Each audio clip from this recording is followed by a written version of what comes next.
Racing isn't easy, but experiencing it is. iRacing puts you in the driver's seat with the industry's leading sim racing game. Drive on laser scan replicas of the greatest racing circuits from around the world. Go head-to-head against other drivers chosen by skill-based matchmaking to ensure competitive racing at every level. Compete across all your favorite series in officially licensed cars engineered to deliver the most accurate driving experience possible.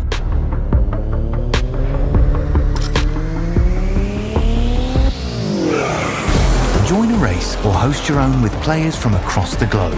Race against the computer or in a league with friends. Feel the thrill behind the wheel. Visit iRacing.com.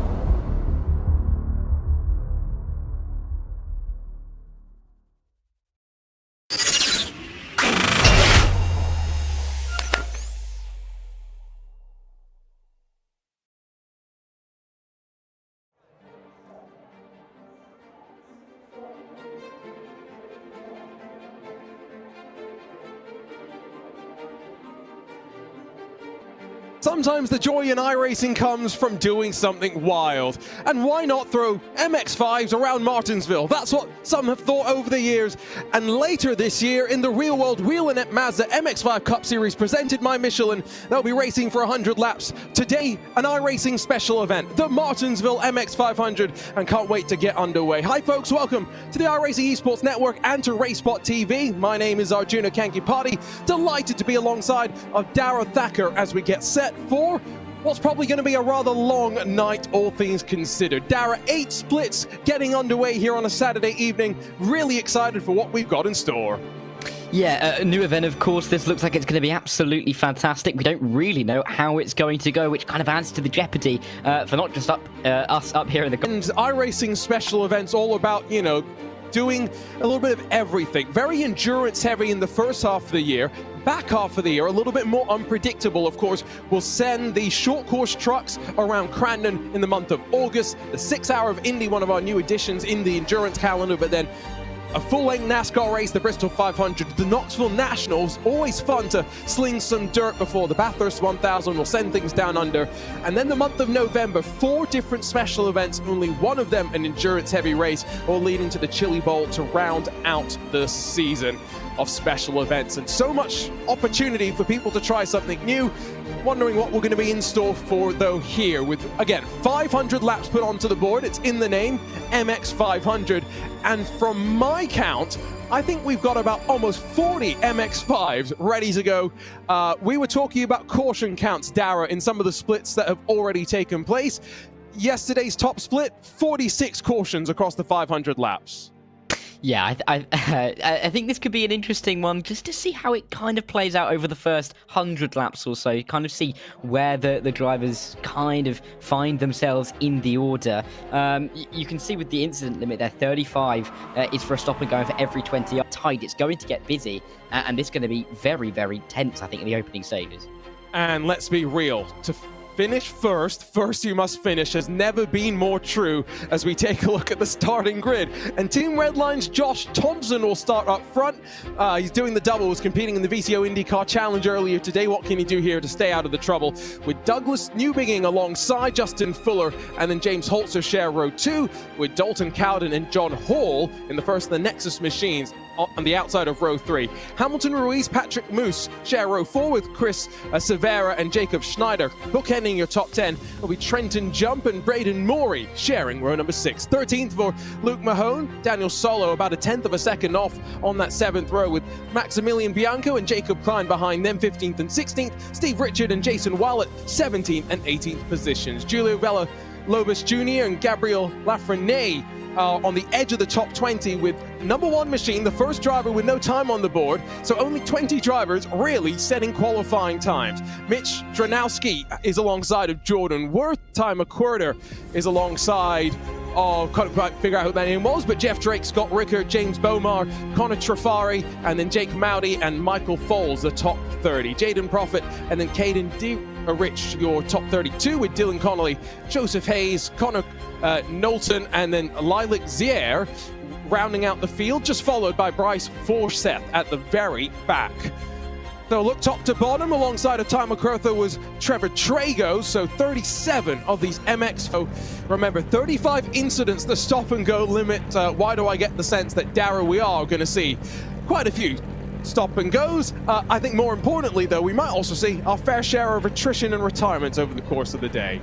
Yeah, it'll be interesting to see how many of these drivers are still here after 100 laps, let alone 300. So you can just see the field. You can see them going around the banking at 3 and 4. So there are cars all over the road. And I think the opening couple of laps are going to be frantic. They're going to be fraught. And it's going to be really, really important to get that track position and really just to stay out of trouble, because there is going to be some kind of incident. It's just trying to pick your way around it. So fuel can go around 240-ish laps, but let's be real, not really expecting green flag pit stops. Tires, there's a little bit of wear, not too much to really speak about. I think we are going to be seeing some potential hard charges, though, in the early stages. That's a look from the tail end of the pace car. I think we'll get at least one more lap under pace car conditions before we get the race underway. I'm not going to ask you for a prediction on the winner. I think, Dara, instead, over/under on cautions. What's your prediction for how many times that safety car comes back out? Well, we had 46, didn't we, in a split yesterday. I'm going to go for 27. Oh, okay. You're optimistic. I'm optimistic. Well, the good thing is, apparently my timing screen is indicating if we went green, it would be around 3 hours. So, given that 46 cautions takes 4 hours, it's not much longer in terms of how much time it takes to run a lap behind the pace car as opposed to under green flag conditions. But we're going to get ready to see the pace car drop off and away. And for the first time in iRacing special event history, we're here at Martinsville, but with the MX-500s. They'll go racing for 100 laps later on this season in a non-points race for the Global Mazda MX-5 Cup. But let's go racing. 500 laps on the board, and it's a long hold as Thompson and the Team Redline machine gets this race underway. Good start for the inside, it seems, as they'll make their way towards turn 1 and 2. They are too wide all the way through the field, as you would expect, and they're not really going to be coming into contact in the opening couple of corners. Good to see, but no one really going to be side-by-side. Oh, sorry, no one going to be out of the side-by-side into 3 and 4. And watch the momentum just build here. Who's going to go aggressive? Remember, a couple of drivers may elect to start down on pit lane. Jeff Drake, James Bomar, Maximilian Bianco, and Luke Mahone. Although I don't actually see them even sitting in the pit lane. So might already have 4 early retirements. Get a word on that. There's a car down low trying to stay out of trouble, already coming 1 lap down, so that's going to be one of those drivers that did not start. But look at that bit of contact inside of that second row, into the wall hard, and now sliding down through the field, but staying out of trouble, Justin Fuller in the wall. Yeah, now they're nearly 3 wide in towards the opening couple of corners. We'll see the number 1 car making good progress, it seems, through the field after not seeing a time on the board. But as they make their way off of the corner, you can just see how fraught it is. There are cars all over the road, and even up at the front, Josh Thompson still isn't away from the pack. So we'll keep an eye on Fuller. Where is he going to be able to fight his way back from? Because expecting that damage is not really going to cost you too much. We have this beautiful sunset condition, though, that I think is going to make for some quite nice pictures from those. Get some good finishes at the very end of the race, but now we're starting to single file ourselves out, at least for the top 3. It's 4th, where it's side by side. Can Cowden get alongside of Hall and really make things work? Remember, momentum on the outside going to build you down the straightaway, but the tighter line through the corner gives you the chance to slide your way on through. Yeah, and a couple of drivers, I think, dropping off of this front train maybe is a symptom of that little collision that we had on the front straight a couple of laps ago. You can just about see that break in the train, but they're still fighting too wide. They're not really giving too much of an inch, and another little bit of contact for the number 17 car.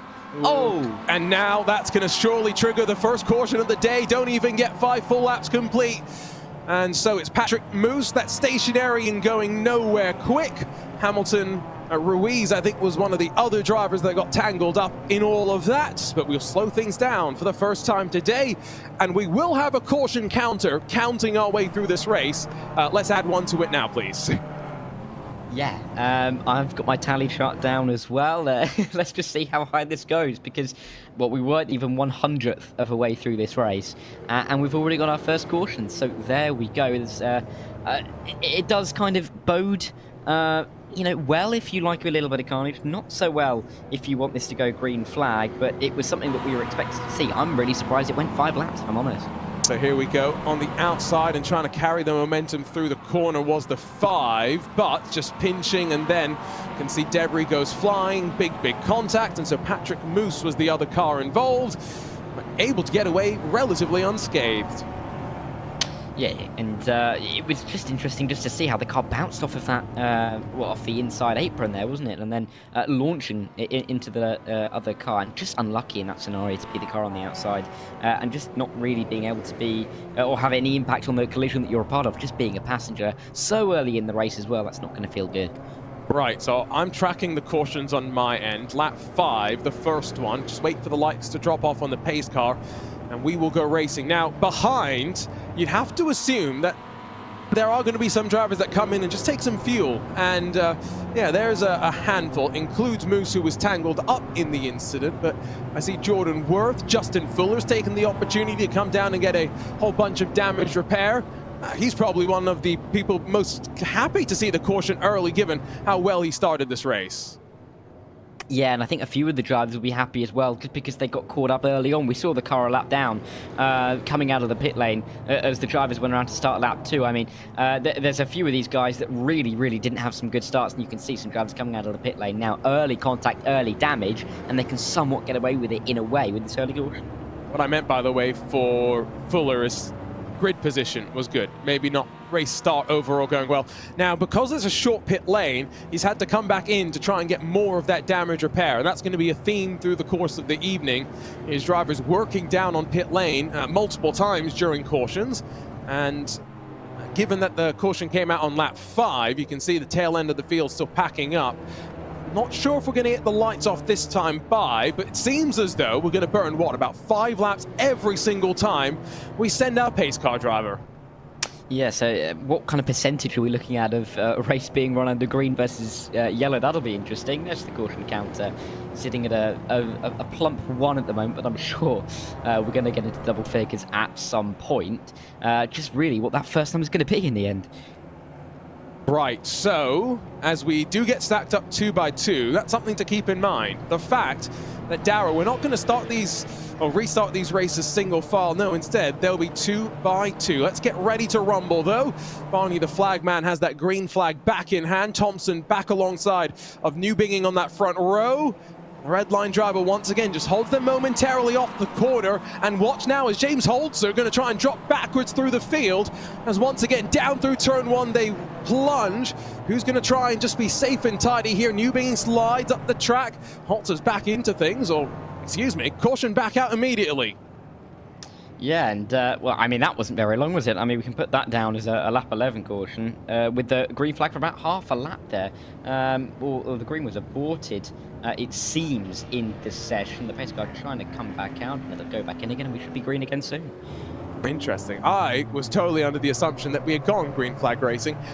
Correct, by the way. I'm seeing some chatter in the iRacing Esports Network Twitch conversation. Connor Fari is indeed on the wet compound tires. Not quite sure why that is. We'll finally get the green flag back out, and Thompson holds them down into turn 1, and now stacking up behind. Can we get a couple of these green flag runs back under our belt and get some confidence in the drivers? Newbinging on the outside, a nose in front down to turn 3. Yeah, they're still going to be side-by-side. Of course they are. I don't think we're going to see much of this race without any side-by-side action with so many cars packed into such a small oval. But we're seeing Newbigin using that outside line to his advantage, coming into 1 and 2 with James Holzer seemingly trying to follow around the outside as well. But as they make their way off the banking at 1 and 2, it seems that Thompson has the advantage. So, is Thompson down to pit lane. Now, does he have a penalty? He does, and so does Newbinging. So 2 drivers on that front row. Not quite sure exactly why, but big drama. That's going to send them down at least 1 lap apiece. Still wait for the 8 machine to be able to tuck down low. He'll try and do it this time on the back straightaway. It means now battling up front. Cowden and Holzer wheel to wheel and down to turn 3. Yeah, and I think we're going to see a lot of cycling through of these leaders, no doubt, with incidents and penalties likely to be coming for quite a few of the drivers throughout the field, whether their fault or not. But look at this, side-by-side into turn 1, Cowden and Holzer. They're not giving an inch. They want to lead this special event on iRacing, and the likes of Severa, Hall and Schneider are hoping to play a part in it.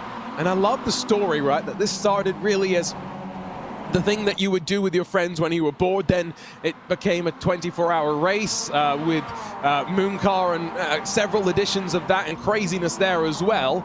But now not only do we have this as an official special event, but did mention we're racing in the real world as well. So confirmed that Josh Thompson as well as Newbinging have indeed gone 1 lap down in the case of Newbinging, or very close to being in danger of going a lap down. Thompson spent a lot more time stationary. I think he failed to correctly serve the pit stop as a whole, and so that's cost him just a little bit. He's back in the pack and 2 laps down, 36th position. Yeah, I guess the silver lining will be that there's likely to be cautions. He may be able to benefit through those, but it's not the position you really want to be in at the start of such a long race. 500 laps, of course, on the clock, and we're going to tick through them relatively quickly in the grand scheme of things, but it's going to feel like a long time, and these cautions are going to help you out if you are a little bit further back in the pack. But you can just see Newbigin coming through shot. I think he'll be very pleased to be ahead of the train, because even if he can, you know, avoid being in the pack, he's going to be able to try and work himself back to the back of the pack as they make their way around pretty soon if he can join the leaders. And so stop and go does not cost you a lap, it would seem, if you execute it right, apparently. That's just interesting to note. So as there are a handful of drivers that have made some big moves, Dranowski's up plus 14, Knowlton in 10th is plus 25. Most interesting that Jordan Worth, he's plus 9, the highest driver to have come down onto pit lane. So just something to keep an eye on, maybe slightly heavier of a car. That going to mean on the long run? Still, though, wheel to wheel as we watch Daniel Solo and Dranowski just continuing to fight it on out. Your leader started to break away behind. They do seem to be able to keep 2 by 2. Yeah, and Dranowski, of course, he didn't set a lap time, did he, in qualifying? He was right at the front of those who hadn't, but still right in the mid-pack, already fighting his way up to 7th. They're up 14 positions, or 13 as he's fighting his way with Solo, but a great start nonetheless from the number 1 car. He'll be someone to watch, I'm sure, throughout this race, just to see if he can get himself to the front and maybe start to pull away, because, of course, having that number 1 on the car comes with some prestige. Yeah, that's a good point. Highest I-rated driver in the field with 7,685 I ratings. Now, hasn't been able to get that move done and dusted just yet. Solo's putting up quite a stern defense right now, but lap after lap, all they're really doing is letting those behind get closer and closer as you now sit on board with Braden Maury. He only started down in 12th, so only plus 3, but he's kept himself out of the trouble in these early stages. Pass for second does see John Hall try and challenge James Holzer, all still as Dalton Cowden starts to break away. 22 laps now complete here in the iRacing Martinsville MX-500. And what we're seeing is we're not really getting a big differential compared to the low line and the high line here through 1 and 2 and 3 and 4. So that's why we're not necessarily seeing too many of these moves finished very quickly. It's taking 3, 4 laps, particularly for the likes of Dranowski, to make that move stick. We're seeing Hall make his way past Holzer, but there just isn't that differential in the pace between the low line and the high line to make either one really beneficial. So it's going to be interesting, really, just to watch how the drivers can try and use the lines to their advantage and learn how to maybe pinch drivers to the inside or push them a little bit wider just to get that advantage. But remember, they do have to roll the brakes into the corner. They can't just go full throttle. There is a little bit of a dance going on the pedals. So with 37 starters, I think we now are being left now with just 32 scored on your lead lap. in terms of retirements, James Bomar and Patrick Moose might be the only two. That is a real intense fight, though, that just continues to build. Inside of the front five, up high goes the 35. That is a lapped car with Bryce Forsyth, just trying to make sure he does not get involved as they single file out once more. Yeah, and he's gone really, really wide. He's losing position after position, and it doesn't look good at the moment as he makes his way through 3 and 4, still dropping down the order. Maybe a little bit of damage on that car, possibly. He didn't come into pit lane this time around, but a lot of momentum has been lost, clearly. Again, staying out of trouble. Quite curious, though, why the 20 machine is on wet tires, everyone else is on the dries. There is no chance of rain here today, if you were wondering. Absolutely zero. So one driver may be making an incorrect click or knows something that we in the booth do not. Trenton Jump, can he lean on the James Holzer, who's now been forced to the outside? And yeah, seems as though the inside is starting to prevail in terms of these wheel-to-wheel fights. Severa, Schneider sit behind and watch, and now try and see if Trenton Jump's going to clear. Rear end steps around, he brings it back into line. Yeah, it looked like there was going to be a little bit of a bigger collision there, and if anything, he's gone down the inside even better. He's got a better run out of the corner at turn 4 to make it move it to the inside, and he's not going to get it done there, as we're seeing that differential not being too big. But I'm really surprised he managed to keep that all together. It looked for all the world that he was going to go around there, but if anything, it's to help him out of the corner. The real race will be 100 laps here. It's going to be split, though, into 2 50-lap races, effectively, stages, really, with caution still playing their part. So we are timesing that by 5. We don't have that break. My goodness, that's a big look into the wall for James Bomar. I'm very surprised the caution didn't come out, but that is why he is now sat down on pit lane. A look at the replay there. Yeah, and that's the second big incident that we've seen this evening. Not quite a caution, but we can still keep a bit of a big incident counter going, where we're still seeing some cars go up, down, sideways, and you know, upside down. I think we have to even consider here. No, let's not do that, this. Please. I know you've seen some upside down cars today. We'll see if we can make it 2 from 2 in terms of races, but 31 laps in, this is still very, very early days, isn't it? We're talking about this in terms of cars positioning themselves, but realistically, we're still not anywhere near a tenth of the way through as, ooh, that's a car disappearing off the screen, and lots of cars dropping down the order. Is Mitch Dranowski, who is experiencing some technical issues, and that's sometimes what builds as a result, although that was Trenton Jump, who maybe took things a little bit too far and now sits stationary as the field streaks on through. And the second time today, the caution comes out, although we did get a rather decent run under our belts. That was good, what, good 22, 23 laps? Yeah, it was ages, quite frankly. I mean, that means we're up to 2 cautions, but we're already on lap 33, which is impressive. It bodes well for my prediction, if anything, of 27 being a bit of an overestimate. So that's good news. But, I mean, for the incident that we saw, we could see it on board. The driver we were on, the cars in front just moving across the front end. And it's so easy to do with these lines. If you cut across the line a little bit too harsh, the driver on the inside's got nowhere to go, and you're going to find yourself spinning around. Chris Severa dives straight down onto pit lane. Here's a look at the replay. How hard does Jump try and send? I mean, to be fair, he is down on that apex. Maybe you could argue James Holzer comes and pinches that right rear. Not quite sure. Maybe a couple of other angles would tell us more. But, yeah, regardless, we'll see now what happens. And if the 37 can put itself back up into contention after some trips down pit lane, as I think we're starting to see, that might be a lucky dog. Yeah, I think it could be, but we're still on the caution. One thought I did have, actually, about that, just as we're watching this race fall through and the rotation of the leaders, is that realistically, the first 400 laps here are just going to be a survival race. The last, 400 to 450 is positioning, and the last 50 is racing to the end, because realistically, we're going to see multiple leaders. I'd say that over half of this field could be leading the race at some point. It's just about being where you need to be towards the end and making sure you survive these opening laps, because little incidents like this can happen, send you 6-7 laps down the field if you have too many damage repairs, and then you're going to have to work your way back through with the cautions coming out. So this is going to be a very long evening, I'd say, until the last 100 laps where we're going to see all the action. That's a good point. Now, you did see the rear end step around for the 37. It did slide up the track, albeit slightly. That might have been just enough to kick off some of that chaos. just wait for the field to be stacked up 2 by 2. And then we'll get ready to go back racing as a couple more cars just try and filter off of pit lane. That's Trevor Traeger, who just about stays on the leading lap. An important thing, because like you say, first 400 laps don't count, but you've got to be on the lead lap, I think, within those last 100 laps to really be there and fighting at the front. Ideally, you'd be at the front for the entire race and stay out of trouble.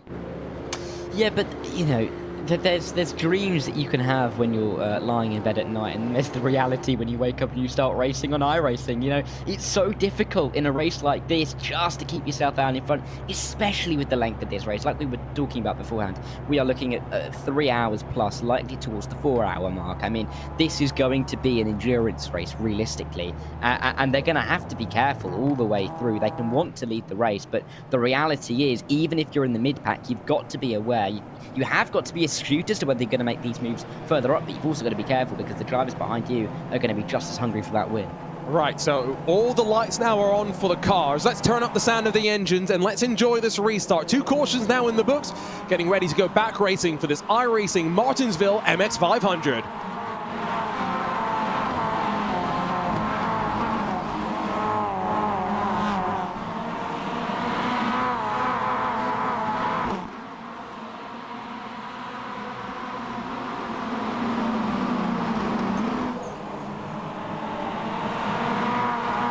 It's a long way to go in this race. Dalton Cowden's going to lead us back at the end of the first green flag lap after the restart. It's the real first side-by-side battle that sees Daniel Solo and Jordan Worth going hammer and tongs. But Dara, at some point, I think some of these drivers are going to recognize you sit inside of the top 10, you feel somewhat comfortable. It's those inside of the mid-pack, the 15th through 20th, that are going to be really going 2 and maybe 3-4 wide. Yeah, we're seeing a singling very, very quickly in this front pack, aren't we? The top 10 pretty much single file, apart from this little battle over 7th and 8th position. But it's interesting just to see that the start that Dalton Cowden got, because he really pulled away quite quickly and it didn't really enable any of the others to get a bit of a jump on anybody else, which meant that they are going to be running single file for a little while. And it's going to be on mistakes now, I think, just to see if anyone's going to make a move in this top 10, because they seem relatively comfortable for the time being. So as Jordan Worth sits on the inside, Daniel Solo holding strong. Remember, it was Solo and Dranowski that were fighting slightly earlier. Oh, a very bold move from Jordan Worth to slide his way up the track. Remember, he came in after the first caution, so he might have just a little bit more fuel than some of these cars around them. Good look at the fans that will be enjoying the view when the real-world cars come here as well. 12 degrees of banking. It's not particularly banked, so it's relatively flat. That's what makes the outside quite interesting and how it rolls the speed off the corner. Side by side just in front though, so that will be Connor Knowlton and Dranowski. John Hall though goes up high, tries to arc his way off the corner in a fight for 3rd position.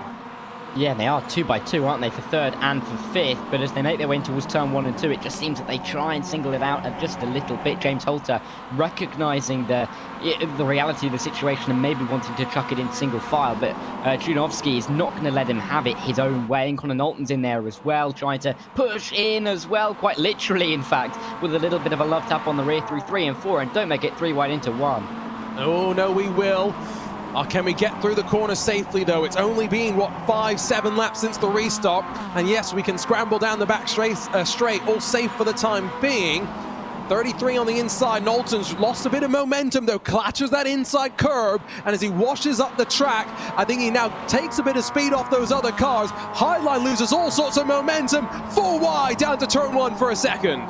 I was going to say that I thought it was going to be a smart idea for Jordan Worth just to sit there and try and pick his way through and hope the guys in front didn't come together. But in the end, he was the one who tried to make it 4 wide into the opening corner. I mean, we're seeing struggle for 2 wide, even then 3 wide. But the idea of 4 wide surely should be enough to scare the drivers off it. But, I mean, there's absolutely no worries given at this early stage in the race by some of these drivers because they are willing to go for it.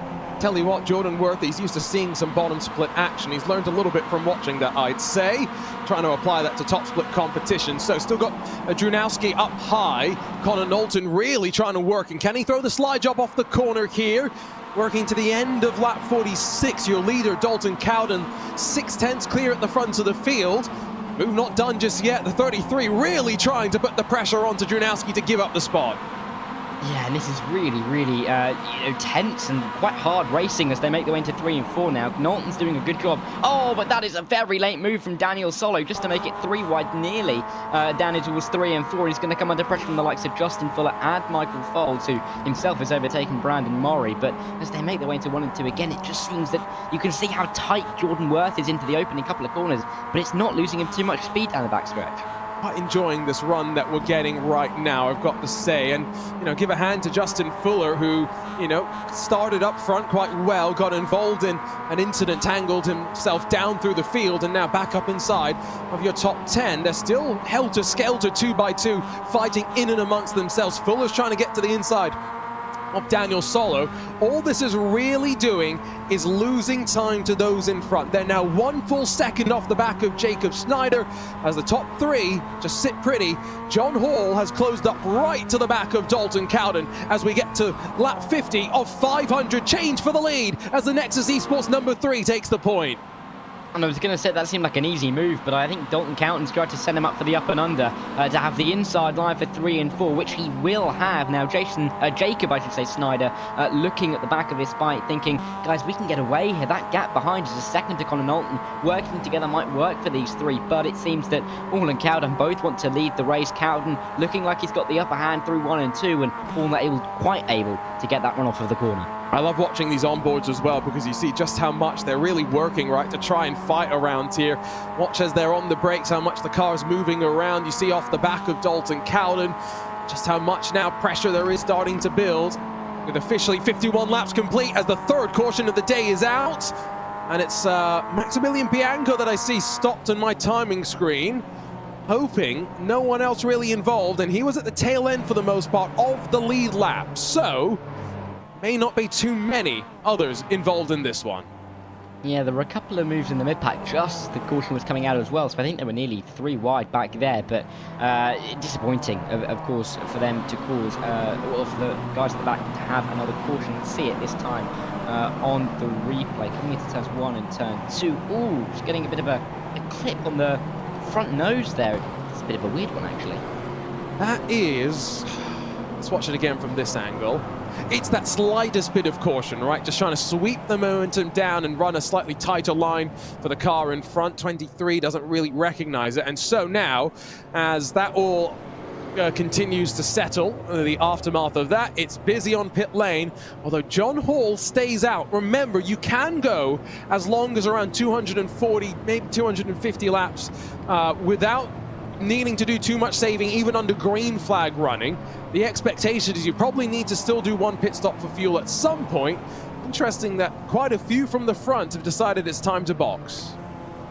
Yeah, very interesting just to see that. Look at the amount of cars that are in the pit lane, actually. I mean, that is at least a dozen, looking at probably closer to half of the field. So interesting to see that everyone's coming in now at about a tenth of the way through this race, and this is a real race on pit road. And look at the rest of the drivers coming in as well. So it seems that everybody pretty much is going for this, apart from a few of the leaders like Hall and Severa. Might just be the function of drivers needing to do an extra lap at a slightly faster pace to avoid going a lap down by pitting. It's such an interesting race dynamic here with needing to pit even under caution. So John Hall is, though, still the car directly behind the leader. Wasn't quite sure exactly who would be the recipient of a lucky dog if there is one, but haven't seen any drivers fly their way past. I've got to say, of all the liveries in the race, that's certainly one of them. Yes, there's quite a few liveries in this race that I think we'll end up talking about as we work our way through this race, or at least mentioning the presence of, because there are some interesting choices, I think it's fair to say. Everyone, of course, looking resplendent, but there is I think a fair mix of different liveries that we're seeing tonight.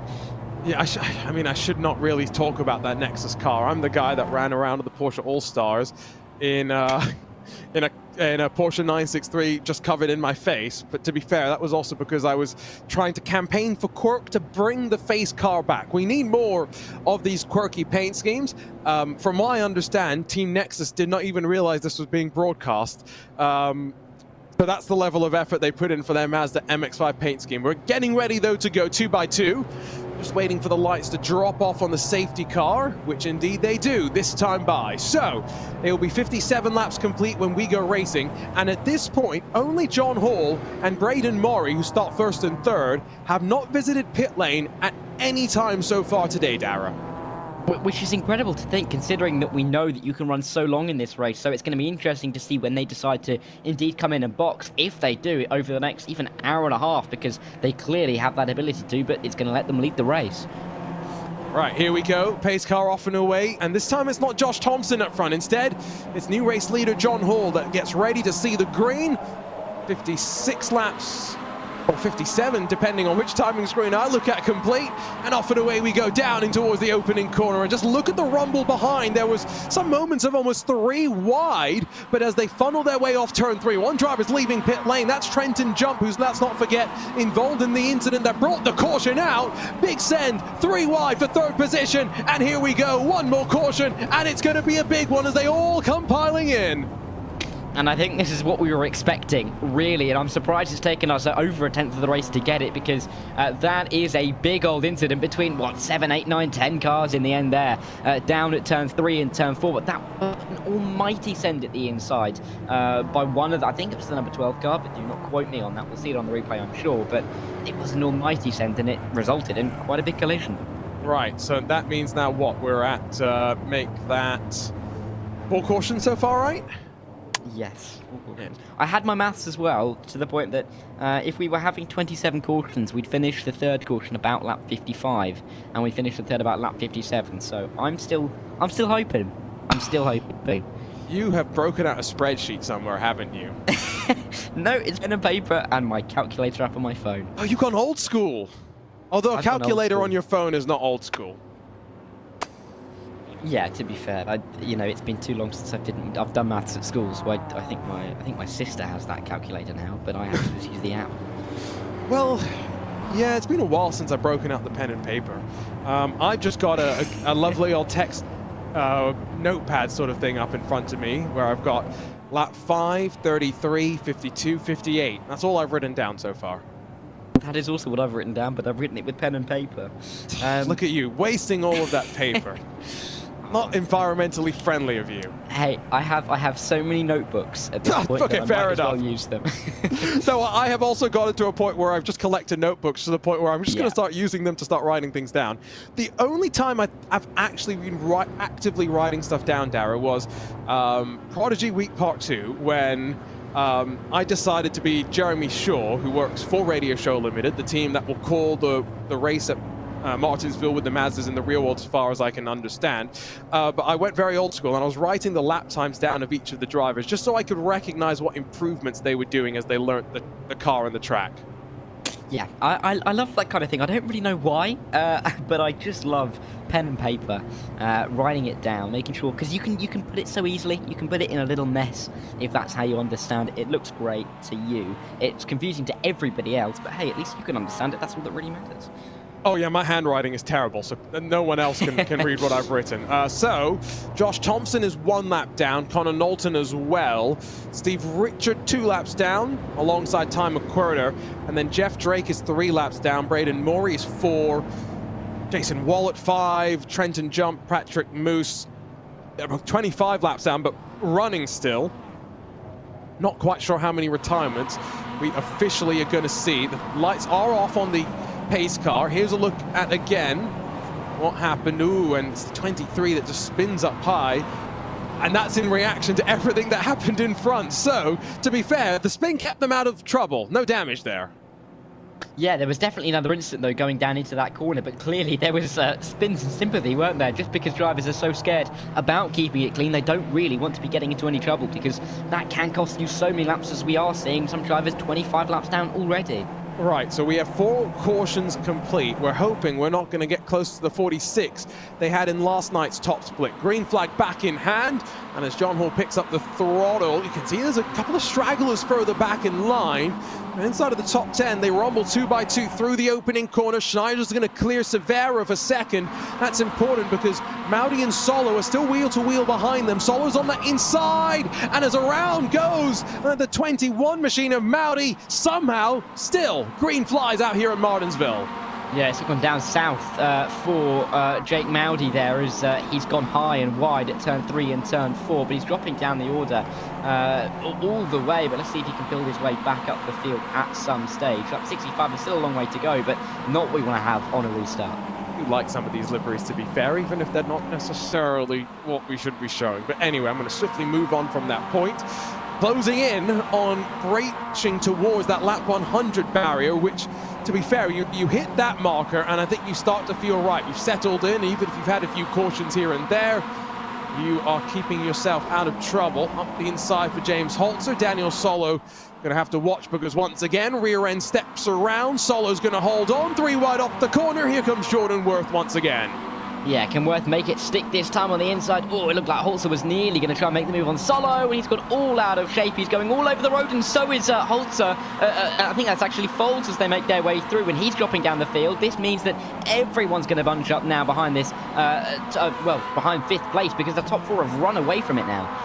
Yeah, it was a good save as well from Solo to avoid spinning that car down low. Just continuing to watch the laps tick away. But now, with Jordan Worth up high, he makes the outside work as well. And now can he make the move on Daniel Solo? I don't think there's any damage on that 12 Alcantech NHR machine as well. So may have avoided pancaking that inside wall. Quite remarkable, all things considered.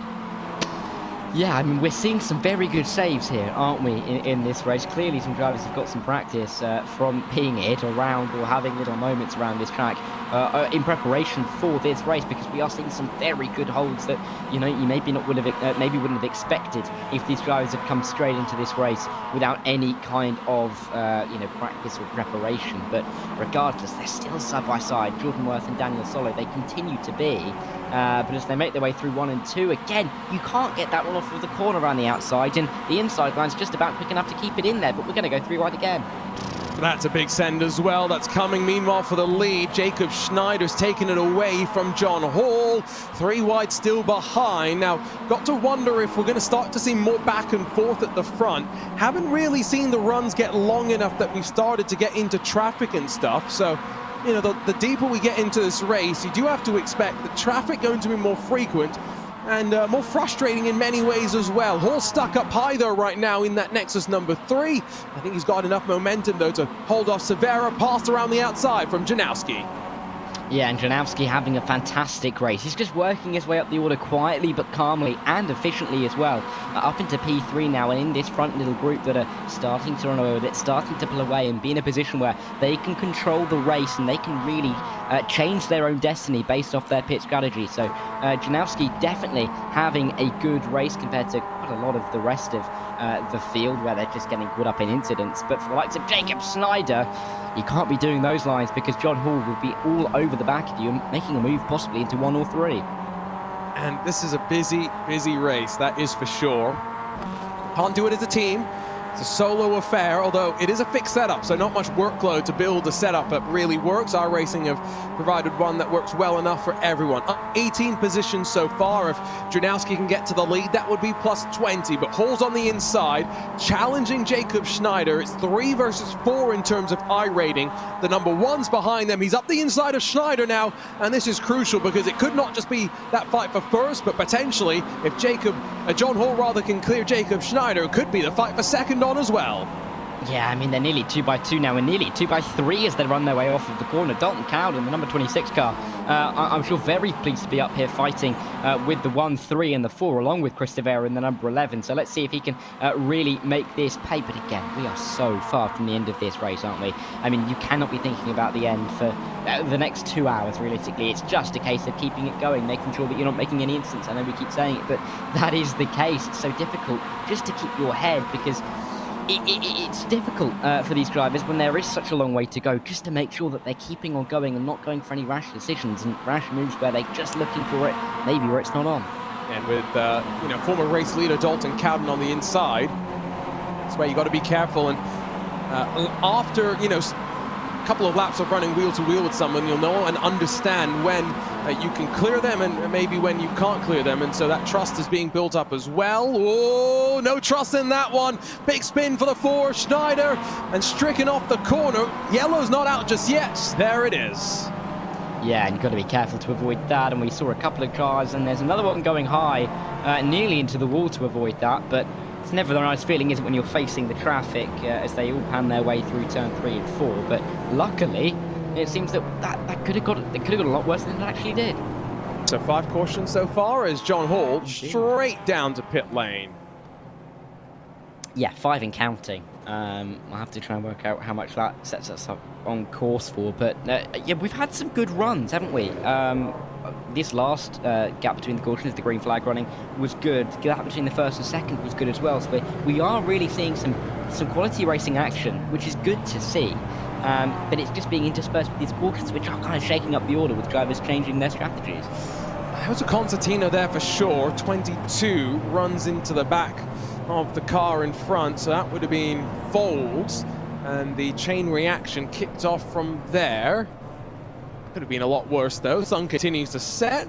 That looks like a very, very pretty sight. And tell you what, I would very much fancy going to see how these cars race in the real world. Don't think I'll get the chance. So instead, on October 26th later this year, I think I'll be watching on wherever I can on YouTube or something to see how these cars race in the real world.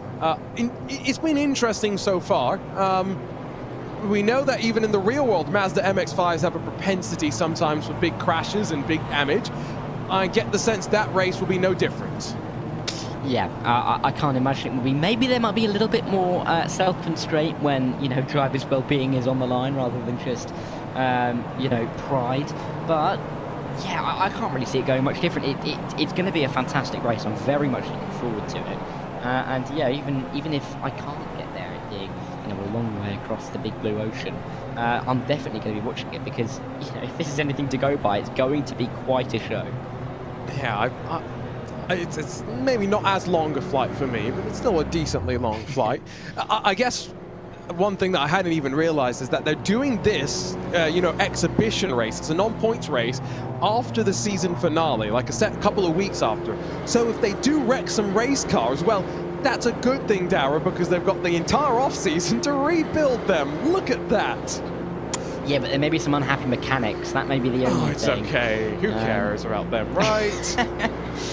Yeah, I'm not going to wait. I'll let you jump into that head first. I'll stay very much firmly on the springboard. But no, yeah, I'm sure there will be some hard racing because, of course, we always like to see these kind of little exhibition races. I know at the start of the season we've had in a couple of years recently, of course, the NASCAR at the Coliseum, haven't we? Which has been an exhibition race, albeit, you know, at the start of the season you don't really want to be doing too much damage. But it's good to see these little combinations of you know, tracks, I say tracks, areas and cars that we don't often see, and we often get some great racing. We're getting it here tonight. Right, so if you are watching on the iRacing Esports Network on RaceSpotTV, let us know what crazy idea do you want to see make it from an iRacing wacky combo to not just a real-world event, but to an iRacing special event as well. Still, the lights are on the pace car, so not going racing just yet. Might be next time by, and indeed, off and away those lights go. A couple of people even wondering if we can get to lap 100 before the caution comes back out. What's your confidence level in that one, Dara? I'm going to say lap 96 is what I'm going to go for, and if I get that right, I'm going to be getting myself some lottery numbers when the shops open up in the morning, because they are firmly shut now. What time is it for you? It is currently 1:52 in the AM.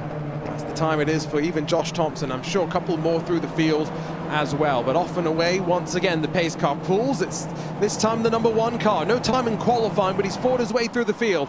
And Mitch Strunowski gets the racing back underway here on the night lights at Martinsville, and already clear off into turn #1. And a big send from Jordan Worth to try and hold on to that third position. Dalton Cowden runs in second as we rumble down the back straightaway inside of the top 10. Everyone, for the most part, sorted it out.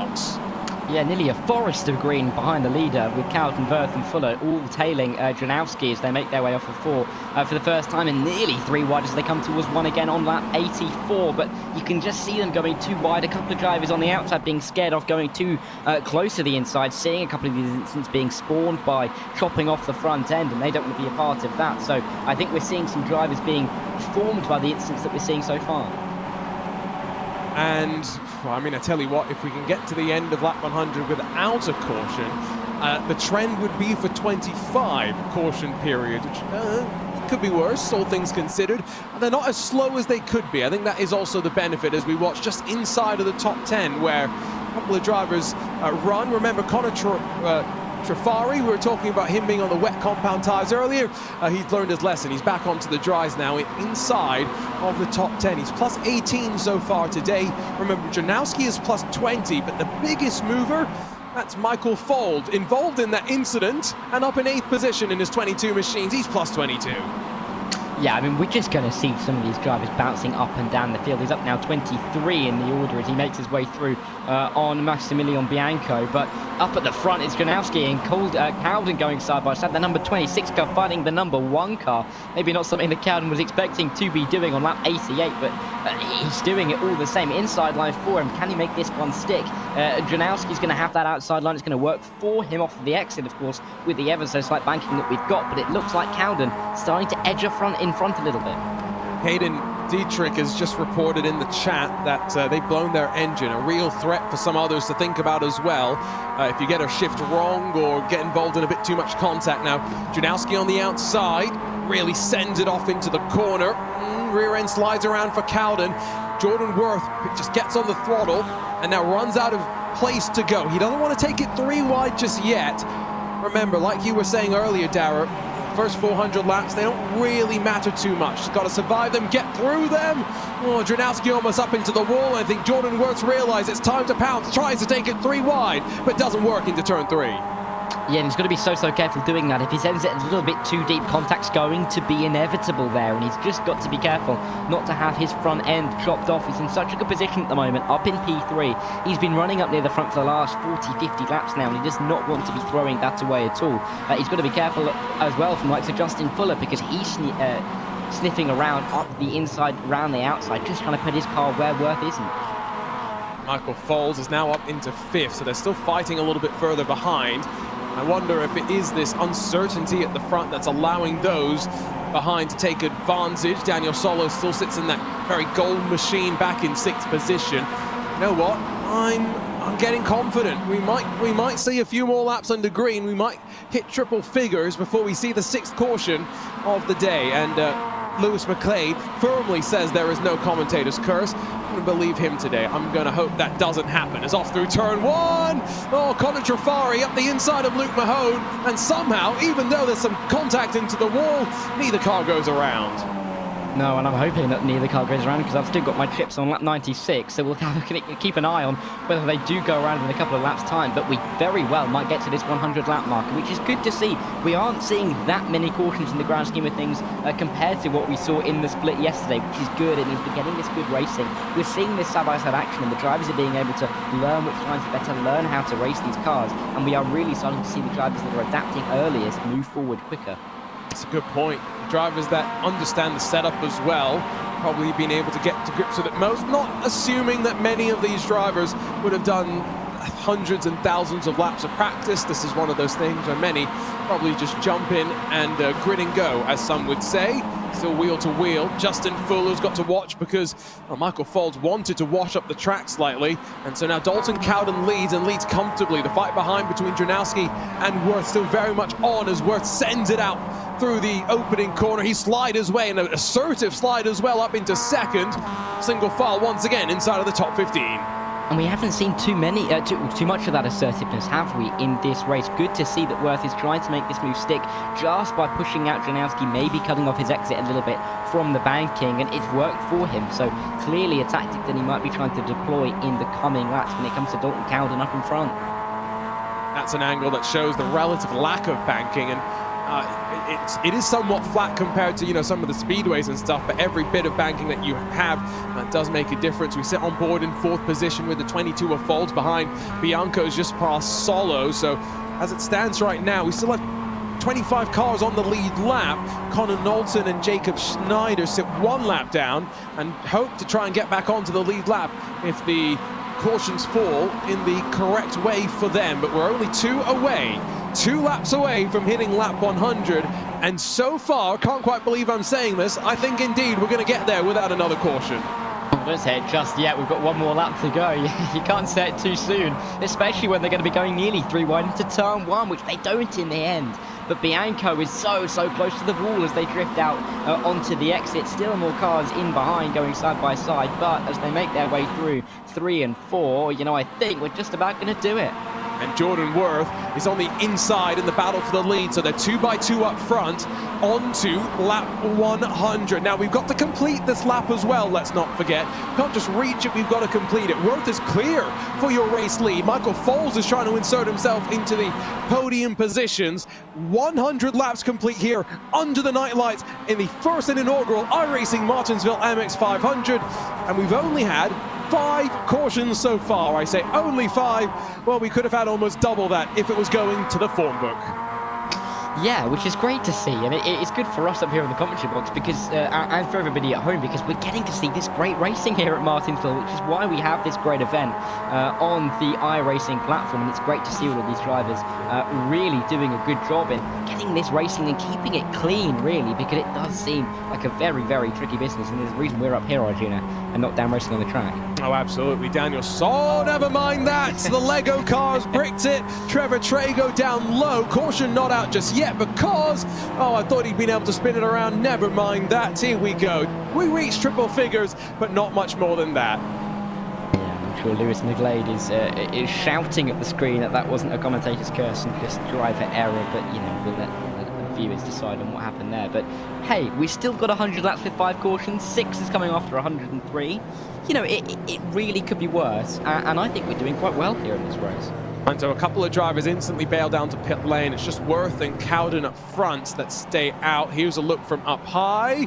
Oh, just drives himself into the rear of the 27, and then the 33 has nowhere to go. So Connor Knowlton, who was, remember, 1 lap down, hits the back of Trevor Trago, now sits there stationary and waits. Going to be very interested to see, though, what happens to those cars that are laps down, because Schneider and Knowlton 1 lap down, as mentioned, but there are a handful behind, hoping to try and salvage something from this race, including Trenton Jump and Patrick Moose, still 25 laps down.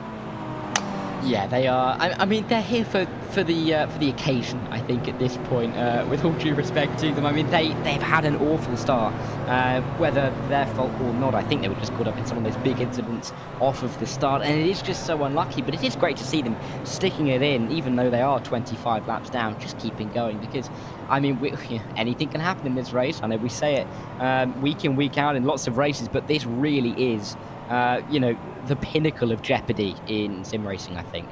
It is. Josh Thompson and Douglas Newbinging, by the way. Remember, they started on the front row. They got a black flag in the first attempted restart, where we had the delay of the caution, of the restart, I should say. Caution extended for 1 additional lap, and both of them on the front row had to come in and serve a penalty. Thompson dropped 2 laps back.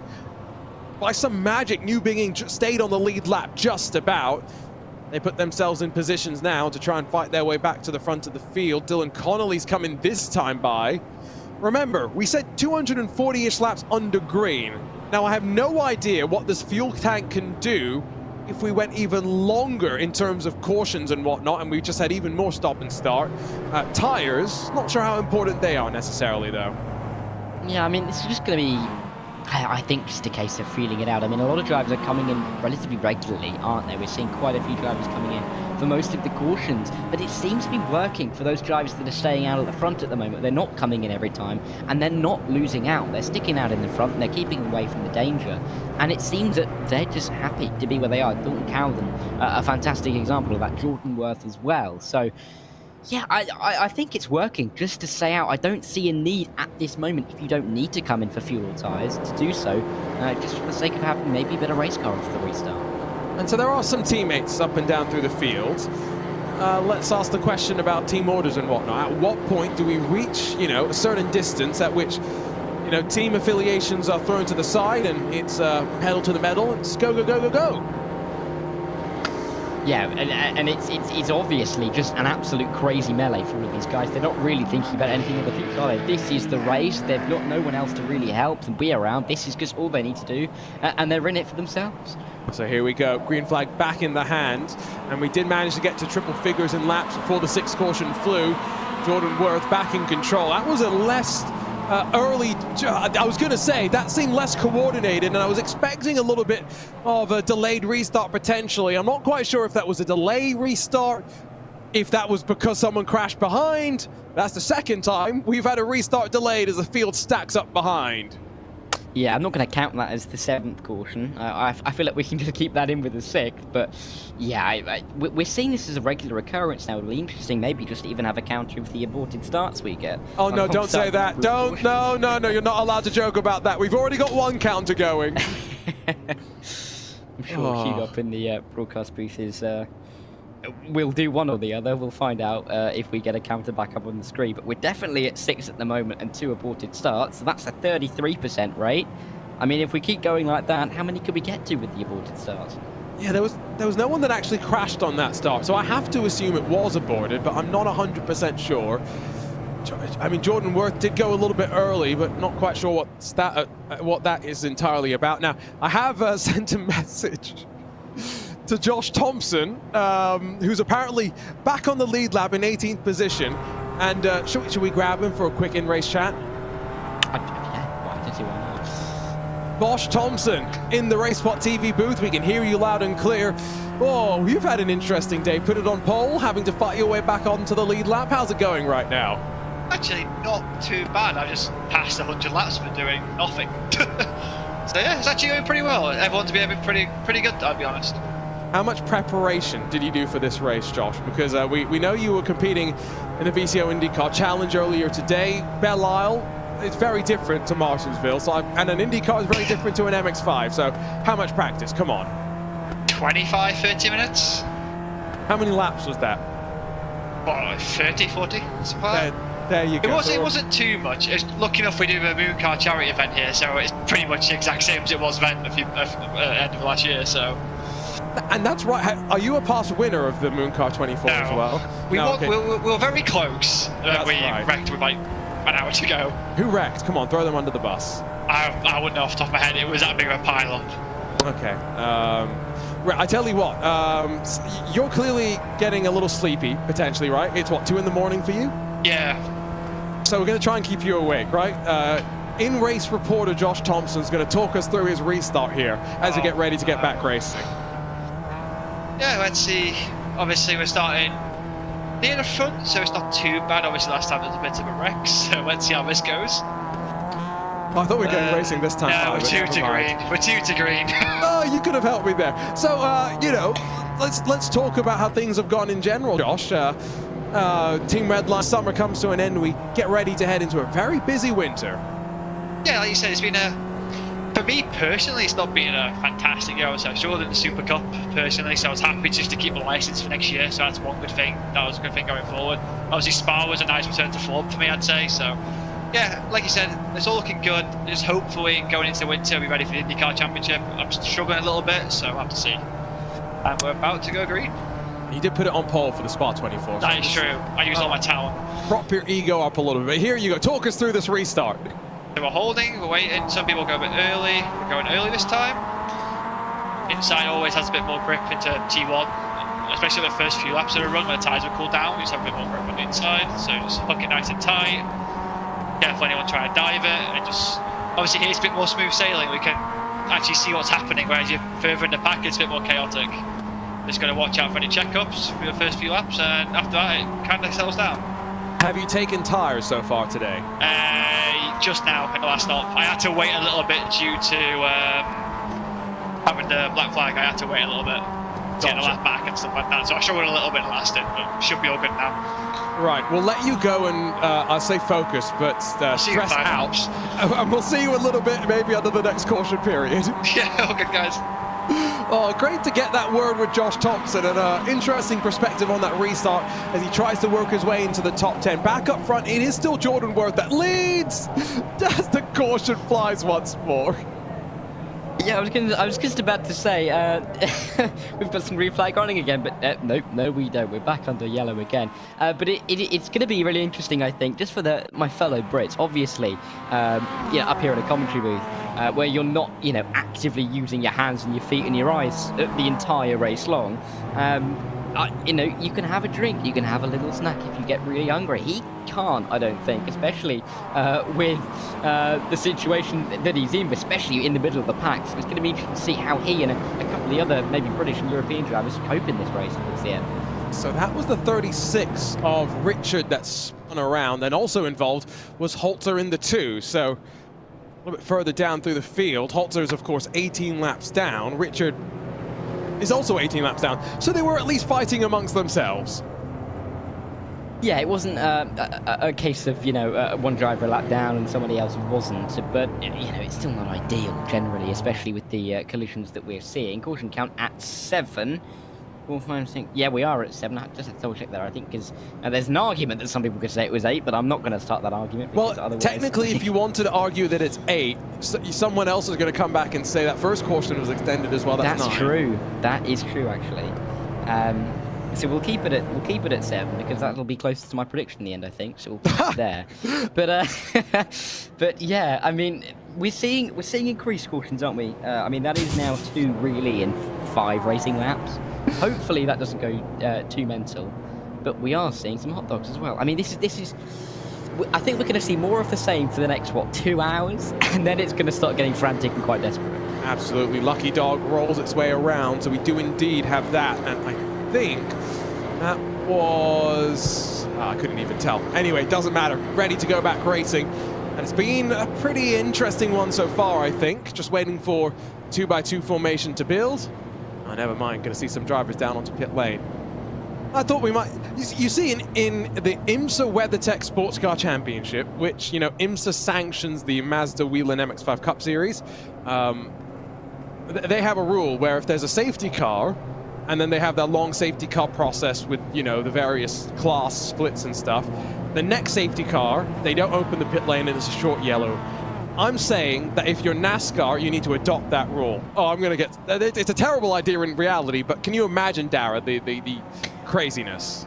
I think generally in the entire motorsports world, there are so many different rules and regulations from each series individually that if you pick them all up and put them all together, would create just either some fantastic racing with some great nuances, or just, you know, unadulterated chaos, quite frankly. And that, I think, would be an example of that, because you'd have drivers, you know, can't get down to pit lane. You know, that lap counter is ticking down and down and down, but, you know, there's so many little nuances of each series that I think would be fantastic in random other series as well. Jordan Worth apparently says 8 cautions. So now the problem is, does that mean the first caution was the one that was aborted, and the one that he restarted technically counted as a green flag? I don't know. Like, whose count do we trust here? Anyway, 8 on the screen, but we'll find out what iRacing says at the end. That will be the judge of whether Darrow was right or not. Very early pickup once again from Jordan Worth, but back underway here. 120 laps complete, and this time, no aborted caution, it would seem. So is now single file inside of your top 5. A little bit of wheel-to-wheel amongst the field, with Fuller door-to-door with Fold, Severa wheel-to-wheel with Hall. Down the back straightaway, it's been tidy on this restart.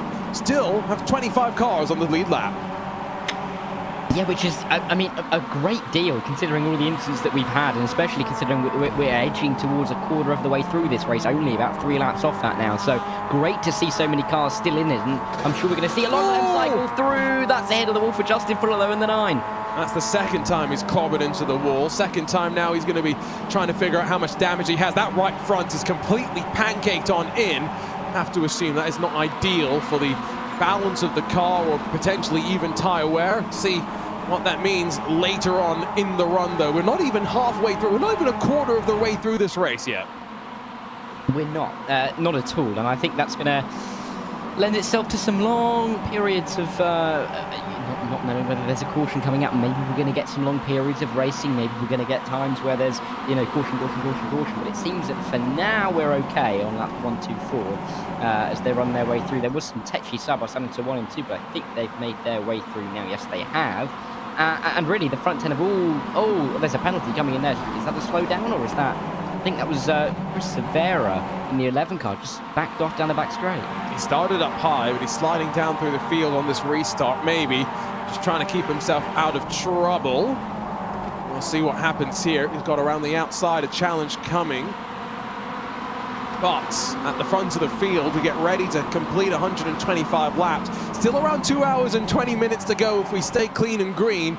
But it is Jordan Worth that leads, Dalton Cowden behind, and then Mitch Dranowski sits in third. Now, only of those three drivers did Dalton Cowden start inside of your top 10. Remember, both Jordan Worth and Dranowski elected not to set qualifying times. They fought their way through the field. And it's not hurt them, has it? They've been at the front for quite a long time now. They're just playing the strategy as well, so that they're not really coming to the pit lane. Happy to sit out front for longer stints, longer periods in this race, and it is not hurting them yet. I mean, I'm sure, of course, they're going to have to be coming down pit road at least once, if not twice in this race. But when they do it, I'm sure it's going to be a time where it suits them and they feel like they are confident in doing so, because at the moment they've got this race in the palm of their hand, and really the others are chasing them after each restart.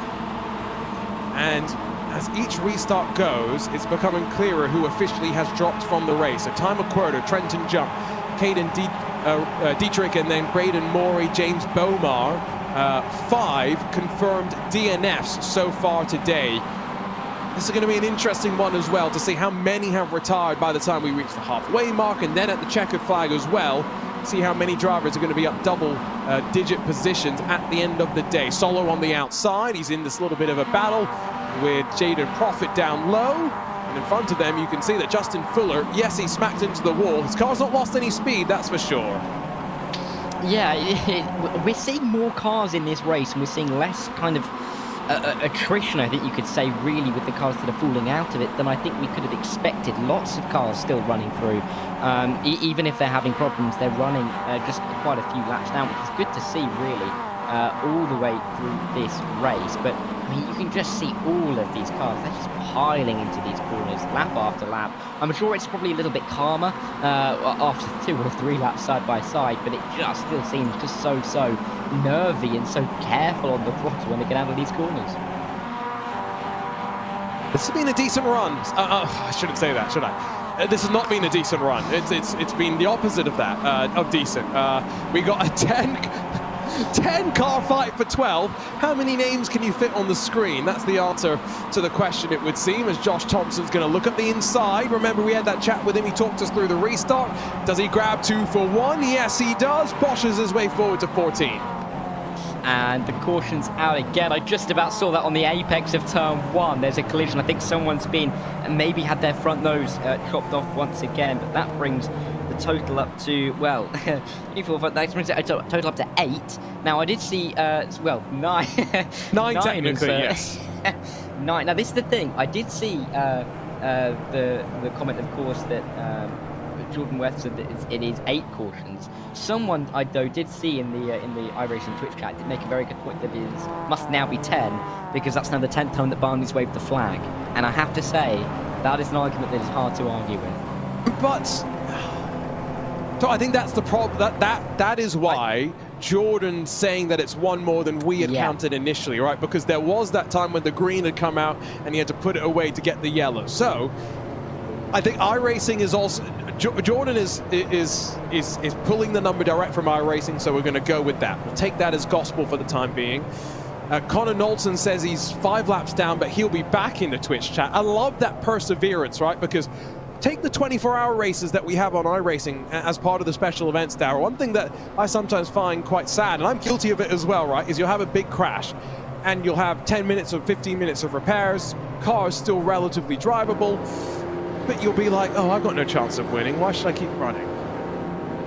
Yeah, but I think the same can be said for me, really, because you know, most races, if I did them, I'd go into them realizing I'm not going to win this race. So if I had any kind of incident, I'm still going to be driving regardless. It's still going to take the same amount of time as I thought it would. So there's always that reason just to stay in, plug away, and keep in the race. And especially in a race as long as this, yes, you may not be in a position to win this race. I mean, yes, you may be 25 laps down, but there is clearly some chaos. There's clearly some fun to be had in this race. And if you're in it, there's no point leaving it if you want to get back into it in a couple of hours' time. Good point, actually, because imagine, this race is going to take at least 2 more hours. So you could, like, go and have dinner, get your car repaired if you're, like, you know, have an engine blown or something, come back and then maybe jump back in. You know, never know. something to keep in mind. We'll get formed up 2 by 2 when we're ready to go racing. Handful of cars did come down pit lane. Jordan Worth, former race leader, is now in 9th, but the top 4 have stayed out. So Dalton Cowden and John Hall will be on the front row. Gabriel Lafreniere and then Maximilian Bianco, who was that car, I'm pretty sure, that span around to bring out the caution. Now he's up in 4th position on the outside of row number 2. It's going to be a very interesting restart to see what new tires can do. Is there any benefit at all? Well, we haven't seen it, have we? All the way through this race. I don't think we're going to be seeing too much of it throughout the race because, you know, the drivers are even saying we don't really know what the tyres are going to do. We had, I think, one set of tyres being changed in the first 100 laps. And I mean, it doesn't seem to be making a big deal of a difference, but at the same time, it's difficult to say because we're seeing the same guys out at the front and everybody who has pitted and changed tyres is kind of getting caught in the rear. Does look quite dramatic, doesn't it, with the lights having really come up, sun having set. It's got a pretty good look, and I'm hoping they race under the night lights in the real world. We're on board with Bianco outside of row 2, coming back to the green as Dalton Cowden and John Hall to drag race off to turn 1 in front of them as the caution. Is that extended once again? I think it is. So there's, yeah, does that count? So does that count as the second extended caution? And or is this another caution? Let's find out. We'll have to find out if the pace car comes straight in again. Let's see. There's the pace car. I don't think he had his lights on. But I think the pace car might come in immediately. 138 laps about to be complete. Bill Dalton Cowden and John Hall on the front. Delayed green is the comment down in chat. Sorry, the driver's suit just caught me by surprise. I'm a professional though, we'll stop laughing. 138 laps complete, back underway officially with the green flag out. And this time a bit more coordinated. Bianco's already got the jump on Lafreniere for 3rd. And so back out through turn 2, they'll exit. Single file inside of the top 3 and squabbling behind, almost 3 wide. And that's Jordan Worth trying to make some moves. Yeah, pretty clear to see where Jordan Worth is in that lime green car. Very particular colour, I think, for this summer as well. So easy to spot. 3 wide though in behind, or even with Jordan Worth going into turn 1 though. This is going to be sketchy on the brakes as they make their way through, diving their way in. And I think Villalobos is going to get caught up. But as I've said that name on the 3rd time, we've already got a caution. Oh, it's out once again. Lap 140. Only thing I see is Justin Fuller having another little spin. I wonder if that is self-inflicted, if he's been battling down. He was already 1 lap down from what I could tell, so, you know, for a single car incident, single car incident to bring out the caution, he'll be a little bit frustrated, although, oh, look at the crowd of oncoming traffic. I think that explains why we had the safety car come out. Yeah, window down, hand out, apologising to everyone as they drive past. I think it's the situation there. Yeah, difficult one. I mean, it's so. You kind of feel bad, don't you, when you're the one driver causing an incident completely on your own, especially if you're not in the race. You do kind of feel a little bit of responsibility. But at that point, what can you really do? I mean, it is difficult. You can get slightly distracted. He may have been trying to have some food. I wouldn't blame him if he was, because, you know, this is a long old race and you're going to have to get some nutrition in you at some point. I will say, I have seen, I was talking to someone who used to race in the Mazda MX-5 Cup series, and they were at circuit, which track was it? CTMP, Mosport, right? And so you have that blind crest down at turn 2 for those that have watched the race there. So basically, it's a long left-hander, and you come over this crest and you dive down a hill. But you are blind when you come over the crest. And so the person I was talking to, they had crashed their car, or they had been involved in an incident and just basically been parked in the middle of the track. And a car came in over the crest, didn't really respond in time, to be fair, may have had enough time to maybe slow down a bit more, and just walloped into the side of him. These cars can take a beating, but you want to be a bit careful. Justin Fuller has used and abused that MX-5 a little bit more than I think anyone else will want to have had so far. Yeah, but at least there's no concern of the driver safety in iRacing on the inside, unless you know, you turn all of your settings up to max in terms of the force feedback that you get, and then there's a worry if something happens, your wrist might be at a bit of a risk. But I think for these guys, they'll just be having a nice Saturday evening drive. I mean, we've still got the weekend, half of the weekend to go. I mean, they've not got much to do tomorrow, you wouldn't have thought. It's a Sunday, so, you know, I think this is just a nice gentle drive for a few of them and quite an aggressive, high-tempo drive for some others. How many laps do you think you'd get into these cautions cycles? So I phrased the question totally incorrectly. How many cautions would you get through before you'd just be like, can we stop crashing?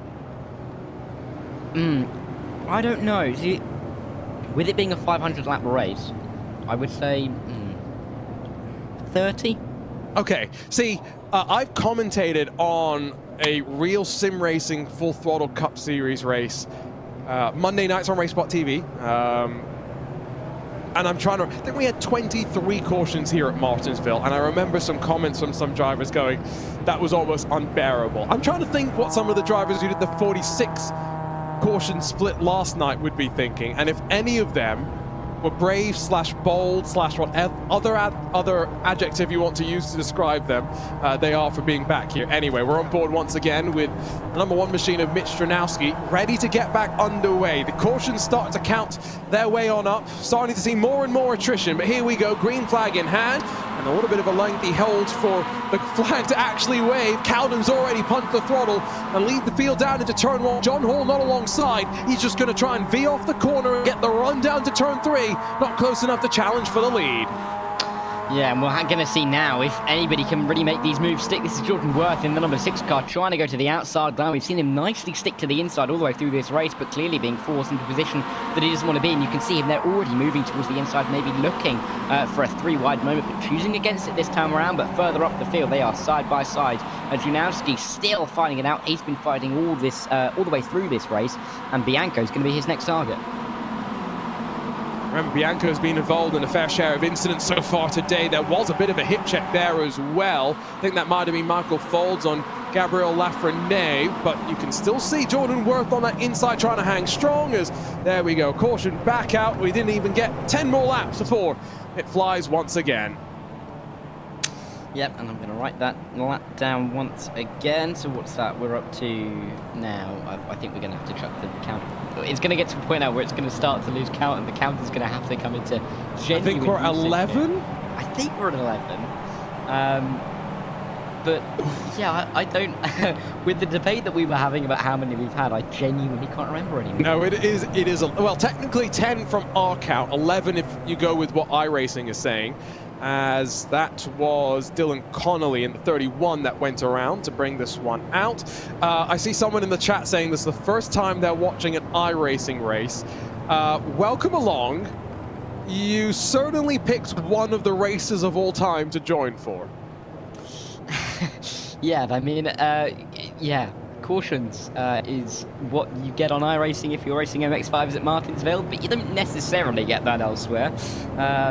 You know, you were talking about the Real Sim Racing series on a Monday night on RaceSpotTV. The series that I've been commentating on a Monday night on RaceSpotTV, the PRL the LMP4 GT3 challenge. There was a race at Mosport, like you were mentioning with the MX-5s, where there were no cautions and it was raining, multi-class. Oh no! And half the cars were out before the first 5 laps were completed. It was quite something. So this is kind of the antipathy of that. Yeah, I saw where that was going when you said Mosport and rain, and I was like, so how much death did you see in the first couple of laps? Oh, well, I'm glad I'm not there on Monday nights, it turns out. Those are also crazy, right? Because not only do you have the LMP3 and GT4, then you have, what's the other one? The GTP and the GT3. Now I have to remember, because I regularly mess up those acronyms, because there are so many letters, too many numbers, and I'm thankful for when it's just something simple like this, whether it's the MX-5. Tell you what, let's make a MX LMP GT1, and I'm sure that would be the rowdiest Mazda MX-5 concept car you could ever think about. Throw a 6-liter twin-turbo V16, or whatever. Take the engine out of a Bugatti Veyron or something into a Mazda MX-5. Let's see how that goes. Give it a properly, you know, single-seater standard rear wing as well. Ooh, just to give it that yes. extra bit of downforce.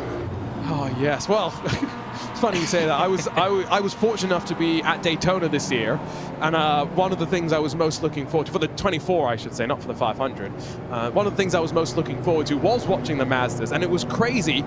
One of the drivers actually lost like the rear boot cover, and it was dragging off the back of their car, and so it was hilarious to watch them through the tri-oval with just this piece of bodywork dragging behind them and flapping around in, you know, the draft and the turbulent air. Eventually I think race control was not very happy and said, come down pit lane.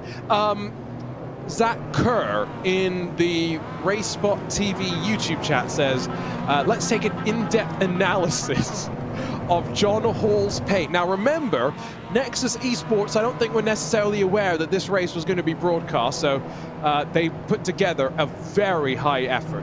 They put so many hours into this paint scheme, and you could just about see it on the outside of the front row.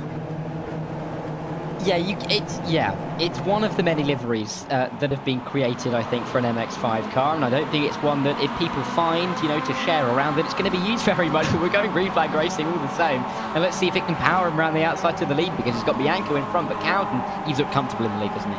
And once again, it's the restart going tidily. It's afterwards that we start to see a little bit more slip and slide. Now, Cowden jumped early. That's good to note, because I think it somewhat helps it be a bit cleaner and stretch out at the front. Bianco, not quite clear of Foles just yet, but as we get back fully under green, one lap complete, tidy as you'd like inside of the top 15.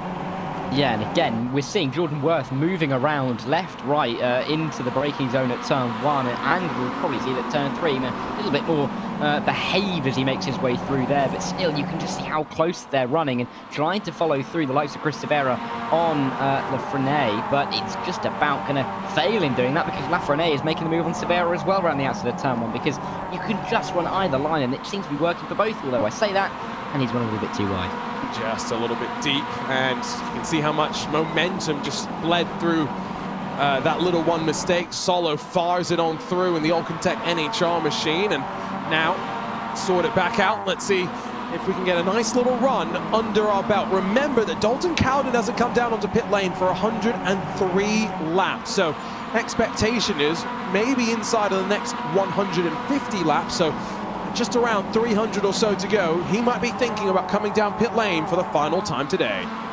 Yeah, and it just depends really how many cautions we get if he can get to the end. I'm sure there'll probably be a couple of opportunities to come into the pit lane with the yellow flag flying, but you never do know. You don't really want to be put into a situation where all of a sudden we've gone somehow, you know, after many prayers, 200 laps of green flag racing.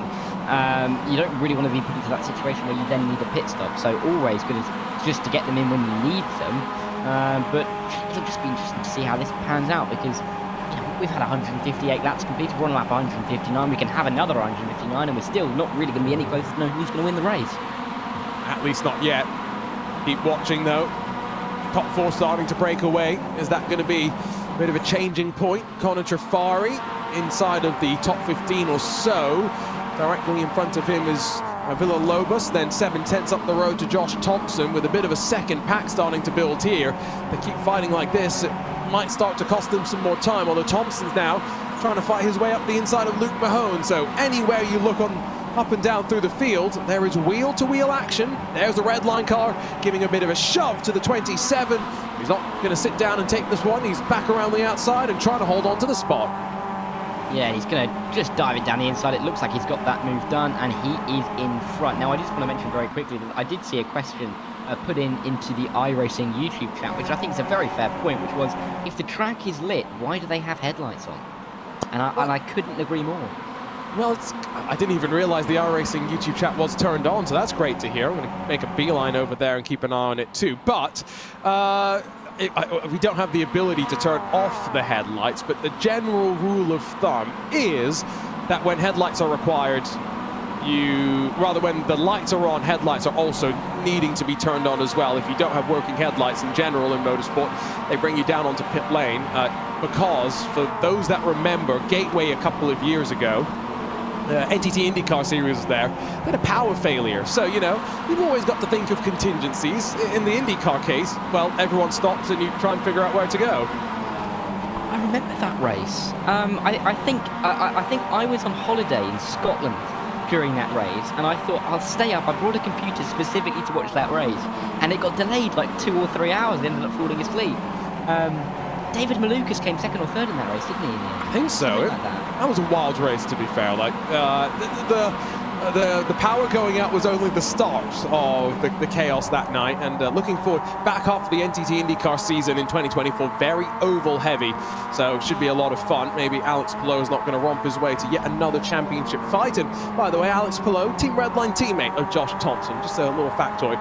Douglas Newbegin started on the outside of the front row. That was a decisive move to make his way past Villalobos. He sits in 17th, still some work to do. That is a masterclass of a livery, though. I mean, this needs to be the subject of a PhD analysis on what makes motorsport and livery so great. Yeah, sorry, that really that really caught me off guard there. I looked away for a second just to count the amount of cautions. I looked back, and there was that top-down shot directly on my screen, and it really caught me off guard. But that is quite a feat of graphic design. I think a degree is required for that. Wow, I'm just trying to settle in as well. We had a very funny suit earlier today. We've got some funny liveries. What more is going to try and break the commentators behind the scenes here? Dalton Cowden, Michael Folds. It's a wheel-to-wheel battle up front. Jordan Worth sits in 5th, and that is the main train as it sits right now, because the gap behind has started to grow. John Hall sat in 3rd, Janowski in 4th. Very comfortable as they run right now. And to your point earlier, Darragh, first 400 laps don't really matter. You've just got to be there at the end.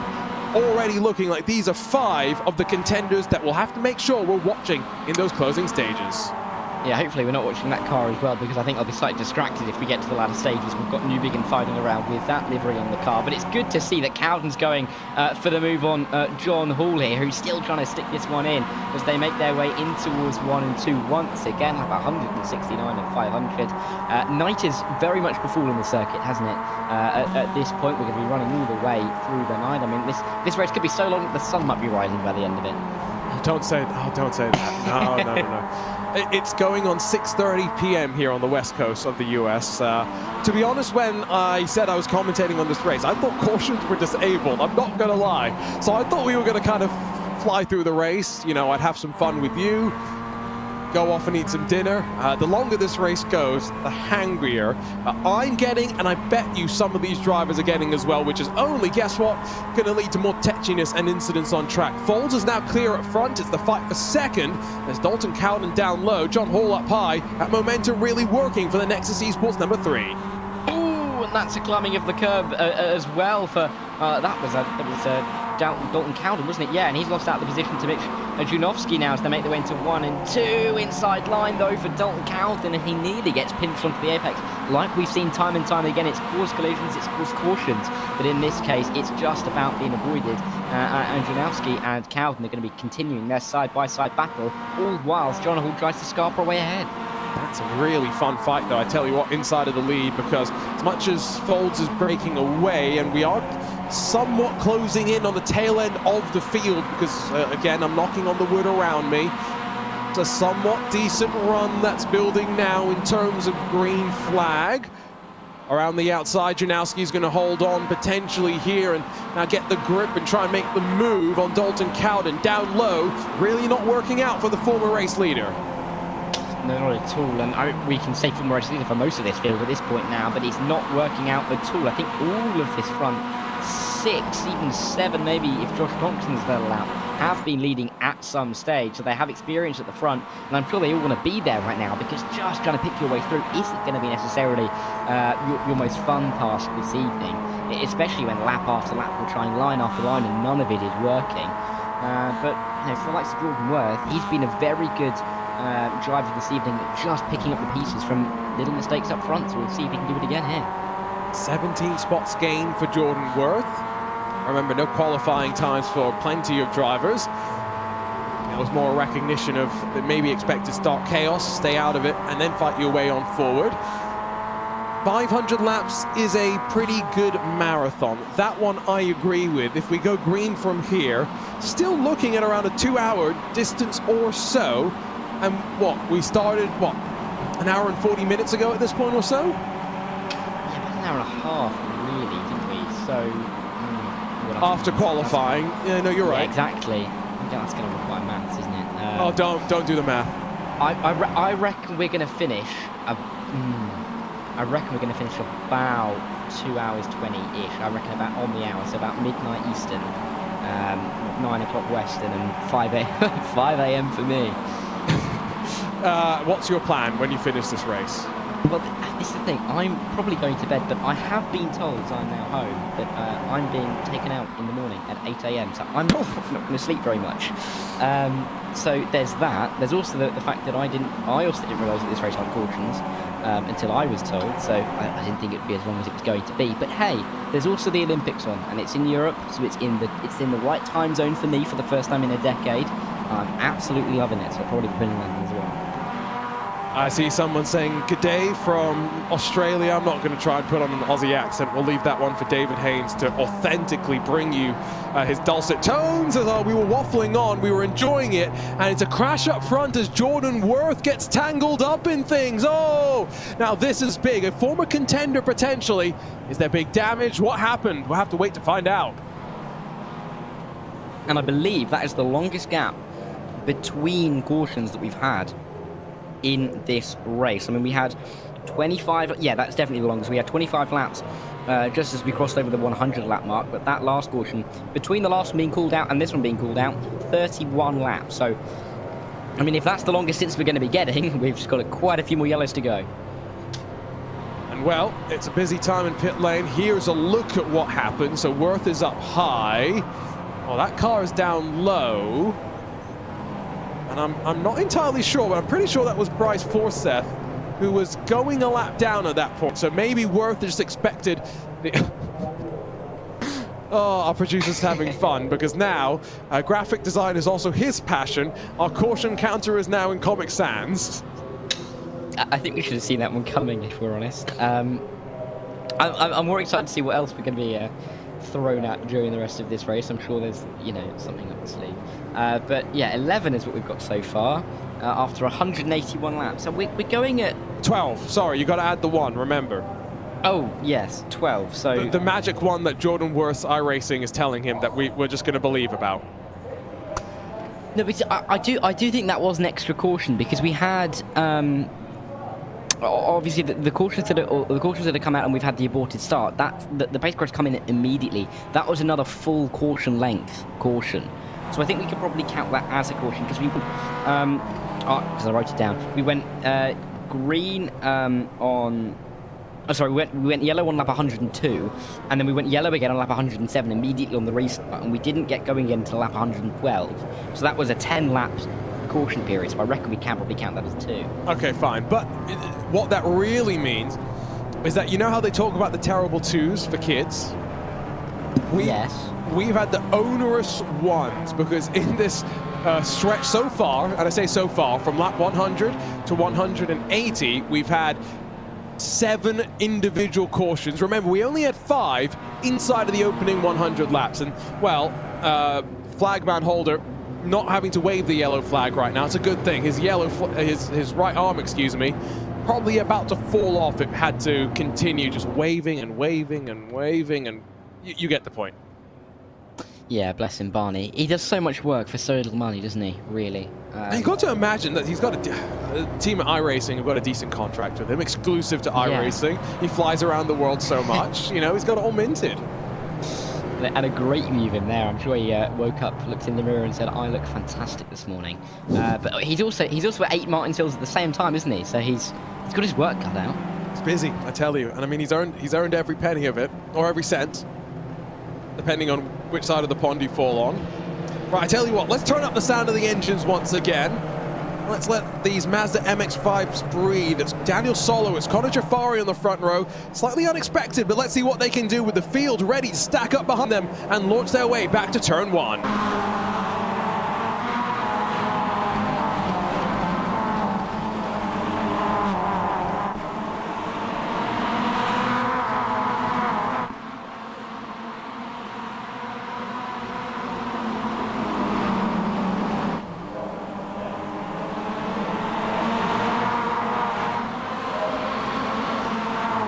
3 wide as we break the timing beam. Daniel Solo and Connor Trafari watching as Mitch Dranowski challenges up the inside, and the #1 machine, highest I-rated driver in the field, not quite clear down the back straightaway, gets a bit of a shove from Michael Fold. Oh, he's going to still try and send it down through turns 3 and 4. Trafari's going to lose out behind. There's already a car in the wall as we spin in chaos off the final corner, and the caution back out once again. Yeah, I mean, it's, you know, we're getting to the Coldplay stance where it was all yellow, aren't we, at this point? So it's almost Glastonbury now where everything is yellow. But, yeah, what's that now? 13, 12, 13. But that was a big one for the lead as well. So we're going to see a few of the front runners cycle down the order, I think, and a few others, like the likes of Connor Trafari, work their way to the front. Yeah, that's a good point, actually. Not quite sure exactly who got tangled up in that. Replay will tell us more. That was a big one as well. Did seem as though a little bit of a lack of braking application in a couple of situations. And so here we go. Michael Folds is in that 22.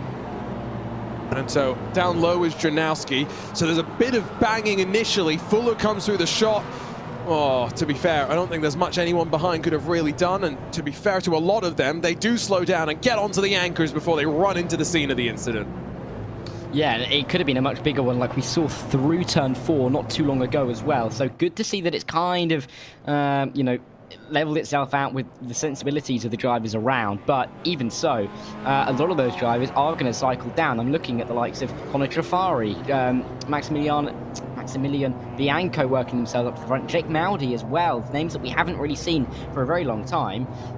So this could be quite interesting just to see how others race at the front. I see some people jumping into the iRacing Esports Network chat. 30-ish seconds of damage repairs needed for Jordan Worth, so we'll see what he can do to keep himself in contention to get most of that done in the cycle of caution previously. But is there still a little bit of wrenching to be done on that car? At some point we will find out. It is, what is the time? 9:30 p.m. virtual standard time, which is to say there is absolutely no way, Dara, that we see sunshine in this race. Not in this race, but outside of my window there definitely will be, no doubt about that. But you never know. The lights could fail, couldn't they? The lights could fail. We could have a The wait. sun could fail. The sun could fail. Hey, it's possible, right? Yeah, I guess. Anything's possible in iRacing, that's for sure. Ooh, okay, you found the griphacks.exe, I see. Now I know why you were so quick in that test race that we did. Oh, yeah. Yeah, me. You don't even have a rig, do you? I do not. I move around far too much for me to have fun. But hey, I'm, you know, I could use my, you know, WASD. You know. I mean, Max Verstappen is very capable on a controller. He is. Well, so am I at this point. So, Are you? Okay. So, you know, one-on-one, you and me, here at Martinsville MX-5s. Let's go. During this broadcast, we've got enough time. I think we will have enough time, to be fair. And I think, to be fair, on a controller around an oval is probably easier than, say, I don't know, something like Sebring. So wait. I'll be on the controller, you'll be on your keyboard. How about that? Sounds good to me. Also sounds good these guys are going back racing, because look at this, 3 wide into turn 1 though. I thought they were going to come into contact, but just about making it through. But interesting, really, just to see how a couple of these drivers who haven't been at the front for a long time, not really anticipating the start the same. I got so distracted by counting the number of cautions that we had. I miscounted the number of laps. Back underway here for the Martinsville MX-500. Remember, 37 started now, only 24 left on the lead lap. Attrition is really starting to play its part. And guess what? We're not even halfway through this race. They're 3 wide behind, but for the most part, 2 by 2 inside of the top 15.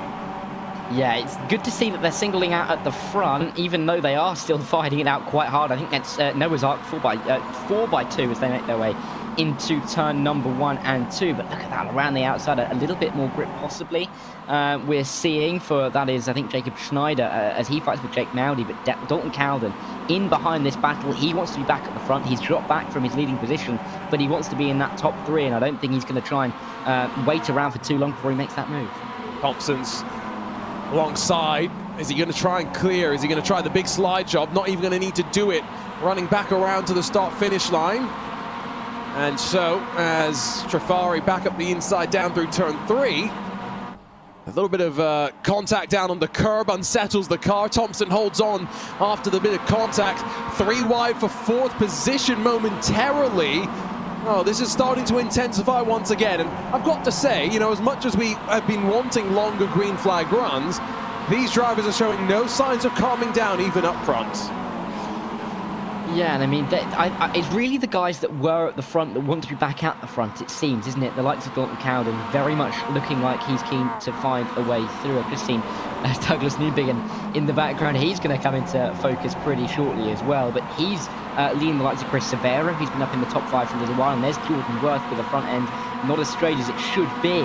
He's at just on the fringe of the top 10, but he's had some great pace tonight. He'll be looking to get himself back into the top 5 in the next 10-15 laps if we go caution-free. And not even the Jeremy Clarkson School of Engineering to get the hammers out and bash away at it. I don't think that's getting the front end of that number 6 fixed anytime soon. So Worth, not sure if it's costing him time. 33 seconds of damage repair taken as he shuffles his way up high. Remember, 12 degrees of banking. We're nearing, though, 200 laps complete.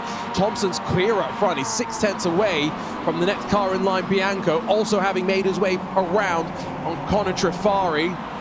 Is that red line machine going to try and break away? Remember, fixed setup for all the drivers. There's no special machine that red line have brought here today. Yeah, I mean, it does look fast, isn't it? I mean, Josh Thompson, we haven't seen anybody be able to pull away at the front of the field, but Josh Thompson seems to be doing it. I think that is a perfect description of this race so far, that livery giving us, I think, an accurate description of, without us having to say it, of how this race is going.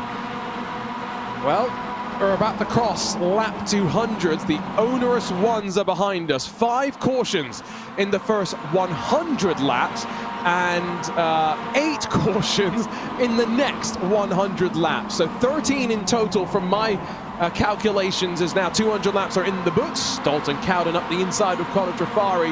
Let's see if that move can be made. Remember, Cowden came into pit lane about 20 laps ago. Trafari's been out there for 60 laps and counting. Yeah, I think it's going to be interesting to see what kind of longest stints we get in this race. Of course, we've still got 300 laps to go, so lots of room for lots of long stints. And I think we're going to see obviously a 200+ lap stint. I cannot see no one going for it. You might as well give it a go. It'll be a question of who's brave enough to do it, I think. Because I think a few of these guys who pitted early, the likes of Newbigin, who haven't been in for a while, might just think, hey, I might want to run up front for a while and then hence stay out for longer. Just to be, we're on the same page when you say a 200 lap run including cautions, right? Yeah. You're not trying to imply to me after what we've seen so far that we're getting an actual 200 lap green flag run. Hey, we can dream. No, we cannot. Many people in my area are dreaming right now, but they're not dreaming about this. Oh, that is true. They are probably thinking of the race that has only had the 2 cautions so far, with 204 laps complete. Hey, I mean, again, we were looking as good for my prediction of 27 after 5 in the first 5th of the race, but true. You know, the 8 haven't helped that. So I'm still hoping. If it's 27, I can go to sleep a happy man. Let's not have the terrible 2s. Let's have the terrific 2s instead when it comes to the number of cautions. Thompson's gone, by the way. That is a 1.6 second margin back to Dalton Cowden. Bianco up high now, as Schneider's going to go up the inside. Tafari's going to be next to try and follow through as well. You mentioned Newbigins slowly working his way forward as well. He's up to, I think, 5th or 6th position, depending on where the timing screen's going to reset once that car with technical issues drops back into existence. But all in the backdrop of what is now a building race lead for Josh Thompson. This is incredible, isn't it, from the number 7 car? I mean, he is just stretching his legs. We have seen nobody throughout this race be able to pull away at the front of the field. They've always been tracked down. They've never been able to get out of the, out of the draft from the drivers directly behind. But Josh Thompson has flown away, even from Dalton Cowden, who is now up into P2. But of course, he led the race for so long. Let's see if he can start to close down that gap. And it looks like he is doing it ever so slightly. That gap edging under 1.7 seconds. I'm just saying they need to keep the iRacing YouTube chat turned on a little bit more. Not just because of all the compliments that are flowing towards me and Dara. I'm not complaining about that. Just loving the energy. And across of the Twitch chat, RaceSpotTV as well. So glad you joined us here. Very first iRacing Martinsville MX-500. Crazy concept that, you know, people would have done with their friends on a Friday night maybe, after a night on the town potentially. Turned into a race that will happen in the real world later this year, and now into an iRacing special event as well, full circle. And this, again, no commentator's curse, it doesn't exist, if you believe Lewis McLeod. This is the longest green flag run that we've had for quite a while, isn't this? I think so. I mean, we had 31 laps between 148 and, well, I'd say 31 between the quarters coming out. So you make that, what, 26 really under green flag, between 153 and 179. So if you count it from 191, we're looking at getting close to that mark, actually. So we are getting there in terms of that longest run, and also we're getting near to half race distance as well. So, you know, as the laps tick down and they continue to roll around single file now, this race feels like it is steaming ahead. I don't disagree with some of the things that I do see in the chat, though, which is, you know what, have been maybe not the best idea from the driver's perspective, but great for us as viewers, hilarious for us potentially as well, that chance of rain. Now, this car does have rain tires, but ovals as a whole do not have rain enabled on iRacing just yet. All oval cars even have rain tires anyway, but just for this event, you know what the rain can do, Dara. You were talking about it Monday night, Mosport. Imagine that here today.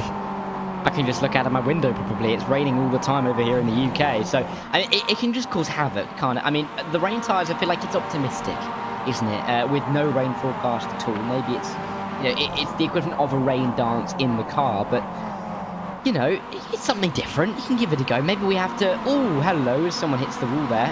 Maybe we have to, you know, if we run this race again, make it mandatory to run rain tyres at one point in the race. I mean, that could be an idea. Ooh, maybe that's what Connor Trafari was doing. He was trialing out the new rule set. For those that missed it early on, Connor Trafari in that 20 did do a stint on the wet compound tyre. Not quite sure why, but he did. And, I'm not even sure if it worked or not, because we didn't really see much of him. I think it was okay because it didn't come in immediately, but it wouldn't be something I would generally suggest. But I mean, regardless, it's definitely an idea. Maybe just spice it up a bit. You have to run wet tyres for 50 green laps or something. I mean, that could be fun. I like where we're going with this. What other crazy rule set can we think of that no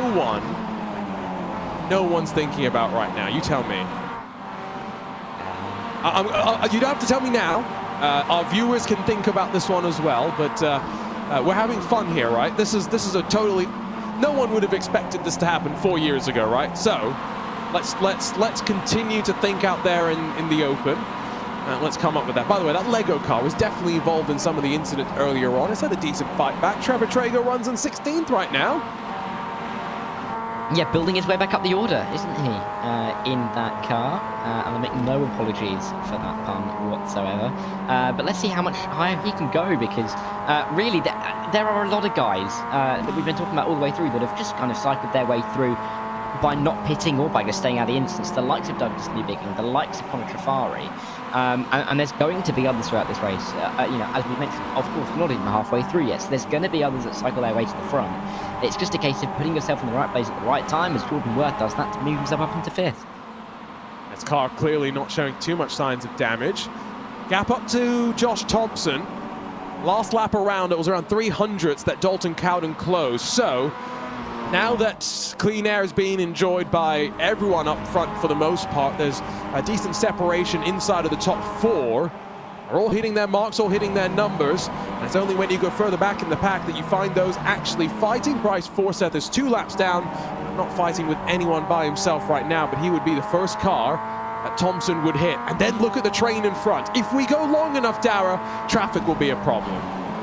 It really will. And he's trying to dig himself out of a hole at the moment. But that being said, I mean, he's up 12 positions, isn't he, down in the back of the field, regardless. So he's having a relatively good day, if you think about it that way, just showing how large the field was when we went to green in this race, and how many cars there still are left running around. There's 30 cars still in this race, albeit one car at the back 35 laps down. But even still, that is not as much as I think we could have expected after some were 25 laps down in the first 50. Exactly, like you say, good spirit as well being shown. We're almost halfway through this race. How are you feeling right now, Dara? How's the energy levels? Remember, plenty of caution so far, a long way to go in this race. I'm actually feeling quite good. I've done enough of these, late night broadcasts where I am now just powering through. I've got some liquids. I've got some, if I say solids there, that sounds a little bit weird, but I've got some snacks just to keep myself going. But it's also keeping me going that we're having now the longest run of the entire race, I do believe. We're looking at over 33 laps of green flag running, which is something we have not seen all the way through. You were a much more smart man than myself. All I did was grab a couple of Gatorades because this is my second broadcast of the day, so about 7 hours combined. So it's a fun day. I was doing Indy cars at Belle Isle, now Martinsville MX-5, so not complaining, but I forgot to grab snacks, and I'm paying the price right now, I think, getting a bit peckish. Wonder if any of the drivers have got some good snacks beside them as well. 250, though, is an important mark because, and only because, hypothetically, you can come into pit lane at any point after that under caution, and you might be able to get to the end if you think this is fine. Not sure if Connor Trafari thinks it's fine. Yeah, but there's also the conversation about you could probably come in now and get to the end with the cautions that we are likely to have. So there's always that conversation. So it really is just you say hypothetical, and it really is because we don't know how this race is going to pan out over the next 275 laps. But there clearly looks like there could be cautions, because look at this. This is getting very argy-bargy through 3 and 4, and an array of liveries that a lot of graphic design has been put into this little battle all the way through, and I think Chris Rivera is just trying to, not be, blinded by the bright colours. Yeah, that is a piece of art, not a work of art, a piece of art. There are some great liveries. That, though, was rather uncomfortable sitting on board with Severa, getting rather close to the back of the car in front. You can also see how loose some of these cars are when they have that weight transfer going on. Jump over to Scott Rickard, who's sat behind all of this. The 32 of Joseph Hayes just inside of the top 10. Around the outside now is Severa, with already Newbegin having made the move stick. Yeah, Newbegin is trying to work his way forward, but dropped back a little bit in this battle and losing a little bit of time. It hit Hayes and Severa fighting it out as well. We've got this battle in P11 and 12 to boot. I mean, it's good to see that these guys are still running clean side by side in the mid-pack for now. When, it's stretching out a little bit at the front. I mean, of course, that gap between George Thompson and Dalton Cowden is coming down a little bit, but there's no fighting. This is what we want to be seeing at Martinsville. Nice, clean, lengthy run. Terrific twos so far, starting to trend their way on through, but a long way to go. We're not even halfway through. If we were to go green from here, around an hour and 43-ish minutes, that's probably not going to happen in the way that we would expect and want it maybe to plan out. Next time by 20 to go before we'll reach that halfway mark. Who's been out on track for longest? Connor Trafari is 86 laps into the stint. Everyone else around 41, 50 laps or so. So we're still a long way away from anyone being forced down to pit lane, as there goes Drunowski up the inside to slide his way back up to the top 10. He's back into the top 10, and I also saw that Jordan Worth back into the top 3, so he's worked his way through nicely as well. But, I mean, Drunowski's just been up and down. He's been like a yo-yo in this race, just going to the front, further back after pitting, and then working his way through, and then pitting again. He's just been here, there, and everywhere, especially after starting right in the middle of the pack. So he's fighting his way through and doing a good job of it, helped really by the drivers fighting just in front of him. You talk about, the yo-yo for some of these drivers. Did you ever play with Beyblades? No, but I do know what they are. Okay, at least you know what they are. Okay, because I'm not talking into a black hole sort of thing. But this is definitely a race where, forget a yo-yo, I want a Beyblade, right? You just want to send it out there and ricochet off all the walls and hope that it bounces around to the end. Because, let's be real, right? Like you were saying, get through the first 400 laps, keep yourself in contention in the last 100. A bump and run for the race win inside of the final couple of laps. Let's say we still are racing clean and green at that point and we don't finish this race under safety car. We're getting a bump and run, aren't we? I can't imagine that we're not. But again, it'll be interesting to see who does it, where they come out, how that affects the race. I mean, we've just got so long to go. We've been going nearly 2 hours. We're just about towards halfway in this race, and it's good to see that we're still... Oh, come on! Oh, sorry, we were talking about cautions and whatnot, and there we go. I thought that was Trevor Trago in the Lego car that spilled his bricks around turn 4. See what happened on the replay. Might be Hamilton Ruiz mixed up as well. That's annoying as well, because I was about to say in about a lap's time, it's been 50 laps since the last caution was called. So we made it 49 between yellows being flown. Oh, wow, well, we got close. We made an effort. So that does mean, though, basically, 14 cautions before the halfway point of the race. We're trending for 28. Here's a look at what happened through the corner. Ooh, just contact from behind. And Trago not really involved in the first bit of it. He gets ran through as he tries to slow down. Gabriel Lafrene, the other machine involved in that 24. Yeah, and I think whoever ran through him, their feet's going to hurt after running through with that Lego on the ground. But clearly, you know, there's a few of these drivers will have been caught up in multiple incidents. Clearly, some of them where the drivers have been completely not at fault compared to some others, and you have to feel for them in those situations. You've got drivers on the pit lane. There's Josh Thompson going right around to the end of the order. Of course, he was on pole, so he is the first driver to have his pit box right next to the outline, and just behind him is Douglas Newbigin, who qualified second in this race. I mean, they've been up and down like a yo-yo, and you wouldn't really have thought, if you hadn't tuned in at the start, that they were the front row in this race. Definitely not up and down like a Beyblade, though. And I am glad our Twitch audience seems to also be of an old enough volition to remember what a Beyblade was. Turning 30 way too soon. All of these young kids in sim racing, including this other guy in the commentary box, making me feel old. I'm sorry about that. I can try my best not to. I mean, it's okay. How tall are you? Oh, we're not going. We are. No, we are. We are. Come on. But I'm 5'5". Are you taller than Ewan O'Leary? I don't think so. Oh, and no. that's funny. You need to grow your hair out. There you go. I had lockdown. It was bad. You know, we were all there. I think, unless we shaved it pretty early. If we didn't want to do that, we were all in that situation. And yeah, it was interesting. There's the Comic Sans counter though, up to 14. Oh, the Comic Sans, the Comic Caution counter. Can we call it that? Triple C? No, it's not a comic caution at all. No. Yeah, I'm being scarred for life by each of these cautions. It's a Sans here. Comic Caution counter. That I'm proud of that. I will be honest. No. I thought Joey Tebbin was the one in the RaceSpot booth, usually with the terrible puns. Hey, anyway. Have you ever seen me and Joey in the same room? That's a good point, actually. I mean, I've seen pictures. You're not too dissimilar. I can believe it. Separated at birth.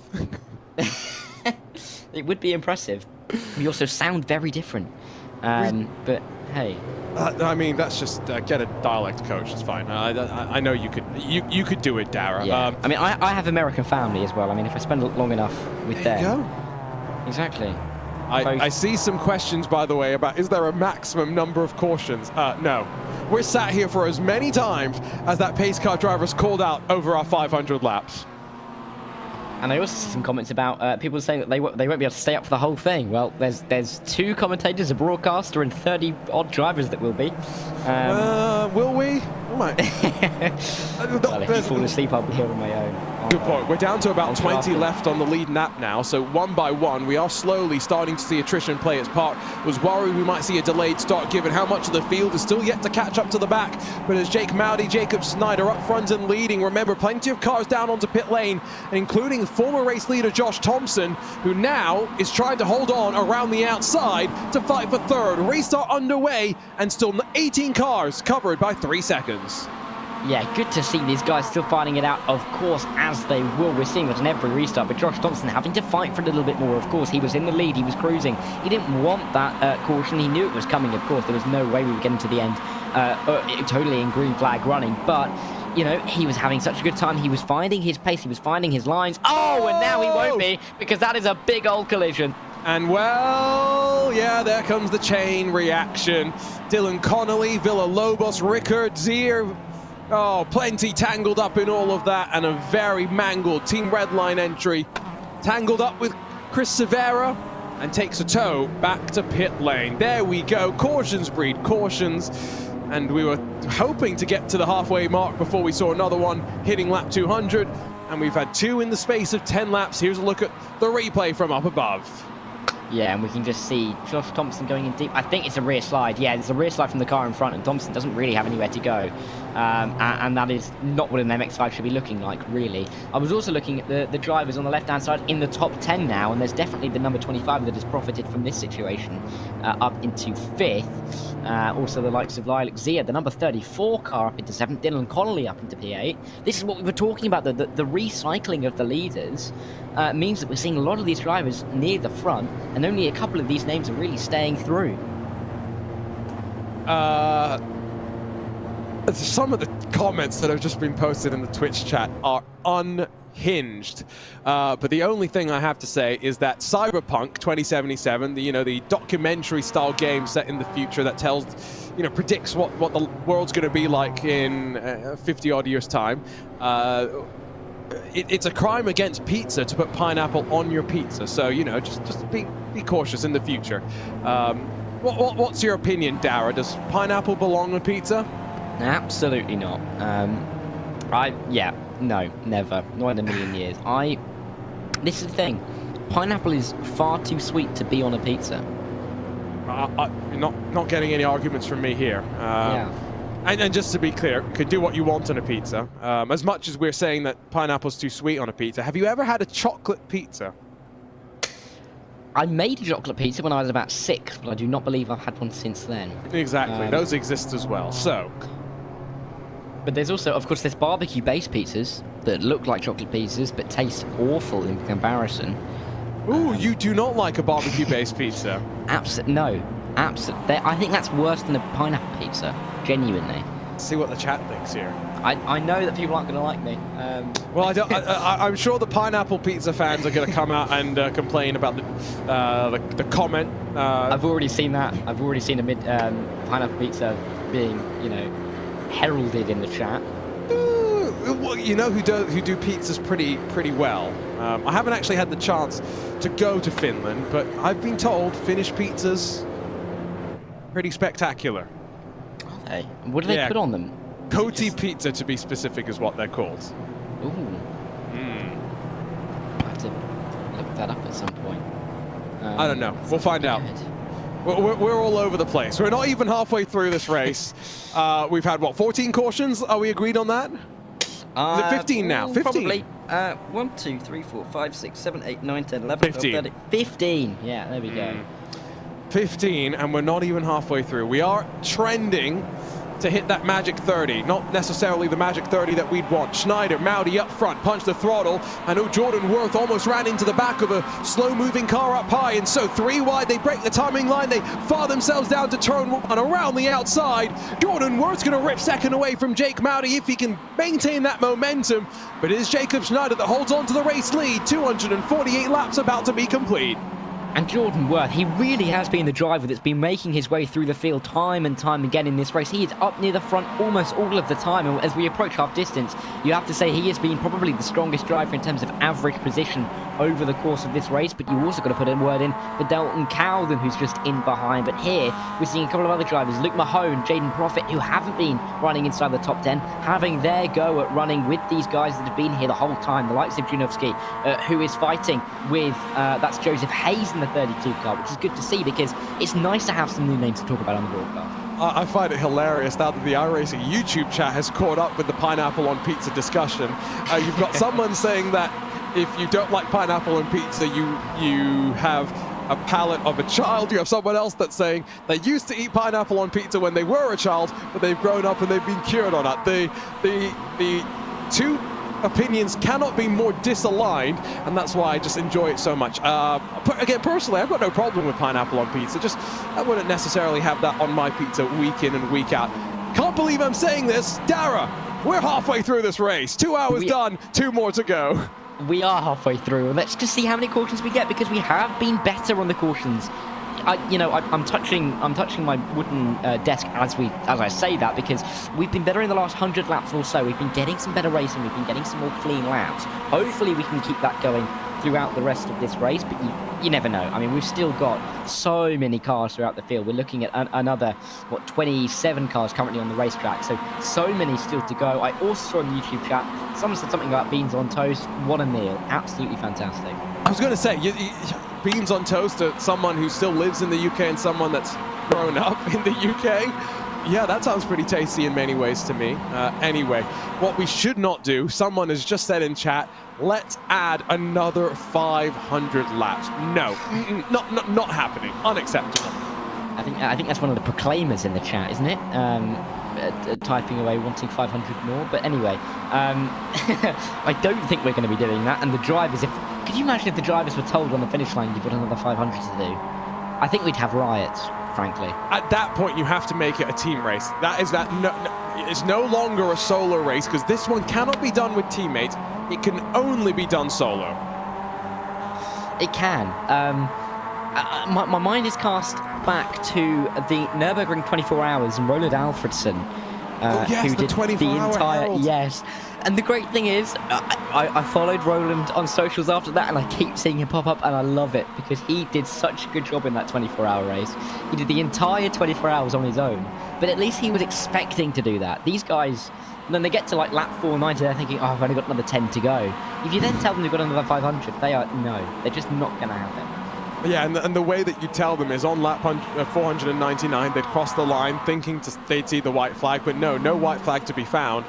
No, instead they get told, pit board up or whatever, saying 500 laps added to this race, keep going. I could only just picture the look of disappointment on the face of the driver when they're thinking, oh, we're so close to the end, and then it's ripped away from them. It's been a decent run so far. Attrition, though, has really played its part. 18 cars left on the lead lap. I think we've only got around 23 still running itself. The one thing that I think that is a reality, Dara, we're going to see less cautions the more cars get eliminated. We are. You'd think, wouldn't you? By rights, we should, but never. We've seen so many cautions, in this race, to the point where we've had a couple just immediately after, a couple of laps after as well. There is definitely a chance we're going to get a string of 3 or 4 together. Just when the bunch packs up again, when the pack bunches up again, I'm getting tired. That's a symptom. I'll power through, but if these drivers are getting tired, that might be another reason why we might see some more cautions. And there's someone that will say, oh, they're just turning left. It's not that difficult. A, they're braking for every corner. B, they're almost dying through most of these corners when they're wheel to wheel. I'm not saying it's not hard. It's also not easy. It's a stressful combination as this race, and surviving is its own reward in and of itself. You're not going to get disqualified after 24 hours like Roland Alfredson did, that is for sure. Meanwhile, Jacob Schneider slides his way on through. They were making their way around one of the lap machines. That's Chris Severa 3 laps down on the field. It's still Jordan Worth, though, that leads up front. Dalton Cowden sits behind. Schneider, Trifari, Mowdy, the rest of the top 5. As at the tail end of the top 10, starting to get closer once again. Yeah, and it's good to see these guys bunching up again a little bit. Of course, we did see the stretching of the legs from Thomas, wasn't it? Of course it was Thomas. Over the last couple of green flag periods, it's nice to see that we are kind of getting more of a melee, more of a fight over these positions, and no one's really having it their own way. But Jordan Worth back at the front with Dalton Cowden as well. They have been strong. I think for Dalton Cowden, the 26 car, this race has been absolutely fantastic, with loads of drivers with a higher I rating. I think this momentum can be kept up over the next couple of hours. He's going to come out of this with a very, very nice boost on that I rating. Yeah, that's a good point actually as well, right? I-rating maybe not what all of these drivers were thinking about when they jumped into this top split, but given that you have a couple of the 7,000, 6,000 I-rated drivers, it helps boost some of those that maybe came in with a little bit lower, stayed out of trouble, and just continuing to ride on board. You can see that Now 27 laps into the run for a couple of the drivers, most having come down pit lane in one of those 2 previous cautions. Only 2 cautions in this 100-lap sequence so far after getting to lap 200. So they very much, I think, realized that, well, what were you saying earlier, Dara? Get to the end, put yourself in contention in those last 100 laps. I think finally we've stopped seeing as much side by side. Yeah, they're kind of, that honeymoon period at the start of the race lasted a little bit longer than I think we were expecting, of about 200 laps, but maybe they're finally settling in thinking, okay, we've got time, we've got ages left in this race. Maybe just clocking, was that only half of the race? And realizing that they've got a long way to go. So just sticking into this train, working together maybe a little bit more just to get themselves through. And then, you know, when we get to lap 439 or whatever, you can really start going for it, because that's where it's going to matter. And that's where you're going to need to improve your position. So we have 267 laps about to be complete. Now, my timing screen says if we go green to the end, it's about 90 minutes of racing. The question, though, is how many more cautions do we still have in front of us? We're going to step aside here on RaceSpotTV on the iRacing Esports Network. More than halfway through this inaugural iRacing Martinsville MX-500, it's Jordan Worth that leads here in the top split of competition. We'll be back with the run to the checkered flag and the rest of the race.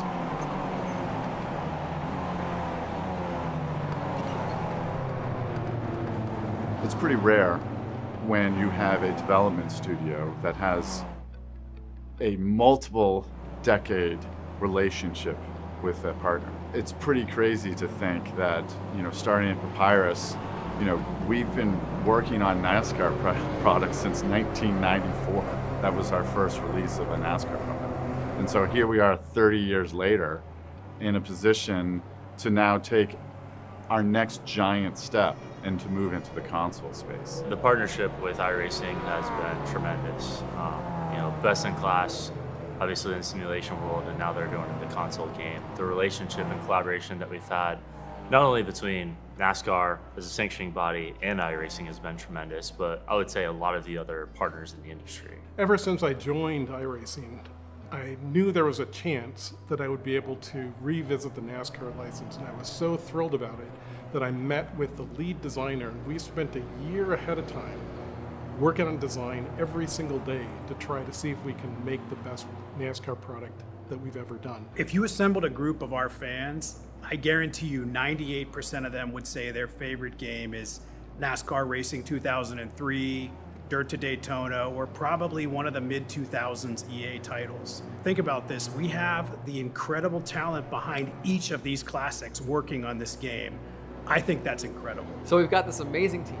We've got iRacing laser scan assets. We've got the iRacing physics experts. You put all that together and we have the perfect recipe for success.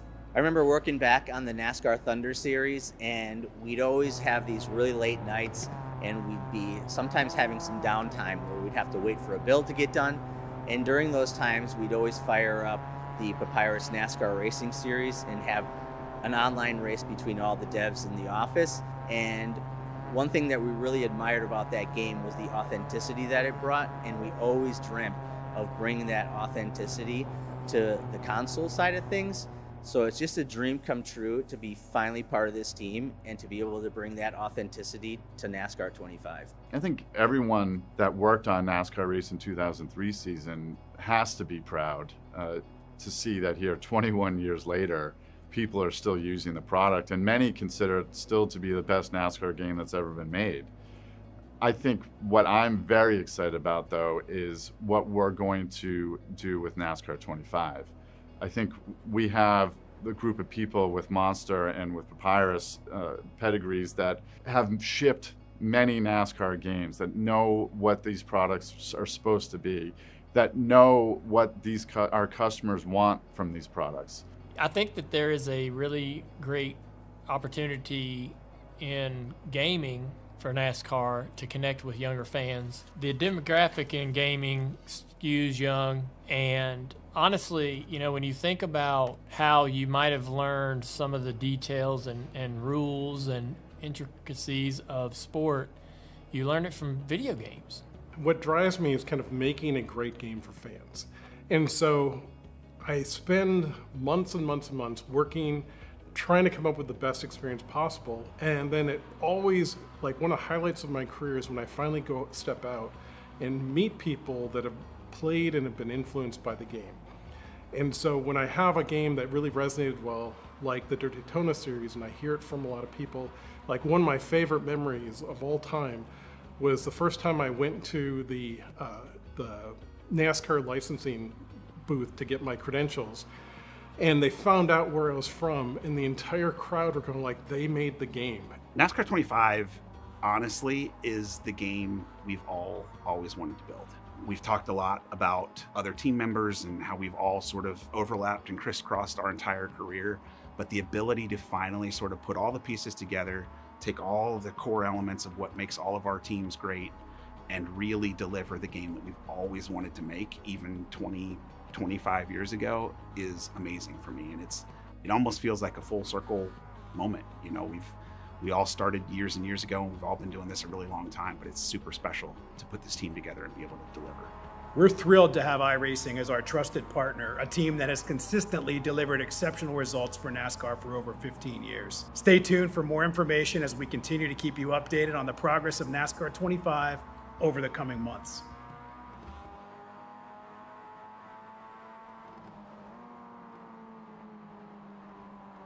Welcome back to RaceSpotTV, the iRacing Esports Network, and the inaugural iRacing Martinsville MX-500. What timing, right as we went to add another period of caution, but back under green, intensity rising, on board with Jordan Worth, our junior Kanki buddy here in the booth, alongside of Dara Thacker, and it's Jacob Schneider that leads, Jeff Drake running in second. Jake Mowdy's going to try and make the move happen as they work their way out of turns 1 and 2, or rather 3 and 4, down 3 wide to the start-finish stripe. Dara, we've seen plenty of caution so far, intensity showing no sign of dropping. Yeah, maybe we should drop to break more often if we can get some good timing like that, but that was incredible. As is this battle for P2. Jake Mowdy holding off Dalton Cowden and Jordan Worth for the time being, but look at that Cowden down the inside, making it look easy on that inside line. We haven't really seen it work too well, but actually you can see Mowdy coming back in the 21 car. Jordan Worth is in here as well, of course. He's been first, he's been second, really in the top 10. Pretty much for the last 200 laps and doing a very good job of it, and looking to put himself back inside that top 3, which he will do to the inside at 3. Now, Jeff Drake did actually miss the start of the race, went 3 laps down instantly, so quite impressed to see he's fought his way back up towards the front, see if he's going to be able to stay up there over the course of the remaining 200 odd laps that we still have. Very much now, night lights here illuminating most of the way for these drivers, those headlights just serving as a bit of a visual aid additionally. John Hall going to try and make his move alongside of Connor Trafari. It's a car that's going very slowly, though. That was Gabriel Lafren. I think Bryce Forseth may have been tangled up as well. And I think that's the 17th caution of the day. Keep him counting. Keep that counter going up. If that's 17, we're really getting... I mean, if it was a gold medal for every time a caution came out, I think we'd be top of the medal table at the Olympics at the moment. If we're at 17, which I'm sure we are, we're certainly beating the USA and GB. I think we'd be ahead of China. Yes, we would. There we go. What's the top medal count right now? Well, this is the thing.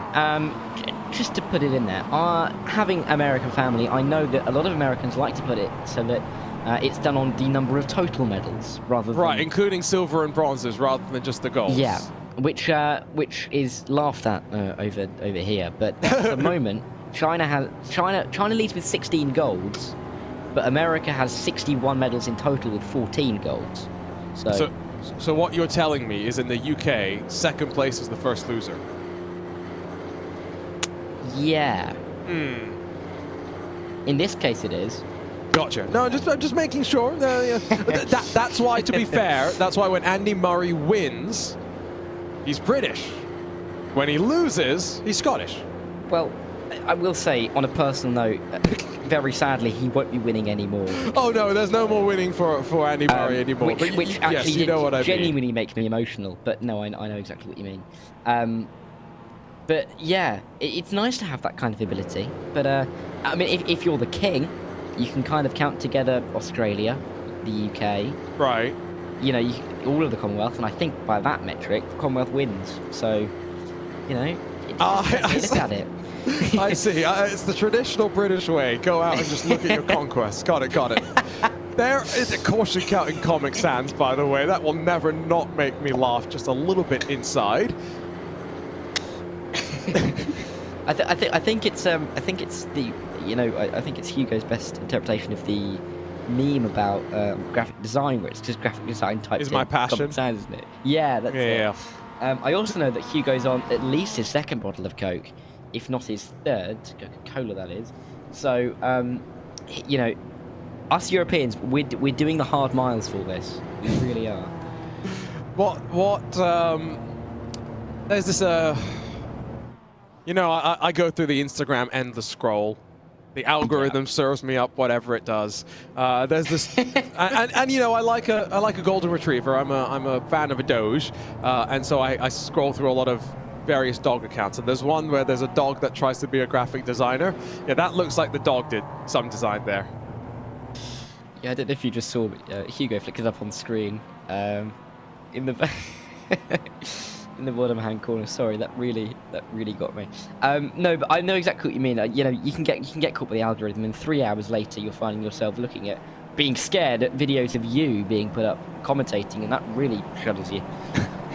Here we go, ready to go back racing. So now 17 cautions complete. Schneider and Cowden on the front row, and that was a bit of a slow start on the outside. About 6 cars deep as back off to turn 1 they go. Single file for your top 3. What can Jordan Worth do on the back of Dalton Cowden? Jake Mowdy has seen Trifari slot into a little battle of his own with John Hall. There is some lap traffic that's part of the queue as well, it would seem. So just keep that maybe in mind further back for some of those drivers. They may have some work to do as Hall around the outside. I'm not sure if Trifari still feels fine. No, neither does a couple of those guys, because we're back under yellow flag conditions. Mark it down, 288 laps in. We get caution number 18. And this is what I was talking about 50 laps ago. Yeah, this is what I was talking about 50 laps ago. Yes, we're getting less drivers. But when you get a couple of cautions, they can just start to spiral. And that's exactly what we're seeing here. It is indeed my teammate, Jeff Drake, who's in front of... Ooh, that's not very wondrous as he just gets shoved through the corner and bangs down onto the racing line with nowhere to go for that second car. It was very messy, wasn't it? There was almost 2 going on at the same time, weren't there? So a very weird one. But regardless, we're going to get back under yellow, back behind the pace car. Do we have a name for the pace car driver? Well, I think we do technically. There is an official one, but He's Benny to me. He's been Benny since 2021 on RaceSpotTV. That's what we've started calling him. So I'm not sure what the official name for the pace car driver is. Someone in chat can maybe remind me. But yeah, Benny the pace car has got his own Twitter account as well. So, like, you know, 2021. He was the first pace car driver we ever named. Benny and Barney work together as well, don't they? Exactly. So, that's why I came up with Benny. I can tell you're pleased by someone noticing that. You're picking up what I'm putting down. Yeah, it works. Benny and Barney. You know, they go to the bar together. They have no. Indianapolis. No. Right, no, that's no. I just meant that they work together. That's all I was trying to say. Well, let's not get these guys into any trouble, okay? They're professionals, okay? They don't do it late at night, and it's certainly not commentated on by the broadcasters as a point of discussion. No, it's not. So I was talking about Spa 24. Sorry, off topic. I was thinking about driving a pace car. Maybe just doing some hot laps. I don't know. All I know is a late night in sim racing. It's fine. Yeah. Just to move on this conversation pretty quickly before... You want no part of it. You don't want to come out and say that Sky Sports really threw sim racing under the bus, but I will. People watching the stream are far more likely to have heard of Arjuna Kankapati than they have Dareth Acker, so I'm just trying to hold on to the credibility that I have at this stage. I have credibility? Oh, that's good. I'm not a 2-time VCS Simi award winner, am I? Oh, thank you. That'll be an extra tenner, I think, on the invoice. Yeah, there we go. But no, yeah. I just, as long as I'm not dropped into anything, I drop myself into enough. You know what I mean? All I'm going to say is, no one had any comments in the years past when Max Verstappen spent all his late nights playing FIFA, and he was winning world championships in 2021. Apparently, it's an issue now, but I don't know. Anyway, agendas. Let's go back racing. I'm not sure if Max Verstappen even thought about doing the Martinsville MX-500. Can you imagine? Is Max in this split? Is Max? Oh, it's not in this split, unfortunately. He wouldn't be top. He might actually be top split. Max likes doing some IndyCar fixed racing, you know, which is a lot of ovals. Yeah, we've got to get someone to try and find that out. We have to delegate someone to look through I mean, I doubt it heavily, but you never know, because it does seem like something he would do. I think we get Max in this race. I think that is for sure. Anyway, here we go. Schneider, Cowden front row, Worth, Mowdy behind, and Schneider, good jump there, held and then punched the throttle, and Cowden almost had to worry about Jordan Worth. Fortunately, single file for the top two. Mowdy trying to see if he's going to have to defend from Newbigging or John Hall behind, as down the back straightaway, one car in the wall behind, but inside of the top 20, as clean as you'd like. Yeah, hopefully they can keep it clean enough to keep it green for the first lap, but looking at this, I mean, Dalton Cowden is pushing Jacob Schneider through turn 1 and turn 2. He's going to go for the move on the inside at turn 3 and 4. Let's see if he can pull this one off. Excuse me, that's 1 and 2, isn't it? As they work their way through. But Jordan Worth, again, he's sitting there. He's waiting to pick up the pieces. He's been doing it all night. He's got a mountain of them so far. And, you know, they have gone to the Jeremy Clarkson School of Engineering, and the Hammers have done a treat on the front end of the Mazda to bang it back into shape and give some performance once again. Splits the middle, does he, as they enter down through the first couple of corners. He's just trying to figure out, is it going to be worth taking it 3 wide at any point? Might need to sit and be patient for just a little bit longer as we close on lap 300. Right on board with Worth. See the outside, slow initially off the corner, then the momentum kicks on in, but Schneider not clear. Cowden still led at the line. Yeah, and Cowden looking like he's going to try and drift a little bit higher on the line to block off the exit, and not really doing it like I thought he could have done there, because Jacob Schneider looked like he was fully behind as they exited the corner, but not really advantage taken by Cowden. Like, here, you can just about see, can he come across the line a little bit? He's choosing not to, and he's allowing Schneider the outside line. I don't know whether he's doing that as a tactic to block off Jordan Worth, but it's allowing Schneider that sniff around the outside lap after lap, and here comes Worth at the inside. Some people in chat have gone and found Max's account and found the oval iRating. He would have just missed out on top split, but I say just, he was only a couple of hundred probably off what it needed to be. Let's not forget, he's about 3,000 oval iRating, 9,000 something road iRating, so balances out in terms of where you'd expect him to be. Jordan Worth makes that move though on Jacob Schneider. Not quite clear just yet, but going to surely be able to do so by sliding through turn 3 with some confidence. Schneider's trying to hang strong up high, but power down, Worth to second.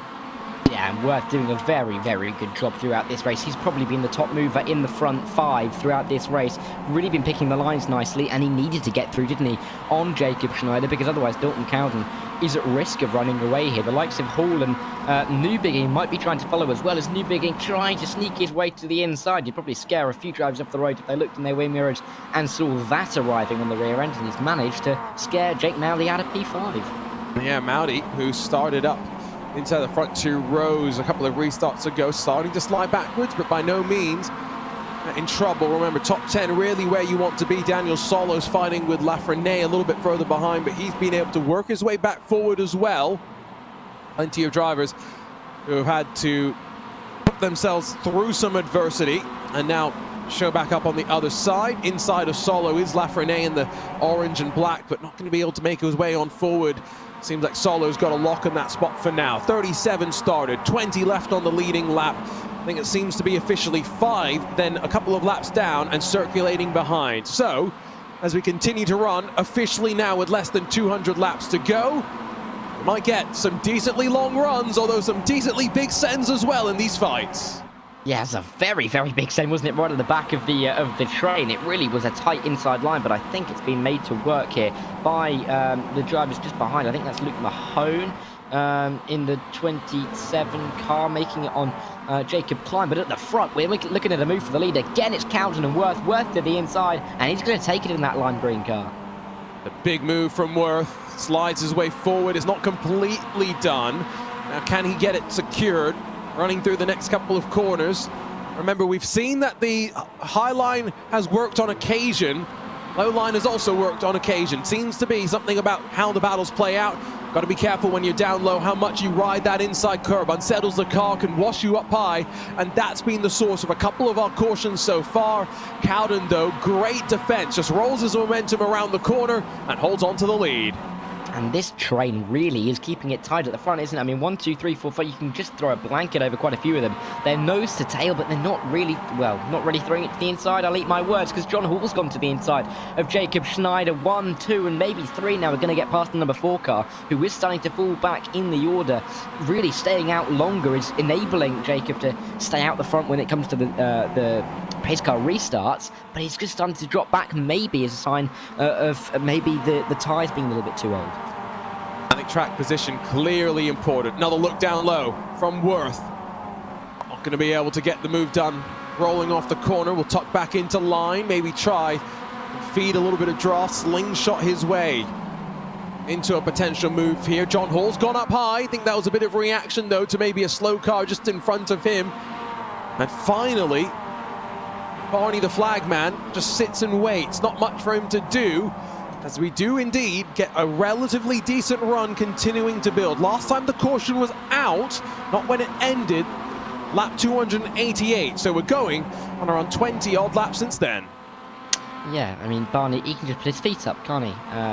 As he looks down at all of the cars. He's having a great time, isn't he? He's watching the cars go through, he's hearing the engines, he's loving it up there. He might even be calling Benny as well, because he's not doing anything either. Jordan Worth and Dalton Crowden, these guys are going to be fighting lap after lap, almost to the end, I would presume. They're likely to pit on a similar lap. They're likely to find themselves on the track. And these guys, they've just been so close for so long. They know exactly what each other's going to do at this point. Yeah, that is, I think, it's clear they've got some familiarity at this point with everyone. Done enough laps that they recognize what each other's willing to do, where they'll make mistakes potentially. Cowden showing the high lines rolling at speed through. They're closing on some traffic.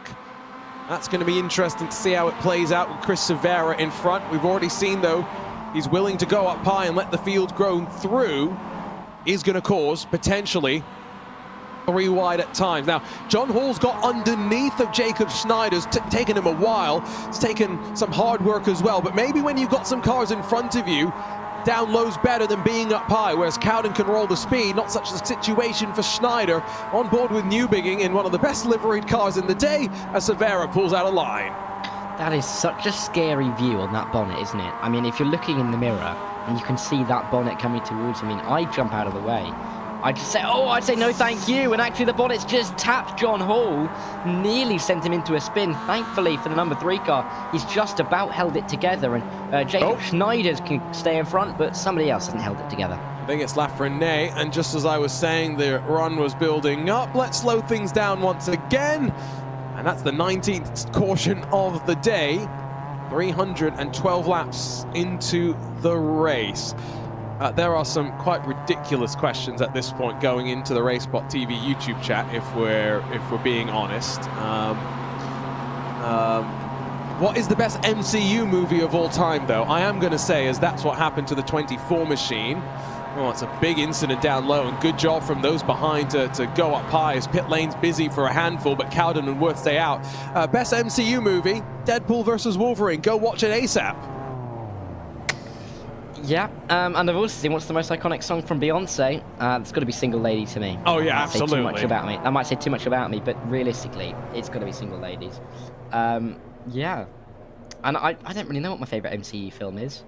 Come on, Full time. Have you seen Deadpool versus Wolverine? I have not seen Deadpool versus Wolverine. Right. Okay. I'm not going to spoil anything. All I'm going to say is that's the new one, isn't it? That is the brand new one. Right. All I'm going to say is amazing.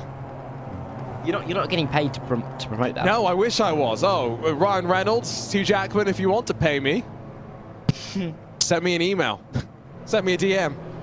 And you can reply in that Comic Sans font with the caution counters. No, I will not. No. Not disrespect. To be fair, Deadpool would probably use Comic Sans, wouldn't he? Probably. Although I do know that Hugh Jackman is a fellow Norwich City fan to me, so absolutely would I be privy to that. But yeah, I was very pleased when I learned that. Oh, were you? Yeah. You found out someone else was a fellow Norwich sufferer? Because it's just not, again, this is probably a very, very British reference. There's probably a lot of Americans now watching the stream. But if anybody wants to look up Delia Smith, Let's Be Avenue, I encourage you to. That is what my club, my team is most known for. And it's nice that we have someone else at the top of the ticket. So, someone in chat has just said if it reaches 25, you have to use wingdings for the font, which means no one's going to actually know what it says. So, no, let's scratch that one. Let's 86 that idea. And correct, by the way, Deadpool and Wolverine is the best MCU movie. The opening credits, spectacular. Dara, you've got, I promise you, you will see the opening credit sequence. And you know how James Bond is known for the Bond opening sequence? Yeah. Yeah, this was better. I do love a good James Bond as well, I have to be honest. Yeah, this was like, I don't want to say, I can't spoil it, so I'm not going to say anything. It was great. I have to go see it now. You're gonna make me go now. I'll have to find the time. I'm trying to. Yeah, right. I'll tell you what, when do you have your next broadcast on RaceSpot? It'll be Monday. Not anymore. That apparently is what 19 is in Wingdings, by the way. I have no idea. We'll figure it out when we get to the end and we try and read 25. Here we go. Cowden and Worth back on the front row. Good jump, an early jump. Is it going to see the caution come back out? No, we don't have a delayed or aborted caution, whatever we had a couple of times earlier. So back underway. Schneider past Trafari. Newbing's alongside of Hall, and I did see in that last caution cycle, Douglas Newbinging in our RaceSpotTV YouTube chat asking where he can come and have a chat with us in the broadcast booth. We'll get a second in-race interview, it seems. Hopefully so. Just to get a bit of a view on the race, because of course he has been at the front, and now he has dropped back a little bit more, so it'll be interesting to see how he feels about it. 2 by 2 behind the top two, and so is now finally Schneider, Trafari, Hall and Newbinging get it sorted out. Daniel Solo and Jacob Klein fighting just inside of the top 10. Let's see if we can get a pretty lengthy run going here. So remember, we had 5 cautions in the first 100 laps, 5 cautions between lap 200 and 300. It was that stretch in lap 100 where so many cautions really interrupted the flow. It was moves like that. Big sends from Trafari to try and pass Schneider as they rumble back down towards turn number 1. I'm still hopeful that my 27 prediction comes true. 8 more cautions, 180 laps to go. I think that's possible. No doubt about it. We actually might come in under that if we continue these longer runs, which is good to see. This is a good battle as well between Hall and Schneider. They've been going side by side lap after lap. Trafari kind of stealing a march here. He wasn't in this battle for P3, and all of a sudden he's running away a little bit from it, whilst Cowden and Worth continue their battle at the front. Started this race, heading into the sunset. This has changed quite a bit in terms of the conditions out on track. Don't think it really has done too much for the balance of the cars. So, still wheel to wheel. Top 3 starting just to try and break away, although Worth is not far away from starting to put the moves onto your race leader once again. Long way around for both Newbinging and Schneider. Remember, Maximilian Bianco's been involved in not 1, not 2, but I think 3 different cautions so far today. Car's still looking okay, and he's up there trying to fight for a top 5. Yeah, and just sneaking his way to the inside on Jacob Schneider, looking for that line where he wasn't really welcome at all, and he looks like he's going to be very much alongside as they make their way into turns 1 and turn 2. Pushing Schneider around a little bit wide is Douglas Newbinging in behind, and it's going to help with Bianco making that move, and Schneider really now starting to suffer, it seems. That's now 3 positions he's going to lose as Newbinging comes through on the inside with so much more speed and momentum. Is there a question of new tyres needed for the number 4 car? Remember, top 3 didn't pit. Schneider didn't pit as well. Plenty of others did. So we didn't think that tyres would do too much. But, given that there is no tyre set limit, I should say. I think they are allowed as many sets as they can consume. Might as well take advantage of it as much as you can. fuel not really a limiting factor for the most part. You can pit and get to the end from here without too much drama. Schneider's going to lose out to Daniel Solo. Now Connor Jafari's been able to close up to Jordan Worth. He looks to the inside. Now, as Worth goes the long way around, can Dalton Cowden break away and take advantage? Remember, Josh Thompson at 1.8 seconds clear in the lead. He was, but we've just not seen anybody being able to replicate it over the course of the 327 laps other than Josh Thompson, and he had a pretty good stab at it, 25 laps really, where he was just stretching his legs in the lead, but no one else has been able to do it in any real sense of the word. Jordan Worth and Dalton Cowden have kind of started to pull away together, but they've been reeled in by the likes of John Hall, by the likes of Maximilian Bianco, Connor Trafari, who are all still in this battle, and this top 7, so by less than a second, you could throw a blanket over all of them. And as easy as you'd like already, Hall passes Worth. Is he going to challenge for the lead? Yes, he does. Goes down low. Not going to get clear as they wind their way back to the start-finish line, but Dalton Cowden not going to be unchallenged. Back off to the opening corner. Now, along the long line goes Bianco, so he's now trying to pass Jordan Worth. He's got New Bigging tucked in behind him. They are 3 rows deep, 2 by 3 they go, and a bit of contact, a little bit loose, but John Hall finally has the point. Yeah, and his livery mascots are helping him through to the lead, it seems, as he's got the inside line once again. They are 2 by 2 by 2. Is there a flood coming, quite frankly, because they are in formation beautifully off of turn 1 and turn 2. It's now looking like Bianco through the outside is trying to make a move as well. I definitely think there's going to be a conversation about fresh tyres here. This is the first time we've really seen any kind of pace differential. It's been very difficult to make moves on the inside or the outside, but for the guys that stayed out, they are now really struggling. Right, I think so. We get within, 150 odd laps to go. And from there, things start to get a little bit looser with the elbows. Once we get to 100 laps to go, turns into a bare-knuckle brawl, surely. And I think from there, those last 100 laps, I'm not going to be surprised if that is very, very stop and start. No green-white checkered either, right? This is the MX-500. We will do 500 laps and no more from what I can tell. So be up front when it counts. Be up front now if you can, ideally. Yeah, this is getting to that stage where you really need to position yourself, especially with us not really knowing how many more cautions we're going to have. I mean, this might be a pipe dream, but we might go green to the end. It's possible. We've seen stranger things happen in sim racing, but it would be pretty crazy if we managed to go nearly 200 laps with green flag running. But if that is the case, they've got to be fighting around and they've got to be thinking about where to position themselves immediately. Jordan Worth is not entirely clear and he's still down low. Is the freight train going to continue running around the outside? New Bigging, no. Instead, a little bit of a shuffle there with Jafari, who jinks off the corner and now defends from Daniel Solo. Still plenty happening out on track. Yeah, and they're still 2 by 2 as they work their way all the way through. But I mean, look at this. They'll just run their way. I mean, we've got moves all the way through. Connor Trafari, Luke Mahone, they're going side by side and overtaking their rivals. Daniel Solo back on the number 20 car. I mean, this is really as fraught as we've seen it in the last 100 odd laps. Yeah, first time in a while, I've really started to get nervous. We've only had about 20 laps though since the last caution, so let's see what's going to happen. Still Worth on the outside, losing some spots. New Bigging trying to look down low and follow Bianco. He's also challenging on Cowden. John Hall's run away, and that angle shows it all. Fresh tires working a treat for him. Cowden still frustrating Bianco down low. Yeah, and it's just so interesting to see these guys fighting it out now, because we saw Cowden and Worth being so dominant across really the last, realistically, 300 laps. There have been others that have been there or thereabouts, but they are the only names that have been consistently there. And now they are coming under pressure in a way that they haven't been before. So the tables have turned, and they're having to adapt now to not just being the ones making the moves, but the ones defending them. Helps if I unmute myself. Janowski's finally back up in the mix. Been a while since we've seen him in the number 1 up inside of the top 4 or 5.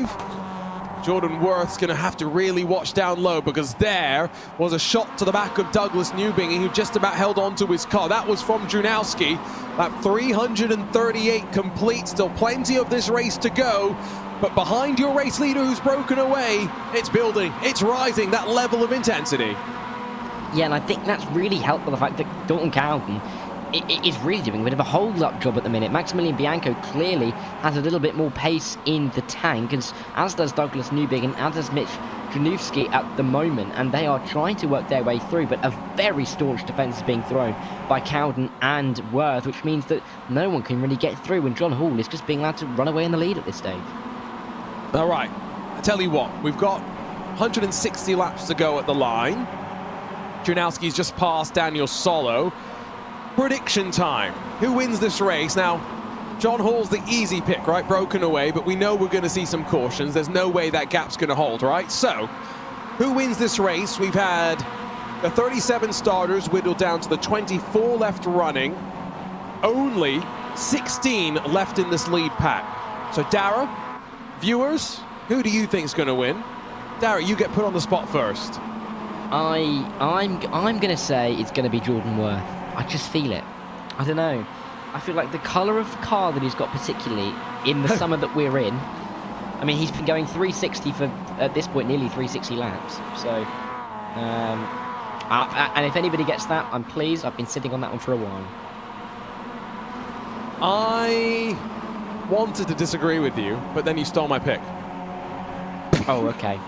So I'm going to pretend that I did not copy you, but yes, I agree with you. Janowski, though, could be one to watch. Took it 3 wide. Newbing didn't give him the room, and so now Worth loses a spot as a result. Now this has dropped them off the back of Bianco and Cowden in that fight for second and third. Each of the moves being made now, longer into the run, starting to have more impact on drawing these cars off the back of those they're trying to chase. And they're starting to single file out a little bit more. Not here, though, as Daniel Solo is in a big old dogfight with Luke Mahone as they work their way through 3 and 4. But they are more single file than they were 5 minutes ago, really, as there's another move being thrown to the inside of Connor Trafari. Oh, no, this could be a yellow, and I'm sure it will be. Oh, yeah, big contact. Maudi slams into the side of Daniel Solo. Spun around as well was Jacob Schneider. And so, once again, ding, ding, ding, caution flies for the 20th time today. Lap 345, the magic number for caution 20. And what font are we going to get? That's the question. Do we know? Please be something readable at least. Times New Roman? I'll take it. Anything but Windings. Here we go from up above. Yeah, let's see. Inside line, yeah. One of those. Oh, actually, I think Solo's already spun. Yeah. And I guess those behind not really slowing down and reacting in time. That's unfortunate, but I think I can kind of see what happened there. The question, though, here now is that we have 100. Well, we're going to have 150 laps to the end. I mean, we were talking about Come in now, yeah. Yeah, everyone seems to be coming in, particularly the front guys.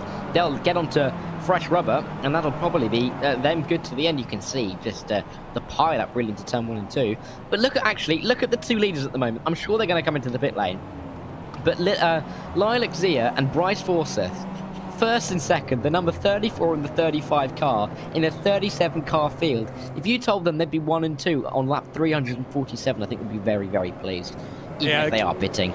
And like you say, right, they may just be waiting to come in, given where their pit stalls are. Just need to make sure they have a bit more buffer to avoid going a lap down. Pit lane here is a tricky beast.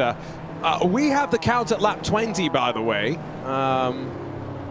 So unless that's wrong, please let us know. That's what we think that the caution count is. There comes, by the way, as expected, Lilac Zier onto pit lane. And so I don't know if there's anyone who is not pitting this time by. It does seem as though everyone realizes this is a good chance to come down pit lane and maybe, for the final time today, change tires, top off and fuel. Yeah, everyone seems to have come in, haven't they? I mean, it's now put Janowski up into second, Bianco third. Worth has still got those, protagonists in the mix. But we've also got a couple of other guys like Lilac Zia up there doing a very, very good job. in P9, you cannot rule anybody out in this scenario because we've seen so much carnage. We could see some of the front runners have a big crash and go a few laps down. Oh, who have you just jinxed? Someone saying. I think we have officially come to consensus. 20 cautions so far today. We have big 2-0. 7 more for my prediction. I think it's possible. I think you're not far off.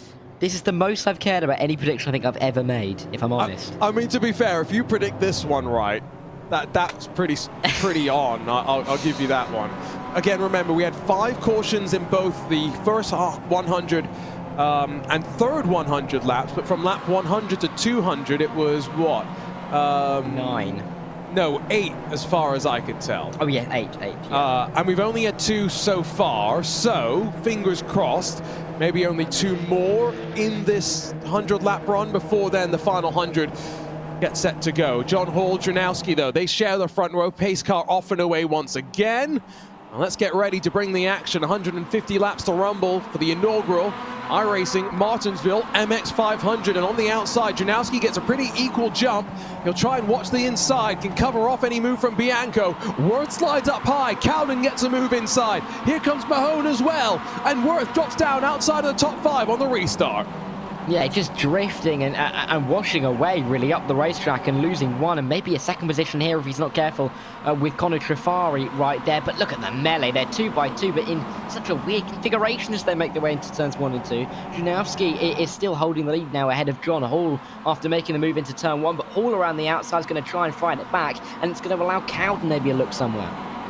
When will that 21st caution drop? That is, though, what a lot of these drivers will be thinking about. Seems as though Dranowski's going to potentially have a nose in front as they dive down onto the brakes, back off to turn 1. Cowden sits there and plots. Worth back up to 4th, similarly scheming his way as well. Trifari battles with Bianco, and there we go. 21st caution is for Chris Severa, down in 22nd position. Not a long run by any means. Not expecting many cars to dive back down to the lane this caution cycle.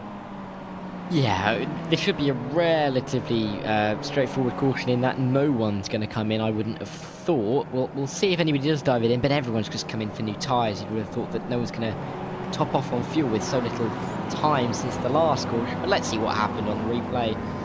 That's a car that's missing some parts, it seems, and that is going to be spinning around. I've just done the math. If we did this entire race behind the safety car, a rough estimate of how long this would be. Do you want to make a guess, Darren? Come on. I mean, I don't know. Let's just say it was about 1,000. Come on, just guess. You're thinking too much. Guess. 5.5 hours. They're not far off. About 6 1/4, somewhere like that. Oh, okay. Which is not bad. I mean, that's a long old race. I mean, I want to be out of here in 4 hours at a most. Let's be sure about that one. I think you're going to be lucky, if I'm honest. I mean, we've been going 3. No, I think we're on. My timing screen's telling me about 55 minutes left to go. Really? That does seem optimistic, doesn't it? So, if it was to go caution from here to the end, now that is almost close to 2 hours. I will give you that. What happens if we go green to the end? That is okay. So that's if we go green. We ain't going green to the end. Yeah. I reckon if we can wrap this all up by midnight Eastern time. Oh, hello there, inside of the car. I reckon we can call that a good innings, really. That's a very English reference, wasn't it? Innings. But there we go. 4 o'clock here in the morning. I'm expecting an hour and 10 minutes. I'm feeling confident. I'm going to say it. I'm saying it out loud. We're slowly, one by one, getting more and more retirees. So surely that's going to play a part as well. I'm going to say I'm going to say this in Eastern. I'm going to say it's going to be 18 minutes past Eastern time when we finish. Okay. I'm going to write all this down. If I get any of these right, I'm just going to be so happy with myself. Now, this is very important, mainly because I'm trying to figure out when I need to order my DoorDash to grab dinner, because it's going on about 8 p.m. on the West Coast here. I'm sure a lot of the other drivers are maybe doing that as well. Although I don't recommend eating and racing. Even under safety car, that is a messy affair at the best of times. I think it depends what you get, though, isn't it? I mean, you know, obviously, British fast food is probably a little bit, you know, cleaner than American fast food, but even still, you wouldn't really want to, like a Chipotle.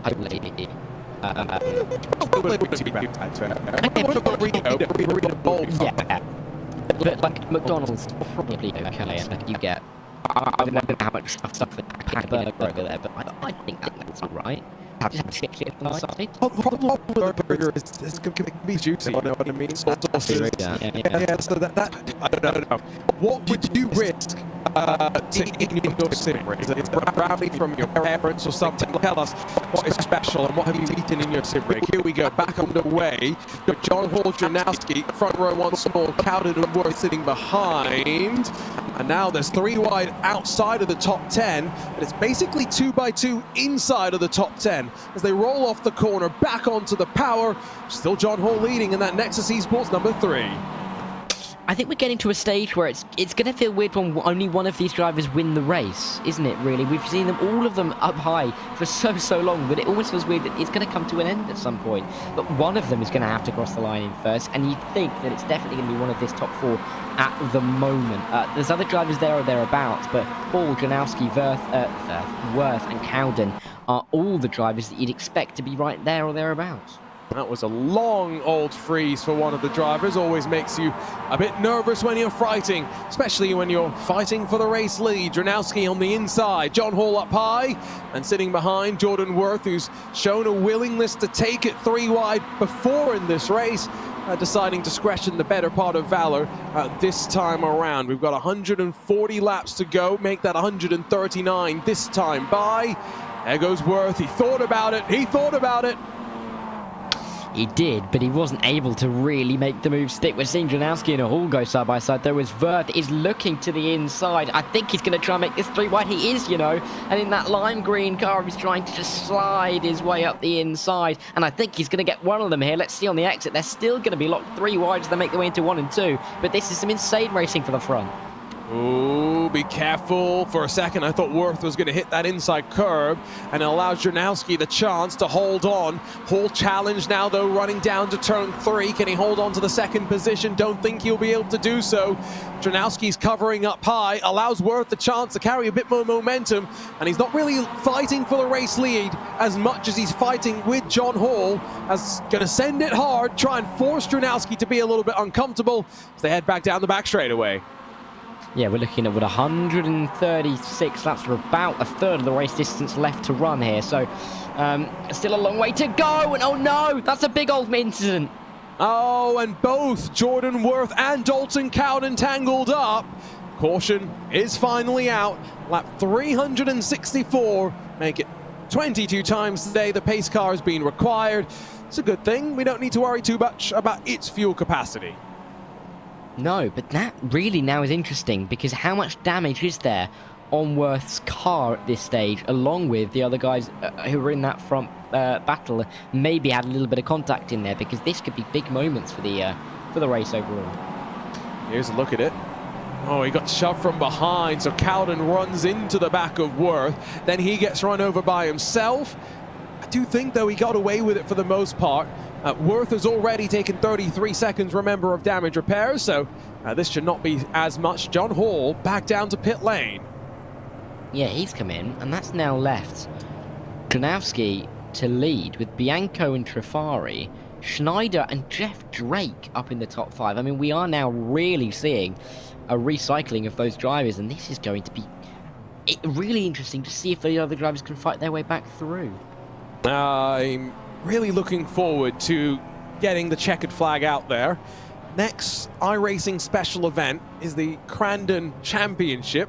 So we'll break out the short course trucks, head over to the big house at Crandon. That's also going to be a lot of fun. And then a busy couple of months of special events to come after that, all leading to the Chili Bowl in December and the very final special event of the year.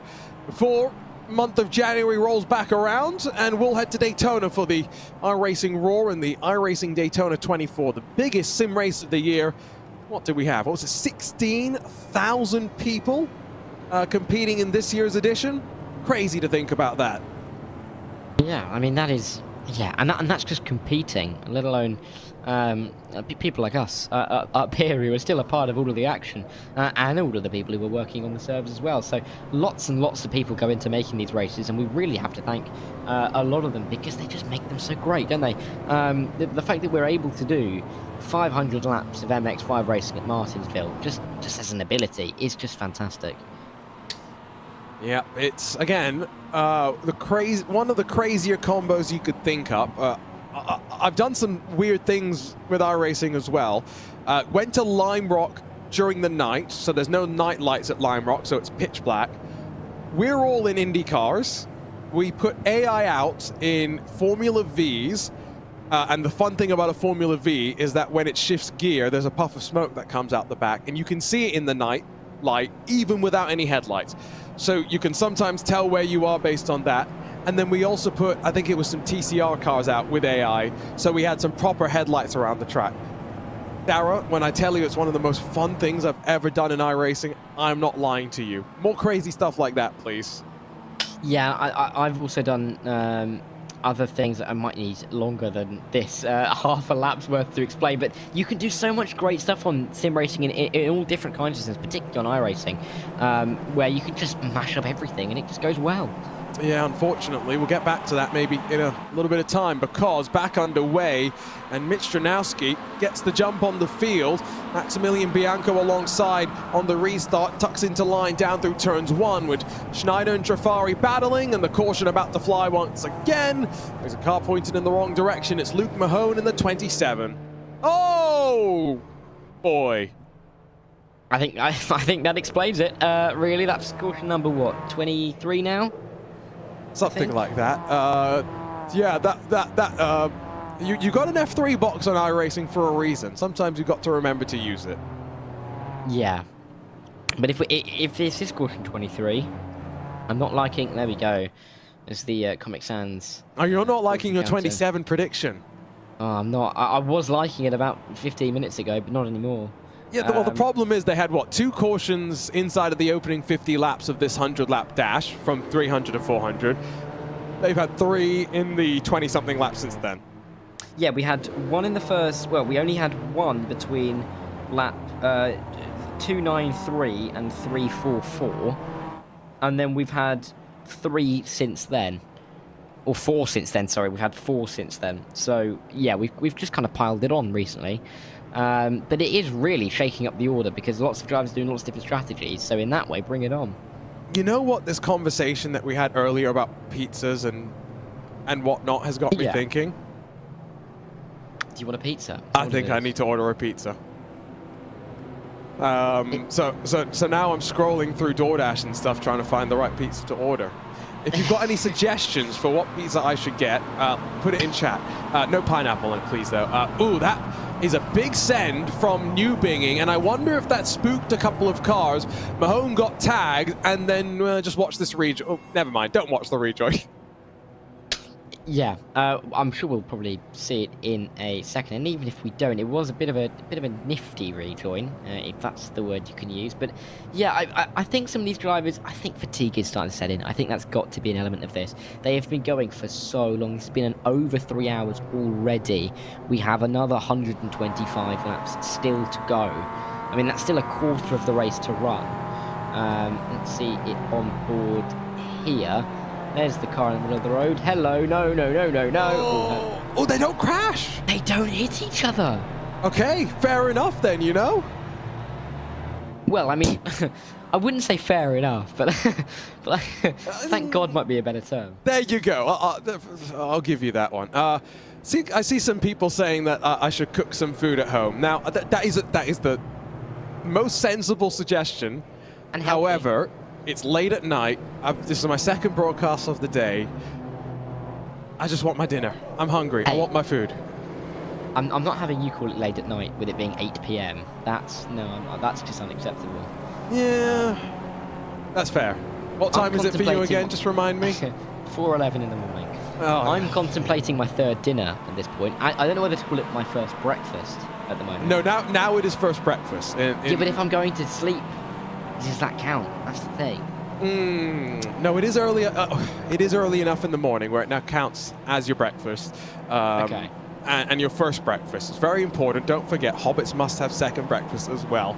Here we go. 375 laps complete. Still 125 to go. 23 cautions so far. It's Dranowski and Bianco once again on the front row. And be careful behind. They're already 3 wide. No shadow of a doubt there. Jeff Drake, Lafreniere, and Forsyth, I think the 3 that really sent it deep through the opening corner, but they make it stick and run down to turn 3 in battle once more. Yeah, but that was nearly a bit of contact between Schneider and Bianco, who are now fighting over P2 in a position that I don't think they would have thought they would be in. But look at where Jordan Worth is. He was in a crash about 15, 20 laps ago. He's already in P7, already on the back of both John Hall and Lilac Zaya, and looking to find a way through as John Hall's going for the outside line on that beautiful livery car, actually, all the way through turns 3 and turns 4. But this is just showing that there's not enough cars in the lead lap now, that we're getting the same guys at the front, and they really are the contenders. I've got to say, Lilac Zaya making it very easy to remember what car he's in. Now, John Hall loses out on corner exit. Here comes the run from Worth, and it goes to show if you're involved in any incident now, moving forward, your race is not done. As long as you don't take big damage, you can fight your way forward, keep in contention. And Jordan Worth nearing that magic 100-lap marker that Darrow quite correctly pointed out in the early stages, making his charge back up through the field and trying to contend for a top 5. Only thing that I think is going to slightly worry him is the fact that the top 5 as they run right now, not really fighting in and amongst each other. He sends it to the inside of Lilac Zaya and cracks the top 5. Zaya slightly runs into the wall. Yeah, dropping back 1, 2, 3, that's 4, maybe even 5 positions as they run in towards 1 and 2. But Jordan Worth through on John Hall, most importantly, you have to say, ahead of Connor Trafari as well. He's been there or thereabouts the last 100, 200 laps. So Jordan Worth's got Jaden Profit, who's he's been running around in the top 10 recently, but you wouldn't say he's been one of the fastest today. So he'll be looking to try and get through on the 25 soon, and you can already see him throwing it to the inside. And then you've got Schneider and Bianca, who'll be difficult customers, and then Dranowski, who has been here, there, and everywhere. The number 1 in first is really not the story of his race so far. Our producers just said that he's going to try and make a highlight of the green flag runs of this race. It's going to be a short highlight reel, isn't it? I mean, we've had some. That's a fair point, actually. You know, I shouldn't be so pessimistic. We're not nearing the 46 cautions they had last night. Oh, yeah. Having had, we've had about 22 now? Is that what we're on? I think? No, isn't it 23? I think we're at 23 now. I've lost count. We'll need Pull up the caution counter, please. Yeah, well, we need a VAR review on that. Ooh, never mind. Sorry, Dranowski's internet's just really playing havoc with the timing tower, and that's again something to be concerned about going into the final stages, especially given I alluded to it earlier. The bump and run, it might be something that we see happen. Oh, absolutely. But I was just trying to do the math in my head. I mean, 46 cautions. I mean, that's insane. Like, we're talking about not even half the races under green flag running. I mean, that would be horrendous if we're being frank. I think someone said that was 246 laps. Yeah, 246 laps under caution. I mean, I could drive. I don't live anywhere near London. I could drive to London, back, and then back to London again in the time that they spent under caution. I mean, that's ridiculous. Crazy. That would take me at least a 6-hour drive. That would have been an interesting experience to be part of that race. I'm quite glad in many ways that we are not. And we've had good racing again, right? The reason we've had so many cautions for the most part is because they're wheel-to-wheel, 2x2, and running, you know, helter-skelter with one another. So I've been impressed in many ways with traffic keeping out of the way, impressed with the wonderful liveries, including that absolute masterpiece made with Comic Sans. There's a few that I think are very inventive, and I think Douglas Newbigin has got to be in there. I don't really know what was crossing his mind when he was making it, but clearly he was having a, one of those eureka moments. Tell you what, next caution, let's have a chat with him. We did say that he was asking to find his way up into the virtual broadcast booth. We've dialed in our radio frequency. We're not going to disturb him right now because you know what? He's fighting. He's trying to find his way up into the top 5. We'll chat with him soon. I'm still trying to pick out bits on that livery because there are little elements that you just keep noticing because they're just little like Pepperoni pizzas on it. Yeah, exactly. Yeah, you know what I'm trying to order right now, you know? Is it a pepperoni? Yeah, well, someone in the iRacing YouTube chat brought up this idea of shredded pepperoni, and now I'm very intrigued. But I have to say, you can't beat a pepperoni pizza just off the bat. Unless, like my mom, you are vegetarian. Okay. Yeah. Yes, I learned growing up that I can have my pepperoni pizza. My mom will never eat it though. Yeah. And you know, there are some pepperoni pizzas that I would never eat as well, so I can totally see where she's coming from. I'm going to send you a picture of my pizza and I'll get it the Dara rating out of 10 after this race. We are 10 laps away from 100 to go. A magic number for many just to have seen the first 400 in the books. It is still Dranowski that leads. Bianco, Worth, Hall, Schneider, Trafari, Newbinging, Drake, Profit and Klein, the top 10, only split by less than 3 seconds as they sit right now.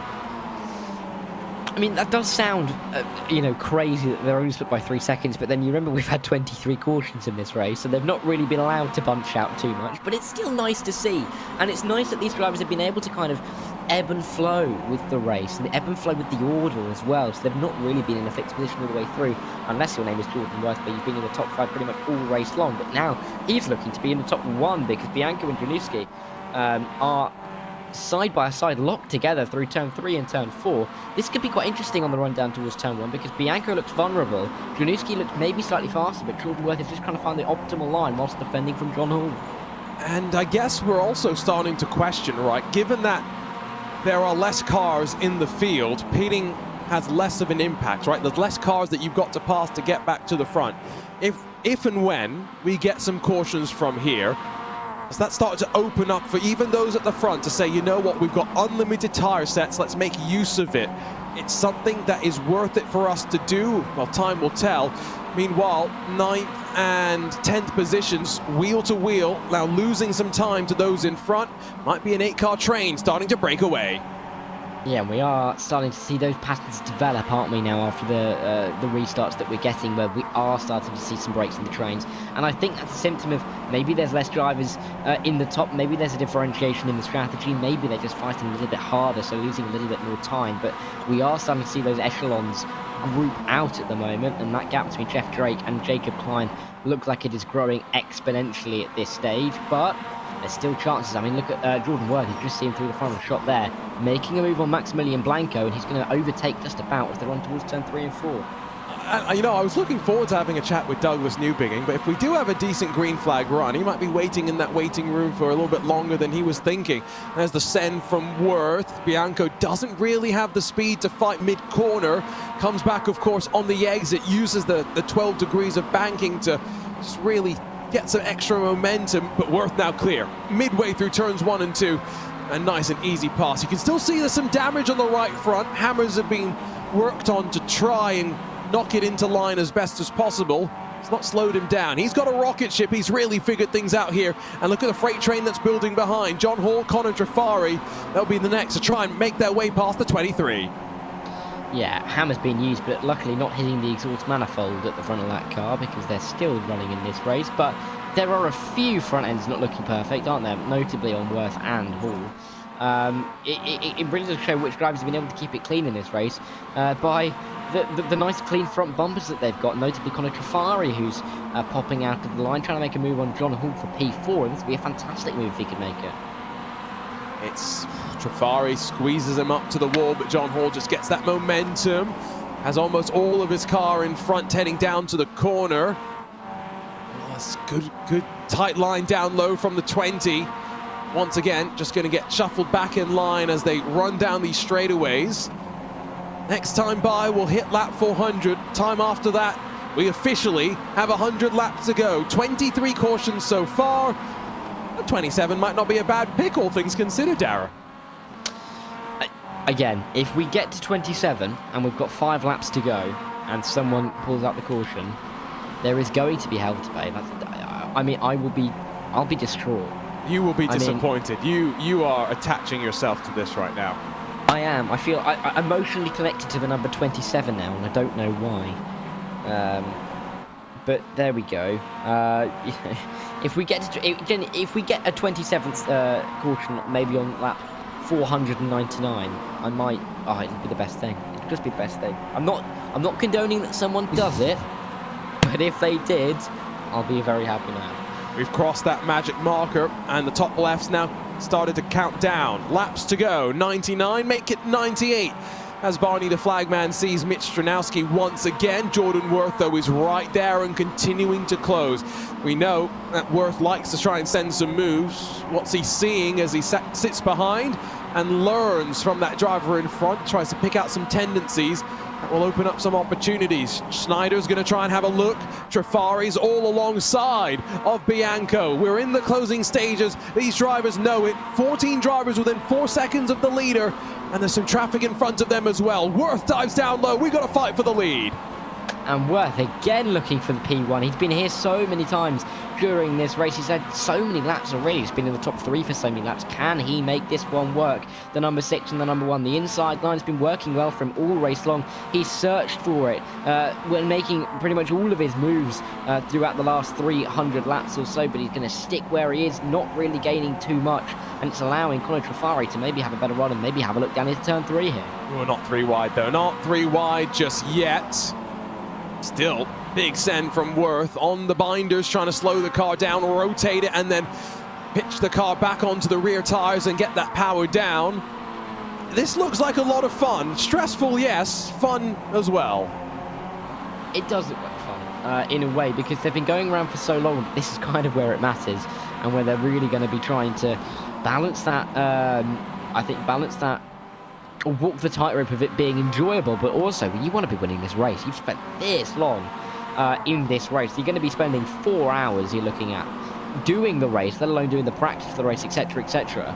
And you want to be winning this race at this point. You know, it might have seemed fun at the start, but if you've got a sniff after 4 hours of hard toiling, you're going to want to be on the top step of the podium. And that's why, you know, in many ways, I think if you are Josh Thompson, right, similar situation to you, racing from the UK early in the morning, probably not disappointed he crashed earlier on, rather to getting to here and then crashing. Jordan Worth back down low on Dranowski, not quite clear, but behind Trifari just sits, and I think that's an important thing. The fact that he has not taken it 3 wide just yet, recognizing there's still a decent amount left to go in this race, and that traffic in front could very well play its part. There's 3 cars within direct eye line of the leaders.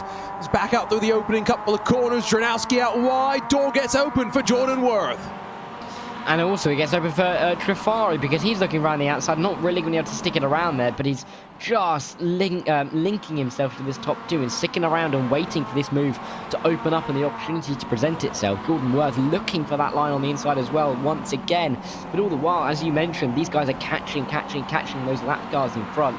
That's going to throw a spanner in the works, because they're also fighting, it seems. So it'll be interesting to see if they pull out pull out of the way and let them through. If they don't, then I think we're going to have a bit of a problem with these top 3 coming through, and really the top 10.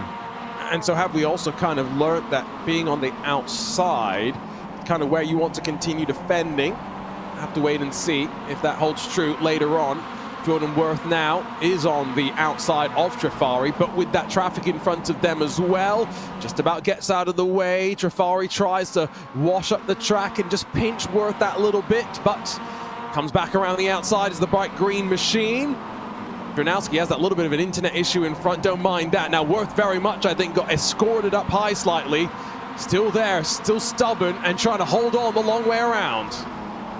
Yeah, let's see if he can do this one, because I don't think Worth is happy on this line. I don't think he enjoys being here, and I think Conor Trifari knows that, and that's why he's moved himself to the inside, because he can try and capitalise here. Taking a bit of a tight line through the opening couple of corners, though, and it's not going to necessarily lend himself to a good exit because of the pace advantage that Worth will have as he comes off of the banking. But Trifari doing a very good job to try and make this move, and can he just squeeze out Worth on the exit here? It's 3/10 the advantage, make that 4/10 at the start line this time by your race leader, using this opportunity. Wheel-to-wheel action for second, builder's advantage up front. Bianco sat behind, Hall, Schneider, Newbiging at some point. They're going to lose patience as well. Sorry, I'm just laughing because I was reading the Twitch chat, and comments come in that Jordan Worth has fired his Bob the Builder pit crew, who've done a great job in repairing the car due to their performance. I don't think that's fair. The pit crew's done a great job to get him back into contention. I mean, you were the one talking about how the mechanics aren't important after the season earlier on. So, you know, I've got the receipts. I'm going to, you know, I feel bad actually now. Did I say that? No, because we were talking about how at the end of the season, I think when they're doing either this at the end of the season as a standalone race, and you know they can kind of go hell for leather because they don't really need the cars anymore. And I said about the mechanics. Think about the mechanics. Oh, right, the mechanics. Yeah, no. Yeah. That is fair. No. But again, remember, we're going to see this combination. Mazda's MX-5s at Martinsville for a 100-lap race on October the 26th. It's a non-points race, so there's no points on the line, and it comes at the end of the season-long championship. And so when some race cars get wrecked, not if, but when, at least the chassis, you've got enough time before the start of the next season for it to be rebuilt. I think you're trying to get me cancelled here, Dara, because what I'm really saying is support for mechanics. We shouldn't have it happen, you know, 1 week before the season finale. Instead, no, at the end of the season when they've got more time to rebuild it. See? Yeah, no, I won't dig you in any deeper. I'd feel. Yeah, I felt bad as I was saying it. Good. Yeah, you did quite well. Yeah. I mean, I could easily dig myself into the situation, so I'm going to steer clear of it. I mean, I can ask you about Sky Sports F1 again. Oh no, it's not this. Go down that rabbit hole. No, we won't. Instead, Jordan Worth clear for second. Right, let's focus in on this race for the next 80 or so laps as much as we can, because last caution flew lap 370, right? We're on lap 420 now, so it's been at least a 40 going on, hopefully 50 lap run. 80 to go. Could we see the end before the caution is required once more? I mean, have we genuinely... the last time I wrote down we had a caution was on lap 370. Have we really nearly gone 50 laps now without Apparently. a caution? That is impressive. I think it's kind of gone under the radar a bit, because we've just kind of... Well, I don't know about you, but kind of just been in a dazed confusion at this point as to how long we've got in this race, because these guys, they are getting so close and the laps are ticking down quicker, it feels, than they used to. And I think that's because they're fighting side by side more and more. I think you're right there. I think if we stay green, it's down to 30-ish minutes to go. 80 laps to run becomes 79 at the line. Jordan Worth is there and having a look for the lead. Dranowski's left side seemingly showing a few battle scars and dings. Neither of these cars, though, slowing down by any means. On board with Jafari, sat in third and with the best view of all the action. Worth almost clear. He'll have the lead at the line. But Dranowski, power around the outside, sails it off deep into turn one. Yeah, and let's see if this can really work for Jordan Worth down the inside. He's finally looking at the lead. He was defending his P2 only a few laps ago, and now he's trying to attack for P1. He's got that inside line. Is it going to work out for him? It doesn't look like it's going to be this time around. I mean, they're just locked side by side. This is so difficult to really gain any kind of big advantage. Behind, though, I wonder if any of the drivers in that second group that's now losing out. Douglas Newbiggings, 6/10 off the back of Jeff Drake, Klein, Forsyth, Zire. It's all stretched out just a little bit more at this stage, still with 19 cars on the lead lap. They fan out 3 wide for the lead. Jafari with the big send, bouncing over the curb. Dranowski forced to give a little bit more room. And finally, Jordan Worth, I think, with enough room and maybe enough momentum through turns 3 and 4 to take the lead. 75 to go. I don't think he has, though, because look at where Dranowski is. He comes back round the outside at what is now 3 and 4. We've got Colin Trafari right in behind. Maximilian Bianco is now sniffing around us. These guys, they are just locked side by side. I mean, you can close... At this one, they could probably close their eyes and run side by side around this entire lap. They are just so used to it. And it's not really allowing anyone to have a sniff at the moment. I've got to say, though, again, been a good run to end this race off. Yes, plenty of stop and start. But at this stage, not expecting to get too many more than 25 cautions, as much as Dara's prediction may have put 27 down. Now, watch for Bianco to have to cover off a move from maybe John Hall, Jacob Schneider. So fight for the lead, fight for third as well. So as they run their way through turn 3, as it sits right now, there are 7 cars split by less than a second. Worth up the inside still. He'll lead at the line once more. Yeah, but I mean, this is really just a case of, you know, blink your eyes and you'll miss both of them, isn't it? Because they are just locked together. No one is gaining anything. Jordan Worth maybe losing a couple of hundredths on the last couple of tours of the circuit, but we are really talking about, I mean, you know, my height worth of a length. I mean, this is nothing between the two cars in terms of the advantage that they have. Everyone behind is just probably just looking up there and thinking, are they still going at it? Because they are just, you know, they're not leaving each other alone. They are side by side. No one's going to give this one up. And genuinely, if we're going green to the end, this could seriously end up like this. Can you imagine the drag race that we could get as well? They'll be 3 wide, I'm pretty sure, if they stay like this for another 71 laps on the final lap.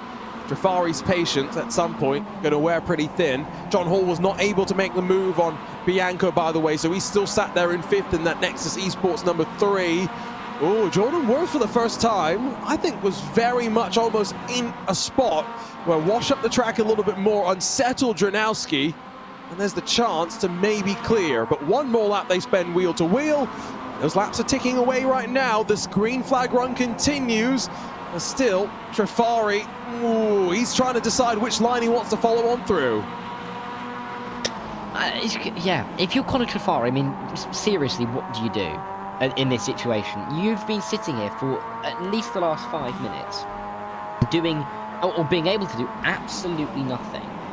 Because the two in front are just locked side by side to the point where you can't even put your nose in anywhere. Maybe as we emerge behind the stand, we might be able to see a bit of a nose in into 3 and 4 as he just pushes Jordan Worth in, but it's just not happening. And the same can be said for everybody else in behind this battle.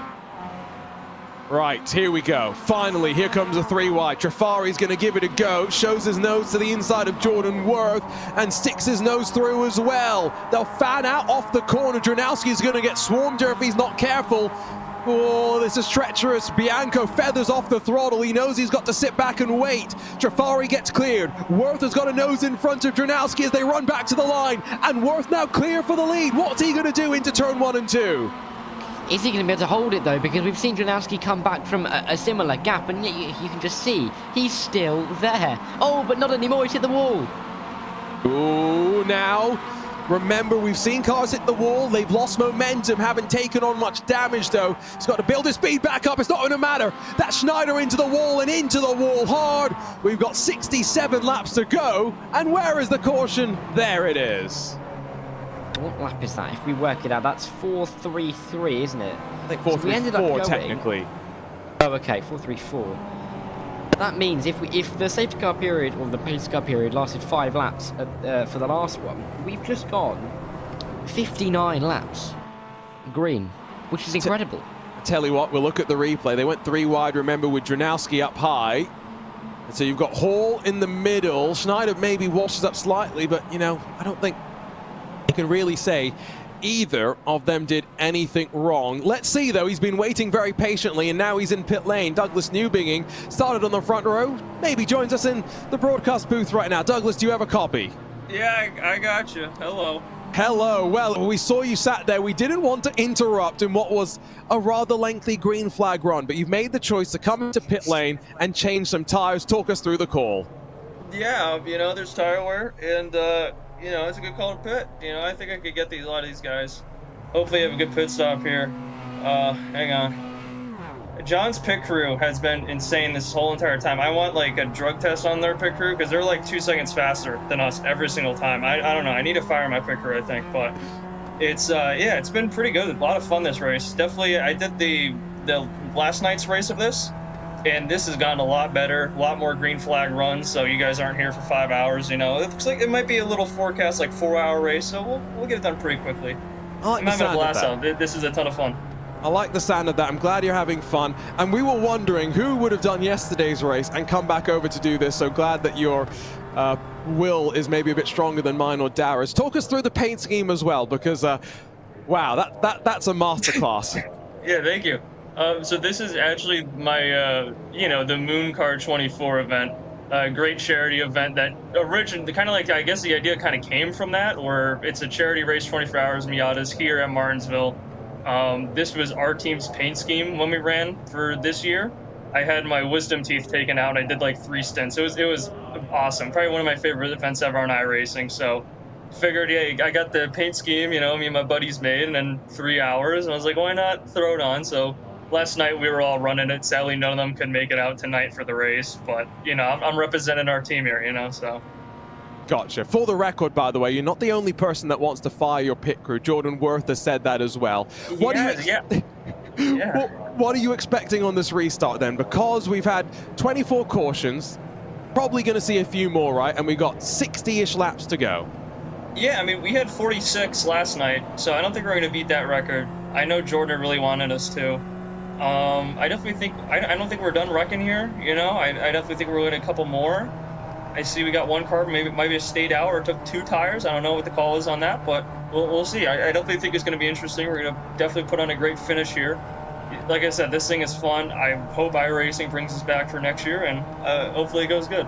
We'll let you go off and focus. Always great to be able to catch up with the drivers. And Douglas Newbigging, look at his on board. As off and away we go. It's Lilac Zier that does have that slightly alternate pit call. Just 12 seconds stationary, and now 35 positions up from where they started. Started at the back and now up front. Back underway for the Martinsville MX-500 here on iRacing. As your leader breaks away, it's a little bit more side-by-side behind, and the chaos as expected. Cautions, Breeze, cautions. Maudie gets tangled up with Forsyth and Lafreniere. And well, I'm surprised that we went as long before the caution came back out. Safety car already driving back out onto track. I mean, 61 to go. What is that? Was that 4:39 then? That we, or... 1 sec, I can confirm. Technically, it came out on lap 440. Okay, 440. But that now means that's caution 25. So, I mean, could we get 2 cautions in 60 laps and that be it? Oh, yeah, I see where you're going straight back to your 27. I'm sitting here going, how do we get to 46? Look, it has been what, 3.5 hours since I said 27, and it's still actually on. It's actually on. When we were talking about the 46 cautions from last night, I was thinking, you know, I'll say 27 just to be, you know, optimistic, but we're never going to get that low. We might actually get below that even. Now, having said that, we're going to get 29, but right. You see my optimism. No, I do. By the way, did Trafari get mixed up in that one? It could have been. I feel like he did. Yeah, I saw a very blue, distinctive blue MX-5 with the yellow rear end. Racing gods may have smiled on him because I've just taken a look and he doesn't seem to be showing too many battle scars. As off and away, I think that was one of the lucky dog for Chris Severa, who is now only 6 laps down, circulating his way back around. We'll form our way back up 2 by 2, get ready to do the dance once again.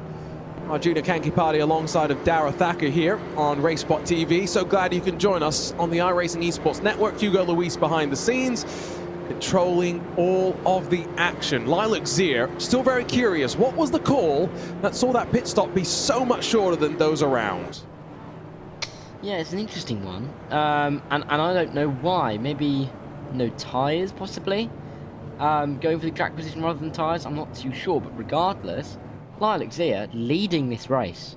Not something I thought I'd say after about 150 laps, but it's something I should have expected because of just the carnage and the, you know, I know I've mentioned it before, the recycling of the leaders that we've had. We've got Lilac Zier, we've got Jeff Drake who's up in P5, we've got Jaden Profits in the top 10, Trevor Trago. I think it's the first time I've said his name all race long. He's up in P9. That was the Lego car. Oh, no, it's not the first time we've said his name because we've... is that the Lego car? Yeah, we made a couple of the breaking it comments. Oh, my word. That feels like a decade ago. A decade ago. Not wrong, to be fair. Wow, this has been an interesting one. I've had a lot of fun, and I hope we do bring it back next year. We need more special events, in my opinion, than just the regular endurance. And that's coming from someone, Dara, who joined iRacing specifically just to do endurance special events. I grew up watching Formula One and rallying. Then I started getting introduced to IMSA, to Le Mans and stuff like that. That's when I jumped onto iRacing. Then I fell in love with IndyCar because of iRacing. I've commentated on the Rallycross World Championship, some dirt stuff as well. I love it. iRacing has opened up my motorsports horizons. And I was brought up on stock car racing. My grandfather was a stock car racer, so I got brought up on that. So everything Motors TV in the UK, I got told about. Yeah. Everything. That's interesting. I could name every single car badge by the age of 4. Well, a Brit who loves a bit of stock car racing. That's great to see. Back underway, though, and with the tensions rising as we near those final laps of this inaugural Martinsville MX-500. No way we get 46 cautions, as we were talking about, but I think 30 might be a threat if we do start to see some fighting. Zaya not getting such a good jump this time by, and we run back to the line. Mitch Stranowski already inside and back to the lead. Slow car behind. Jacob Klein losing some spots. Yeah, and Jordan Worth, again, making his way through. That's going to be caution number 26, I'm sure. Spinning around in the background. That is going to be the number 23 car, though. That's going to be a big... and that's Douglas Newbegin. Oh, no. Oh, no. Well, so here's the problem. We talked to Josh Thompson. What happened to him? He died. Yeah. We talked to Douglas Newbegin. What's happened? He's died. We're not allowed to talk to people in races anymore. As simple as that. I mean, anybody want to come for a chat now, then? Anybody? Anyone feeling brave? I mean, what lap was that again? Was that lap 447? 447, indeed. Here's the look from up above. Newbegin sits in behind. Worth and Bianco going to fight down into the corner. Newbegin slightly overcommits, was already slightly sideways, gets turned from behind by, I think that was Jeff Drake, and then runs into Bianco in front. Yeah, it's one of those. We've got to the stage where it's just, yeah, we've seen that all before. With that now being, I think, with the fact that we've also got away with a caution, we got away without a caution for a crash very early on, I remember, and we also got a second caution there, counter. Then we had another one, didn't we? We almost doubled up, which wasn't really a caution, which means we really have had 26 somewhat major crashes in this race, and that is kind of all that we've seen before. 26 cautions, right? Is that what we're at right now? That is exactly what we're at. So you remember when I made that comment earlier that Hugo was going to make that highlight, producer Hugo was going to make some highlight reels of the green flag run. We did get one very nice run, that 370 through 434, that was good. But outside of that, I'm not sure there's been too much to talk about, or show really. It's just been so crazy. It would be hard to tell the story through those highlights. The crash compilation, that highlight reel, that one's quite long now. And I think that's going to get more views, isn't it, than the green flag running, if we're being honest with ourselves. So I think that might have to be made first. You're not wrong.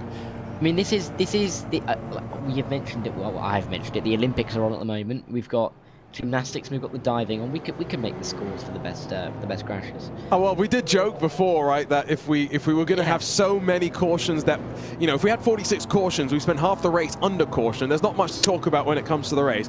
I made the joke that Darrow is here just to rate crashes and landings and stuff.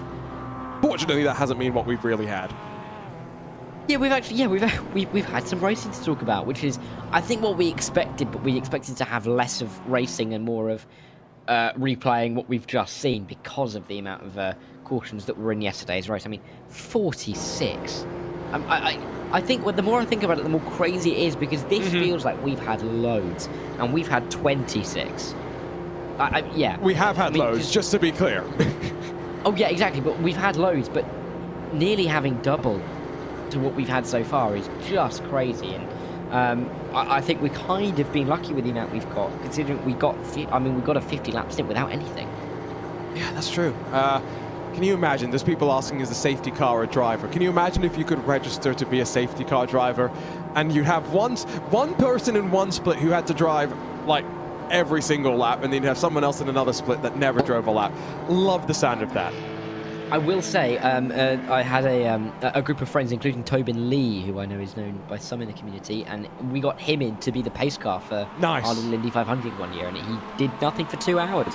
Exactly, there you go. 48 to go, and it's a great jump from Dranowski, already clear of Worth. Zaya's on the inside, got Jeff Drake trying to go the long way around Trafari, tucked in directly now below Jeff Drake in that 16, who's got the momentum, running up high, and so going to challenge Zaya. Trafari going to tuck in behind and really not have anywhere else to go. One more lap complete though, and Drake lost some momentum midway through the corner. Zaya should hold on to that third position. Yeah, and as they work their way in, it's just such a deep send there from Jordan Worth, and it's, if anything, scaring Mitch Tranowski off the road. It's just allowing him that inside line again. He loves having that inside line, hugging that curb lap after lap is where he wants to be, and it looks like it's going to work out for him once again. Jeff Drake is up fighting for a podium. I just did not think I'd be saying that, but he's there as well. But here comes Jordan Worth again to the inside. And to your point on Jeff Drake, let me go back to some of the messages sent to me by my teammate. Did the session crash? iRacing won't open. Kicked after practice. He had to start all the way down through the field. Done a great job. Missed the start. 3 laps down initially. Put himself in contention. That's what these races are meant to be about. Worth, though, might finally have got the move done and dusted. Peel off of turn 2. Can he clear Dranowski up high? Not quite, but he's really threatening in being able to do so. It's half a car length between them down to turn 3. Dranowski's got to commit in the number 1. 44 to go at the line, and Worth comfortably up front. Yeah, Worth finally, I mean, it's taken him a genuine era to get in front of Mitch at this point in the race, but he has finally got an entire car length. The question now is, can he defend it? It'll help if Lilac's going to go to the inside here, down in towards 3 and 4, but nothing that the 34 car can do. Connor Trifari's in here, Luke Mahone's in here, Jeff Drake, they are all flying through. I mean, what is that, the top 15 really, maybe the top 14, are all in this race. And you can see them all flying through your screen now. They've been so close for so long. This has been a race about learning how to race with each other and just picking your way through for the drivers that haven't been able to learn it quick enough. And only 14 left in this lead group right now. We only have 20 cars out there and running, so the threat of caution's much diminished, as much as these drivers are now starting to fight a little bit more aggressively. Zaya drops back behind Trifari. Mahone, Cowden are in front of Jeff Drake. And oh yeah, don't forget, Dranowski still having those technical issues, which means that some drivers around may be wondering where he is on occasion. He's right behind Jordan Worth, though, as they peel back off of turn 4. You said, survive the first 400, be there at the end. Both these drivers running up 1 and 2, didn't set qualifying times, drove their way through the field, and Dara have been up front for the majority of the race. They continue to go at it hammer and tongs. I think it's fair to say they've been the most consistent of the field as well.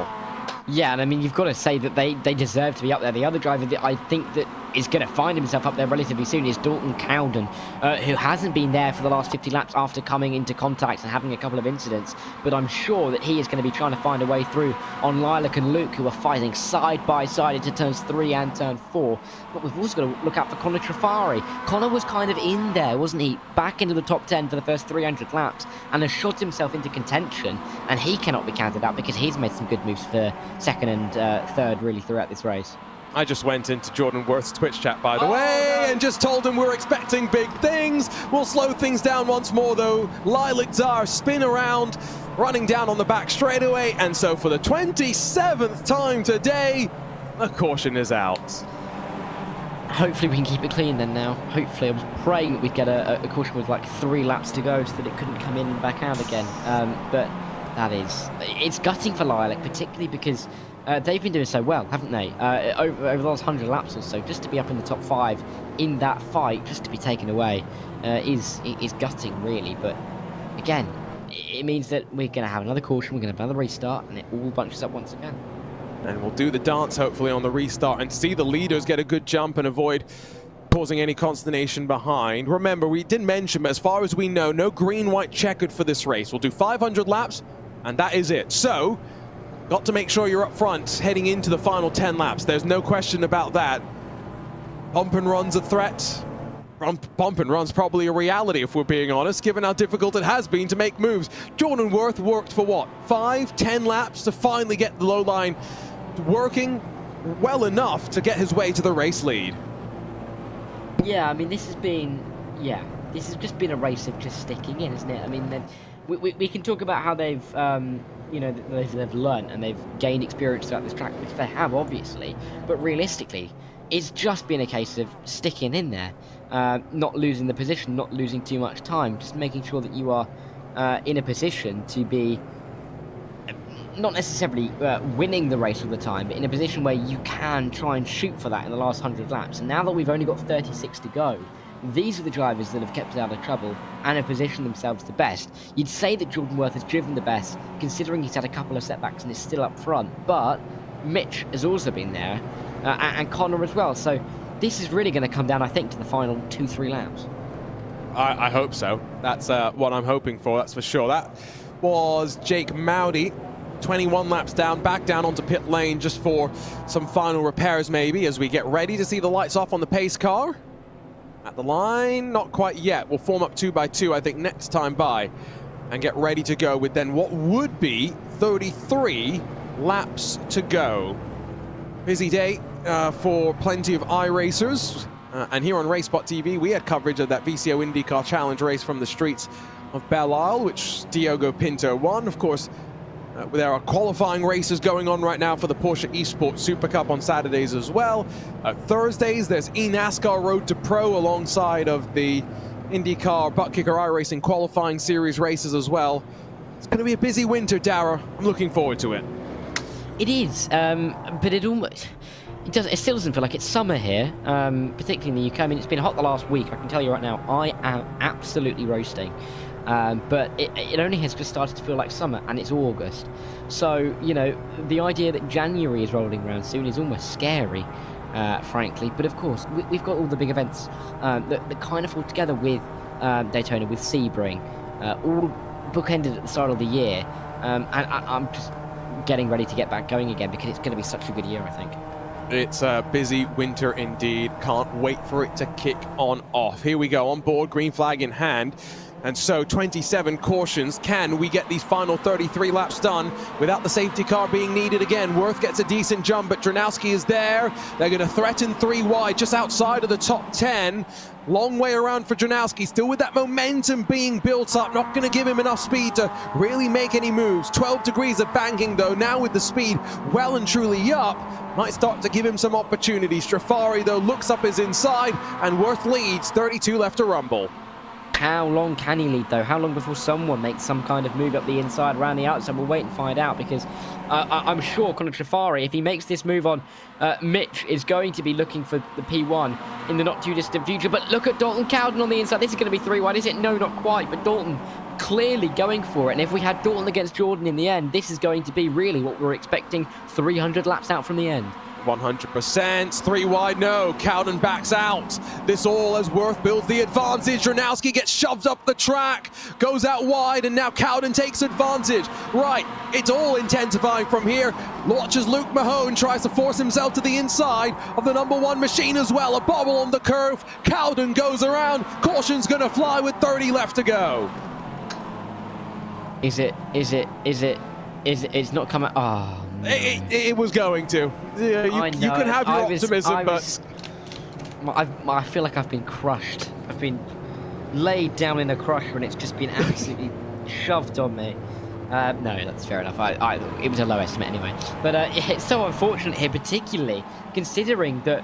I mean, it's just about over the curb, isn't it? I think the collision at turn 1, where Mitch was pushed wide, was kind of started when we saw that send really come in down at turn 1 that never really materialised, but it was enough to scare Connor off of the line and push a little bit wider, which I don't think was expected in the end. So I think that's what happened at turn 1, but then at turn 3, it's just bumper cars at this point with only 30 to go. So we have 28 cautions so far. Still the threat of a couple more. I think if you're Jordan Worth, though, you feel pretty good. You're just worried about the rear view. Who sits behind you? Who's feeling the most aggressive? Down onto pit lane for a couple of drivers. Joseph Hayes amongst them, it would seem. Have to wait and see what's going to happen to Mitch Dranowski when he rolls back out and how aggressive he's going to be. 36 seconds of damage repair just being done on his machine. And I don't know how much damage has been done to each of these machines. I'd love to also know if any of these cars have been able to get through this race without any kind of damage repair. No way. No way. Because I think just give them the race win at that point, realistically. Oh, I see what you're saying. So we'll do a reverse race. You have to do as many laps as possible, and if whoever's done the most laps and has the fewest incident points, they win the race. Yeah. Oh, yeah. At that point, you can make it 500 more, couldn't you? No. Oh, no, not right now, please. We're so close to being done. Yeah, no, I think over the last half an hour, my body has started to say, just, whisper in my ear, getting late. So yeah, I wouldn't mind another 500. There's Brett. Oh no, that's Jordan. Sorry. I was going to say that's sorry. That's not Benny, our pace car driver. Benny, so Brett. Where did they get Brett from? I don't even know. There's not even a Brett in this race. I'm pretty sure. No, there's not. Oh God. Yeah, that's just Brett. Yeah. That's just being what 5 o'clock in the morning now. I think I've been. But before I came for the broadcast, we had the news on, and there was a clip from Fox, and it was Brett Bayer. That might be what it was. But yeah, I don't know where the word Brett's come from. It's just stuck in your mind. Don't worry. Lewis McLeod, he called Michele Michael Costantini today. So stuff happens. He also mispronounced his own name, didn't he? To be fair, that's fine. Don't worry about it. He does that more frequently than we care to admit. 25 to go, and Trafari, was trying to time the restart. Oh, but Wirtz really made him work here. Not a great jump from Mahone as he tries to cover off any move from Trevor Trago in behind. Challenge for the lead comes from Trafari. We've got some new contenders inside of the top 5 for the first time in a while as well. Long way around for Trafari, 24 at the line. Wirtz going to hold on for the time being. Yeah, Wirtz, I think realistically this is his to lose. I think over the last over the last 475 laps, he's been the one who's been controlling the race more than anybody else. So I think if Trafari or even Luke Mahone was to sneak this in, it would be a big old shock. I mean, again, Jeff Drake, Trevor Trago. Trevor Trago was out of the picture completely for a good 200 laps. All of a sudden is in P5. This is on for him, maybe. And if the likes of Cowden and Drunowski can make their way forward, they're back in contention potentially as well. We sit on board with that number 13. Trago going to go down low. Now, is that a more defensive look? Oh, there's chaos behind. We're going to see the caution out once again. It's the 14 that's slow rolling off. That's Jacob Klein. Daniel Solo may be mixed up as well. But now, 29 and counting. Yeah, and let's see if we can make it a plump 30. I think that's going to be the conversation the drivers are having. What's that? We're at 479 now. So we're getting there. That is. Ooh, that's Drunowski as well. Yeah, that's just. Oh, hello. Ooh. Oh, is it nearly upside down. You wanted to see a car upside down, didn't you? You and Lewis McLeod got it on lap 1 at Belle Isle in the IndyCar Open Series, and I was just hoping that we'd get the same here. We've had enough crashes that I didn't expect we'd get one. Oh, that's a bit of a love tap. See, so this is the problem. I've actually looked into maybe doing some Mazda racing in the past, but I'm 6'5". I'm too tall to go in a Mazda and have it flip upside down. Yeah, that would be fun. Yeah, you're picking up what I'm putting down, right? Yeah. That being my skull on the floor. You value your head, don't you? Allegedly, yes. Some accuse me of. Some have accused me in the past of valuing my head, yes. Yeah. But, I could probably fit in most things. I fit in the boot of a Mini Cooper. Watch here. It's that second contact with the 14 that stops the rollover. This is more... Oh, is that... No, that's close. That feels more like... IndyCar at St. Pete in 2023. Ooh, yes. Where they had that big old crash at the start where it was like almost upside down from 3 of them. But they managed to keep it all level. There were a couple of cars in the air. Were they upside down? I'm going to have to check that at some point. Okay, so I've been trying to avoid bringing this up, but I guess I'm going to. Point of no return. I think if we get a caution with if we get a caution with 6 laps to go, race is done. Yeah, well, because I think we've had about 5 laps of caution, haven't we? So it might be on, but I think anything from 5 in is done. 6 might be touch and go for 1 lap. I think anything else, we should get green again. Yeah, no, if we get the caution before the 6th lap, I'm pretty confident we get a 1 or 2 lap shootout. Anything after that, I think we end the race. Oh, someone's saying they do have green-white checkered, but I don't see that in sim. I am not seeing any green-white checkered configured, so I'm going to say that I'm not sure about that one, unfortunately. I'm pretty sure it's just 500 laps here. I've also seen someone come up with one of the best shouts I think I've ever seen for an idea for maybe another, you know, special event. Okay, let's go. Is an elimination race. Oh, okay, yes. Now, we've done this before, VTO Esports, Golden Toast Grand Prix. Yes.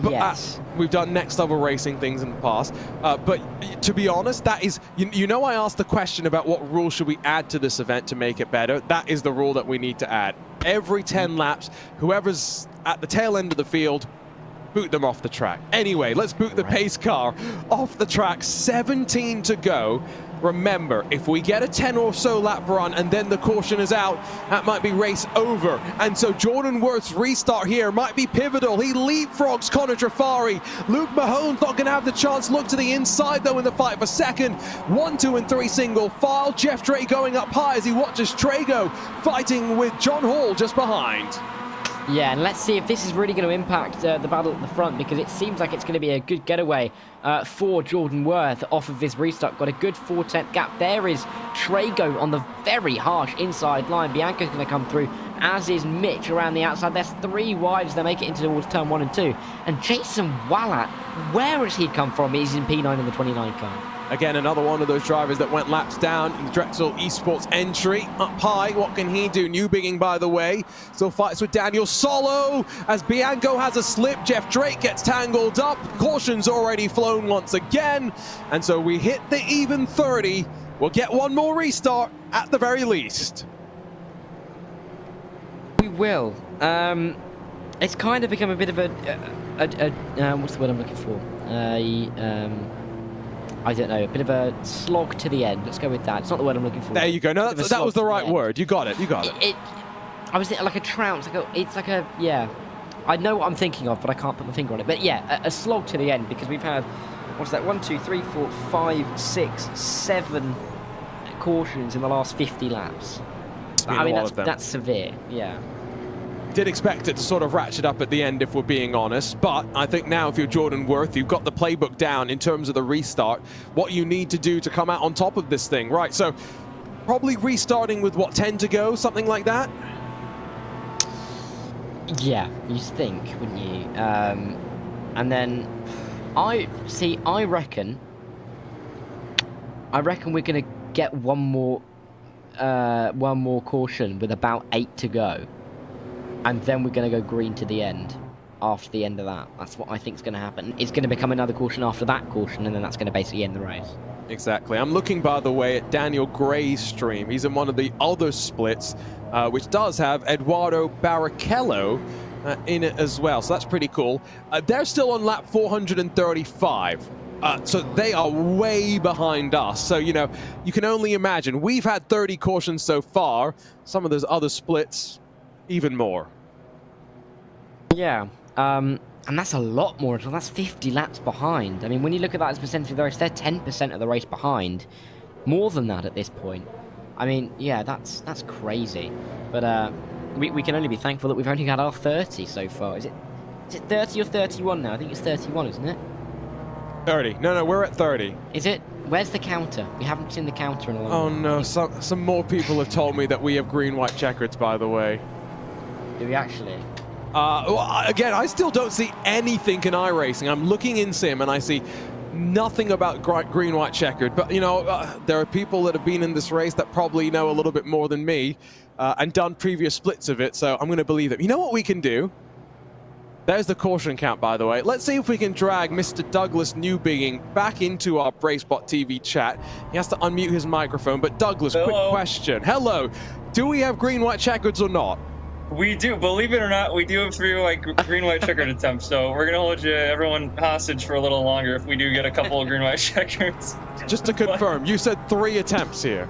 We do get 3 attempts. Yes, for my information from last night, we do have 3 attempts. So there you go. I'm hoping we get some, but I don't know if any of them went that way before, so we'll see. I'm excited. We're gonna venture in unterritorial territory. I don't know. It's 12 at night. I can't talk, so we're having fun. Still fun. I have engine damage, so I'm not gonna be able to do much, but we're gonna have fun. It's good to know you've got the engine damage on the 5th row and trying to push as Douglas Newbinging. That's great. We can pull the driver in and get that information. Worth picks up the throttle though. He wants no discussion of green, white, checkered as back underway, only with 13 cars realistically now left in, or rather 15 cars I should say, left in contention. What's going to happen into the closing 10 laps of this one, and a big block being thrown. Luke Mahone doesn't want to let Mitch Dranowski slide his way on through. He's got to watch up high as well, because John Hall's going to rip around the outside. Back to the line, 9 laps left if we can keep it clean. This is getting really elbows out now. There is no discussion about what drivers want to be doing it. They all want to be winning this race. We've got Jordan Worth leading the race, but we've got Connor Trifari tracking him every step of the way. Luke Mahone's up in P3, and then this battle over P4, but this has really come down to the last 9 laps. I mean, it clearly shows that the drivers were holding back over the opening 450 laps because they are really going for it now. We can see that. We can see the elbows out. We can see the argy-bargy going on. But regardless, Connor Trifari is not able to land any kind of blow on Jordan Worth at the moment. And we've had a good almost, 15 plus retirements so far, and so that's also somewhat decimated the numbers out on track, and hoping that means we'll keep it clean for another 7, because it's still about a 10th and a half for Jordan Worth up front. Just continuing to use that bottom lane to great effect. It's where he's rolled his speed with such great confidence in the fights that he's had so far. But Trifari, like you said, on the hunt and riding on board with the 20 machine. He's gained 26 places so far today, yet did not set a qualifying time. Neither did Jordan Worth. They've had to fight their way to the front. And they have done such a good job in doing so. They've only got less than 6 miles to go now. And only, another 11 dips into any kind of corner. This has been such a long race. It has just been such one of stamina as well. And it has come down to Worth against Trifari, which I don't think is something we thought we were going to say 200 laps ago, but Trifari is up there and completely to his own credit. I'm getting nervous. I thought this was the point of no return. Now I know it's the point that triggers the green, white, checkered. Here comes the look to the inside, and the battle for the lead is on. Is it all going to be fine? Trifari slides up, but just enough room being given. And as they drag race down to the start-finish stripe once again, Worth, by the narrowest of margin, led at the stripe. But here we go. He's got to defend, and Luke Mahone's got a great seat. If anything goes wrong, he's ready to pounce. Yeah, and he's a little bit alone now in P3 with John Hall and Mitch Dranowski still fighting it out very much hammer and tongue for P4 and 5. Trevor Trago sitting in behind. Look at him on the inside line. Is that him? Yes, it is him on the inside line. And Trevor Trago inherits P4. So he slips up as well. But it all means that the top 3 really, with only 3 to go, are the only 3 in this fight. But this is dangerous because we do need to see the white flag for the race to be official, and those top 3 breaking away. It's now a fight for 4th, and the front wing, or rather front end, has gone on Trago's car, and that's what I was worried about. The second pack, the one that erupts, and 2 to go. Is the caution gonna fly? Yes, it is. We're gonna get a green, white checker to end this thing. We will. Yeah, we were 1 lap away, weren't we, on Gina? We were 1 lap away from getting that white flag flying, but green, white checker. I mean, this could be dramatic. Jordan Worth's going to be happy, I think, though, because it means that Connor Trifari's off of him. He was right side by side, but it now means he's got more of a clean run at this. Well, who's got the best tire life right now? Dranowski, remember, came down pit lane quite recently. Might be someone to think about. For Jordan Worth, for Connor Trifari, Luke Mahone, 1, 2, and 3, they've been out on track for 64 laps apiece, which by no means is that long, all things considered.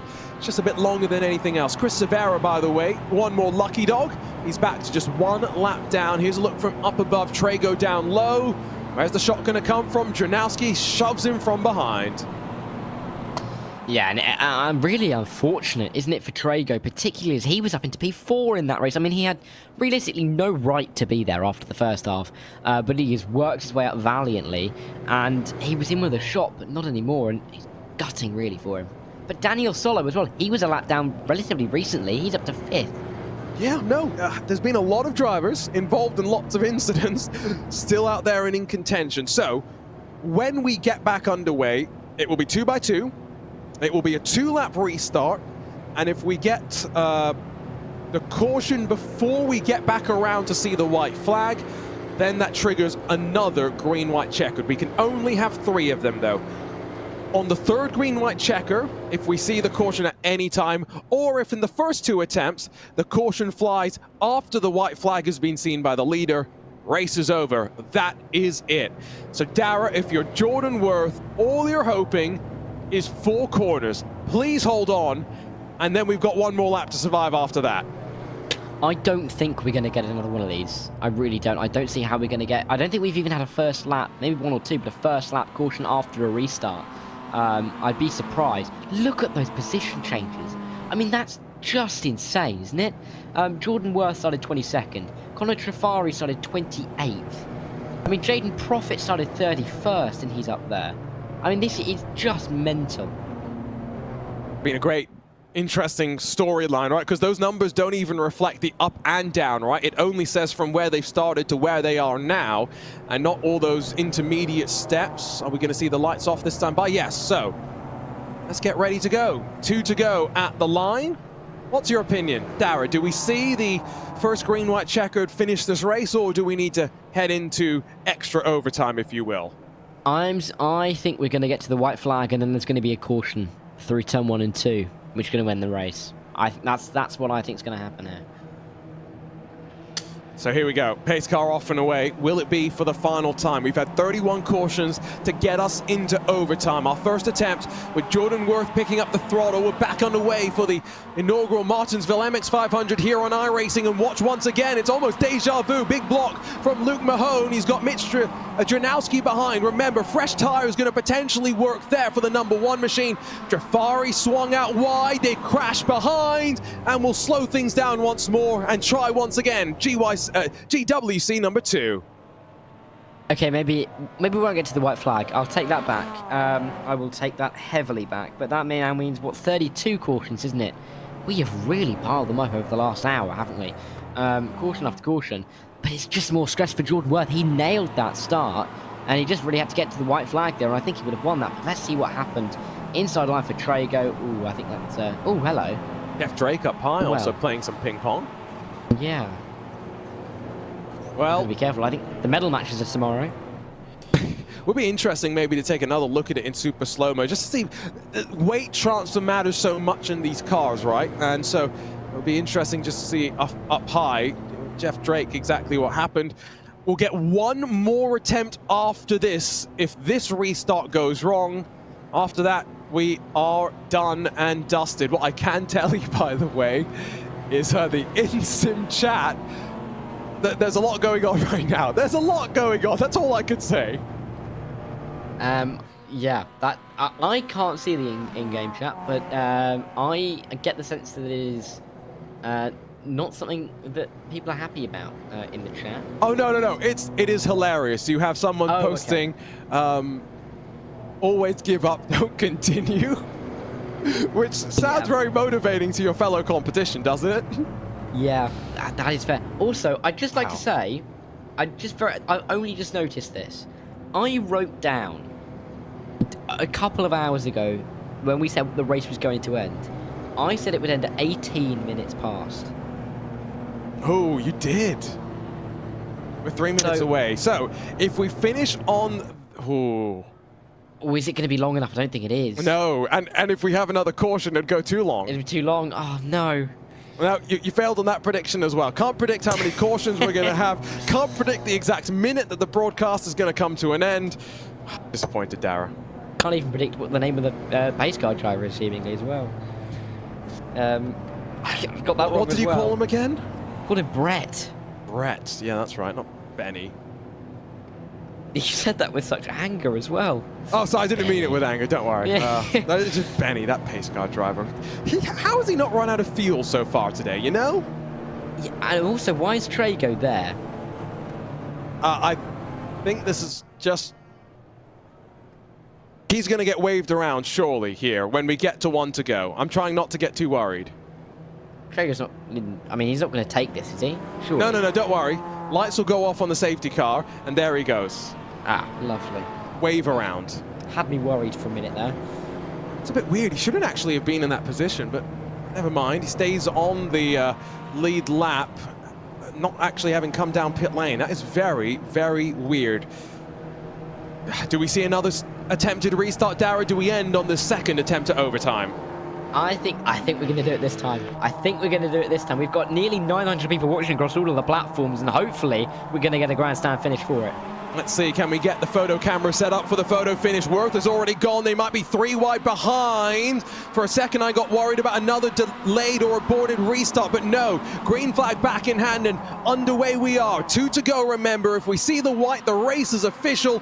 Mahone not blocking as aggressively this time. Jernowski is alongside and looking around the outside in the fight for third. We'll come back around out of turn 4. We'll see the white flag. This race is official. 1 more lap to go in the inaugural Martinsville MX-500, and it's Jordan Worth leads out of turn 1 and 2. Yeah, Trafari looking like he might even send it towards 3 and 4, but he's too far back. It looks like Luke Mahone and Mitch Ranowski are still fighting for P3, but surely this is Jordan Worth's now. It's Jordan Worth to lose. They'll fight behind for that final podium spot. He's maybe been the most dominant car of them all across the day. It's Jordan Worth, the winner of the very first iRacing Martinsville MX-500. And under the night lights, he shine bright with the pressure on.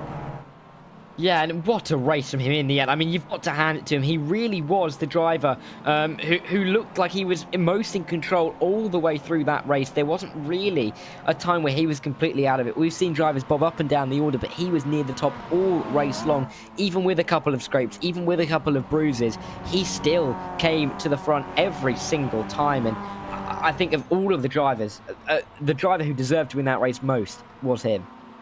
And, well, he does some celebration laps afterwards as well. Clearly enough fuel to continue going.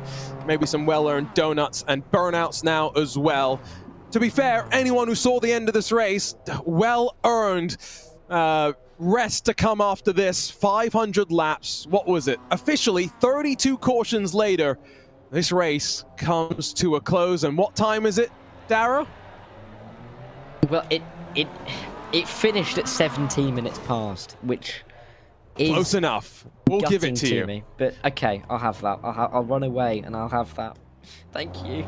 A 1 minute margin of error. We'll give you that one. It's time to take a look at the race results. Hoping we can get a chance to chat with maybe Jordan Worth up front. But as he celebrates there with Luke Mahone also on the podium, what a finish to a rather dramatic day. Stop and start in many ways, but at least we saw the finish under green. 3/10 the margin for Mr. Bottom Split. No longer wins in top split. Connor Trafari sits second with fellow Carolinian Luke Mahone rounding out your podium. Jernowski fought his way back to fourth, but fresh tires couldn't really move him forward in the closing stages, with John Hall, Daniel Solo, Maximilian Bianco, Jason Wallet, Douglas Newbigging, and then Joseph Hayes, rounding out your top 10. Shout out to Joseph Hayes, saw his partner in chat supporting him as well. Jaden Profit, Jeff Drake, Jacob Klein, Chris Severa, who did end up cycling back onto the lead lap after at one point being 6 laps down. That's some true perseverance. Trevor Trago, final car scored on the leading lap. Dalton Cowden, 7 laps down for him, 8 laps down for Dylan Connolly. All who did see the finish alongside the likes of Steve Richard. Lilac Zire, unfortunately, though, one of the most recent DNFs in the closing stages, does not see the end. Neither does Jake Mowdy. Run our way through the rest of the graveyard in many ways. Frenet, Rickard, Schneider, Forseth, and then 250 plus laps down for Moose, Thompson, Villalobos, Ruiz, Fuller, and Fold. Remember, only a handful more cars after that. We had the 7, Knowlton, Holzer, McWhirter, Jump, Dietrich, Maury, and Bomar. Not sure we're going to get the chance to have a chat with Jordan Worth. His celebrations may be still ongoing. But, Dara, as we wrap things up here for the very first time from under the night lights at Martinsville, let's look forward to the next iRacing special event, because this calendar continues thick and fast, and we'll do something different next time out. We'll make our way over to Crandon with the short course trucks. Yeah, I mean, looking like it's going to be an interesting one. Very, very different, obviously, to the race that we've had here today. I don't think we can get much more similar to what we've had today. It was a very particular race. I don't think there was anything like it whatsoever.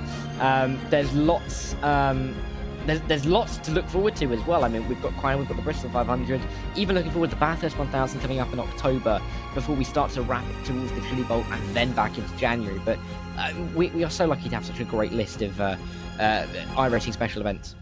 And well, we talk about that schedule for just long enough for Jordan Worth to get the radio lines connected and hopefully standing by with us here in the broadcast booth. Jordan, do we have a copy?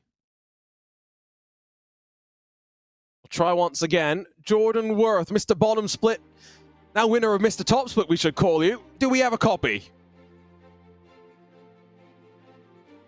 Unfortunately, does not seem as though we've got a direct line to Jordan, unfortunately. Dara, what do you think? We can give him a couple more seconds. Hope he can figure it out.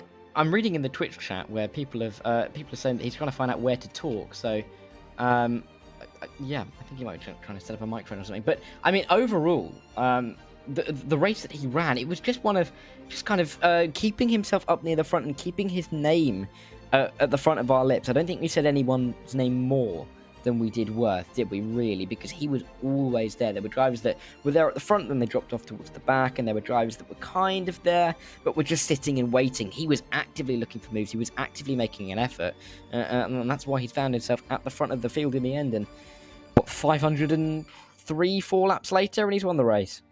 See if we can give him another dial-up. Jordan, do we have a copy? Hello.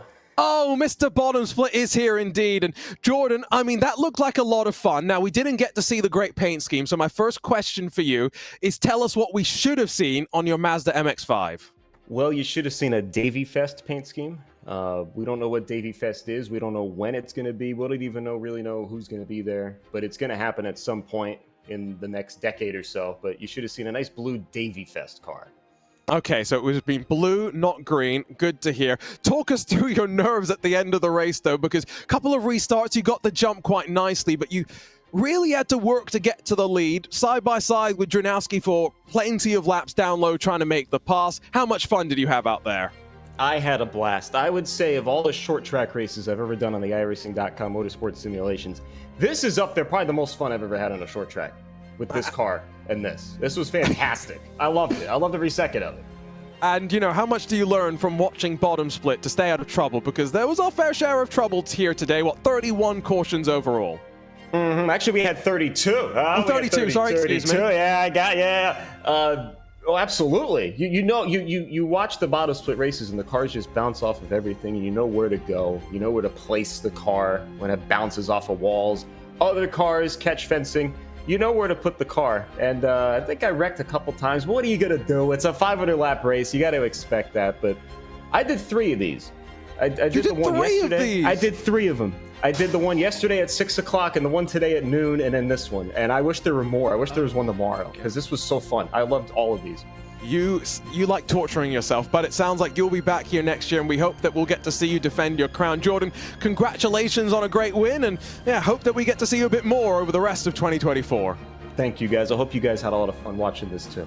Oh, that is true. Just a shame we didn't see that paint scheme, all things considered. And Dara, that conversation, I'm glad that we managed to get the microphone figured out. Jordan Worth, the broadcaster, he knows how to get it sorted in the pressures of the live situation. It's been a fun event. Next year, I did see a couple of people suggesting we should try another short oval. However, you know, they're going racing in the real world with this combination later this year. So I'm going to watch October 26th when the Whelen Mazda MX-5 Cup Series presented by Michelin makes their way to Martinsville. How it goes? Who knows? Maybe next year we're back here. Maybe we'll find somewhere else to make our home.